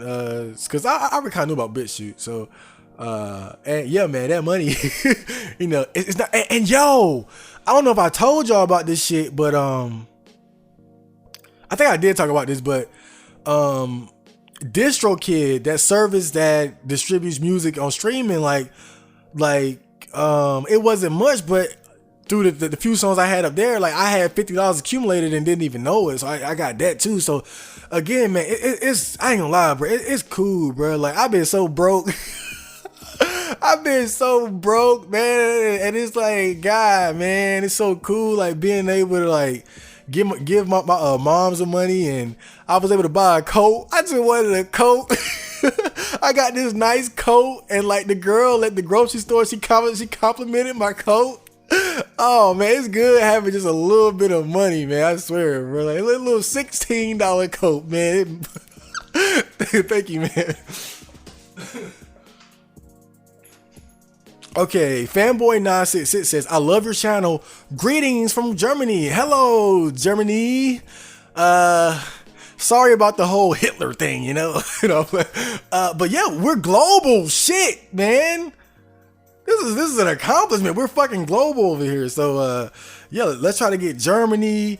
I want Great Britain. I want Brazil. I want Canada, Japan. Oh, I can't wait till I get. Oh man, I'm a weeb, so I definitely want that Asian audience. So thanks, Mr. Germany. Producer Chris says, congratulations. You are a favorite internet culture. Culture related hip hop artist of mine, just like Eggman. Shout out to the big Egg. You should stream sometime and I would donate. Yeah, the only streams I've been doing now are the FL Studio streams.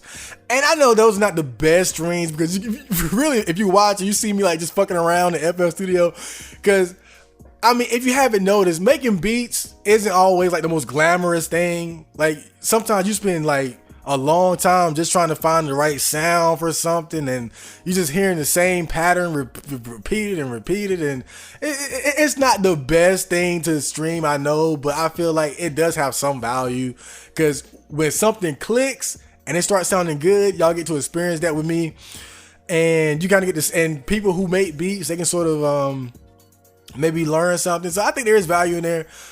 But I have to stay so focused on making the beat, I can't really interact with the people in the chat. So it's not the best stream, but it's just something. It's just a way for me to kind of just share just a part of my process. So I'm going to continue doing that. But I definitely want to do like probably something more similar to what Eggman does, where he just kind of sits in the chair,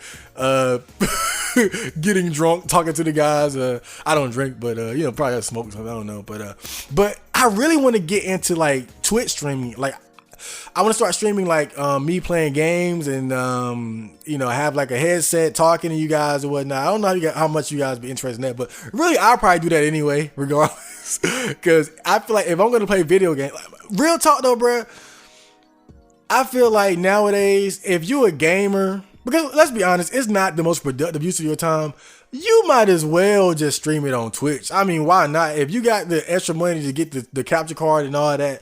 That's why I said once I get back into playing games regularly, and that's probably gonna be like towards the end of the year, I'm probably gonna start streaming on Twitch, because it's like, why not,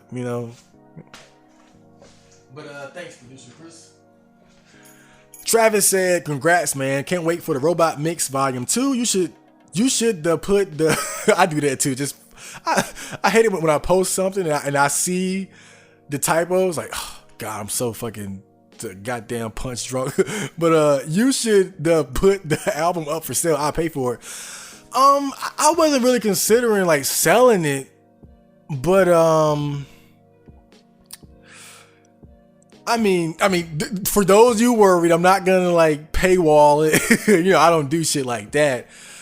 I think as far as like anything that'll be like a paywall type thing, it'll probably be on my Patreon. Like it'll probably just be certain things that are exclusive to the people who are donating. But as far as like the whole robot music thing, I always want that to be free. Like, cause to me it's more of a community thing. Something I do for the people, you know. So I don't want to sell, but I could like release it both for free and like maybe like on Bandcamp for like $5, you know, like charge, and they'll just be for the guys like him who just want to contribute. Like, I don't mind, but I never made it with the intent to sell it. It was always just for the intent to give it away. But yeah, I could again like just have it available to buy for those who just want to support what I have going on. But as far as the robot music thing, I'm not gonna force people to pay for that. That's my gift to the community, you guys. So, but again, if you want to donate, you know, I got a Patreon. You can help out just by liking my videos, playing them over and over again. Streaming services, just, you know, just help me out in any way that you can. But you know, but the robot music will always be available for free. So thank you. Bernie Sandpaper says, nigga, fuck bitches with STD with your money. I'm not quite at that level yet. You know, I was talking to Catfish Man, fucking crazy guy, but he was asking me like, do I have like female orbiters? You know, because of, I guess the, you know, this fucking minuscule amount of e-fame that I have, e-fame, but nah, not at all. My music hasn't got to the point where it's gotten me thoughts and bitches yet. Yeah, and that's cool. I am not interested in dating or having sex pretty much at all right now, to be honest. So I'm not looking for e-thoughts to jump on my dick or anything like that. And really, even like in my town, like, again, people know me, and some people know that I rap just by like, but I don't go around telling people about this shit. Like, honestly, I try to keep this shit on the down low. Like, I really try to keep this shit like that. 'Cause I thought about it, like, I could make like a Facebook and maybe add people that I used to go to school with and like be sharing music and posts. But it's like, I don't know, man. It's just, I don't know. I kind of like just having this thing just be my little thing, and and people don't really know, because I really express myself deeply here. So it'll be a little embarrassed. Like, I still get a little embarrassed. Like, one of my friends, like, we came up together rapping, and we used to kind of rap together and shit, but we kind of going our separate ways a little bit. You know, he's, you know, doing the whole girlfriend thing. I'm neat, loner type, whatever. But he definitely knows about my channel and more intimately than most people. And he told our weed dealer about it. So one day I'm in a grocery store, and my weed dealer, he sees me, he's like, yo, do you need a ride? I'm like, sure. And while I'm in the car with him, he starts talking about my YouTube channel. He said, yo, I like that song, Couldn't Say Hello. I was like, yeah. but it's kind of embarrassing because of the subject matter of a lot of my songs. But it was funny too, because even he said that he could relate to it. So like this big, like, you know, to me, like, he's like this big OG drug dealer, but even he can relate to, you know, being afraid to talk to a pretty girl or whatever. So it was funny, but again, I don't tell people about my channel a lot. So like, I never try to use it to like show off and like, hey, look at this, like, no. And I'm really, again, like, I'm gonna try, as far as like, I try to keep it on the down low as much as I possibly can, but I know eventually it's just gonna get out of hand, you know. Well, like, I don't know for sure, but you know, it's definitely very possible it can just get out of hand. So I'm prepared for that too. This whatever, but I just like having it just be like our thing, you know. It's all, you know, just our thing, me and you. So fuck the bitches, let's get money. Zhang says, congrats, man. You can put the next album on Bandcamp if a 10th of your subscribers buy it for $5. That's a stack, aka a whole lot of good boy points. And yeah, that's what I was thinking about doing. Like, not again, paywall it, but just have it available to buy for someone who, the people who give a fuck to contribute and support what I got going on over here. That'd be cool. But again, not to force somebody to do it, but you know, it'll be there for the guys who are like, you know, I really like Chad Marco. I want him to buy nice coats. So thanks for the comment. I'm just saying though, back episode 9 up to a second channel, saved the whole series. That shit is history. Much love, homie. Yes, like that's why that shit really made me mad, bro. I'm not gonna lie, because it's like I feel like it's people that still like they want me to make more How to Be a Neat, but I don't really think it's necessary, because I feel like really you look at the OCM Botcast, it's not that different from How to Be. It's really not, and I just don't really feel the need to wake that dragon back up. I feel like it as it is, it's almost like a series, like a complete series, like episode 0 to 10. It just feels complete. No, to be honest though, I feel like I probably could do like one more to kind of like officially cap it. But again, like to even not have like to have that one missing, the 9, it's like missing an episode of Death Note or Gurren Lagann. Like you seen it all, but now episode 8 is gone. It ruins the sanctity of it all. That's why it makes me mad. But again, dealing with YouTube, we all know how that goes. So that's why I said just eventually I'm just gonna probably upload the whole series to Daily Motion or BitChute. It'll be on the internet for sure. It's just YouTube, man. It's just YouTube is like that, and it's like I'm just prepared for the worst, bro. But I'm just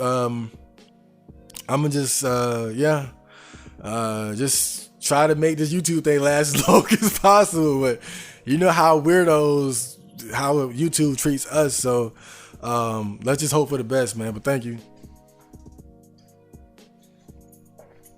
Moon-based Ming Chow, this is a long one, you bastard. He says, no fap is harder when you fap in different dimensions. I'm a samurai versus 3D. Oh, dude, are you high? But got reminded of my weakness to 2D when I was watching a music video of your Clown World rap, and this guy randomly threw in a panty shot of a trap in the video. Where is this Clown World rap video? I gotta search for this shit. I ain't seen this. I saw the Elliot Roger one, but I haven't seen the Clown World. Bruh, later that night, I couldn't even read DB Super Manga. They draw all the muscles out, and Kefla was looking too right at 1 a.m. Kefla is a sexy little muscular bitch. I swear, she got the little tight pants on, bro. Oh, God, like, she is sexy. I have gotten more resensitized as well. I might be too far gone for 3D, but I used to be a trap supremacist for 2D and started going vanilla a chance after no fap, but no more porn right now. If I watch, I have to work out plus cold shower. I'm on day 78. Congratulations, dude. That's fucking legendary to me. High score 163. Come on, bro. Let's give.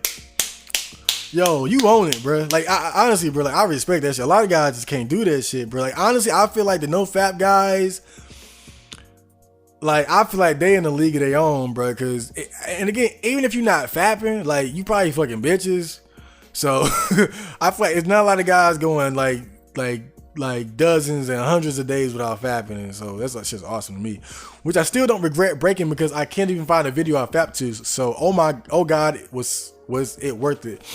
Even though I was set up to fail on vacation, whole ground floor to myself, connected bathroom. It was actually a lack of creative expression that got me. I had just finished watching Akira and felt so inspired to write or daydream a story, but I had to sleep for something early tomorrow morning. The urges crept in from that frustration. After that, I now wonder the theory that sexuality, creative energy. Oh man, I kind of got lost there. But yeah, dude, like that's fucking.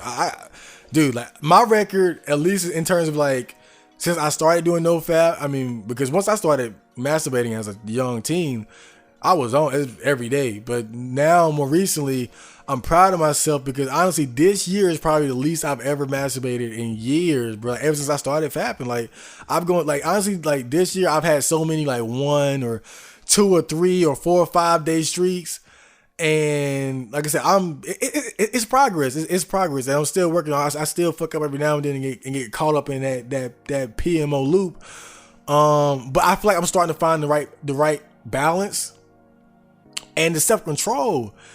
And it's like I feel like this month, No Nut November, like everything that I've practiced up to this point is kind of coming together. Like I'm not struggling at all. Like it's been easy, and I'm still looking at porn. I swear, like just last night, I was like working out with like porn playing on the fucking bit screen, bro. Like I don't know why, but like looking at fat asses and shit, like watching sex, it just gets me pumped up for some reason. So, but again, it's like it like just hard ass dick lifting weights, doing push-ups. But yeah, it's like it don't even get like I can handle it. I'm in control. And I probably shouldn't underestimate it because that's usually how you know the beginning of the end. But again, it's just I'm confident right now. It's day 18. I'm going again. Like I just feel like it's just a matter of time. Like I feel like No Nut November is in the bag for me. But yeah, the whole creative energy thing again. Like when I'm fapping regularly, to me it seems like I'm way less productive. I'm way less active, and I noticed that. I always noticed that in cycle. Now this month I haven't been like crazy productive, but I'm like it's like every day I do something. Like something gets done every day. I'm doing something. So again, it's that consistency is there, and it's getting better day by day. Ever since I started No Nut November. October, I was just straight degeneracy. Horror movies, junk food, and fapping, bro. But thanks for the comment, yo.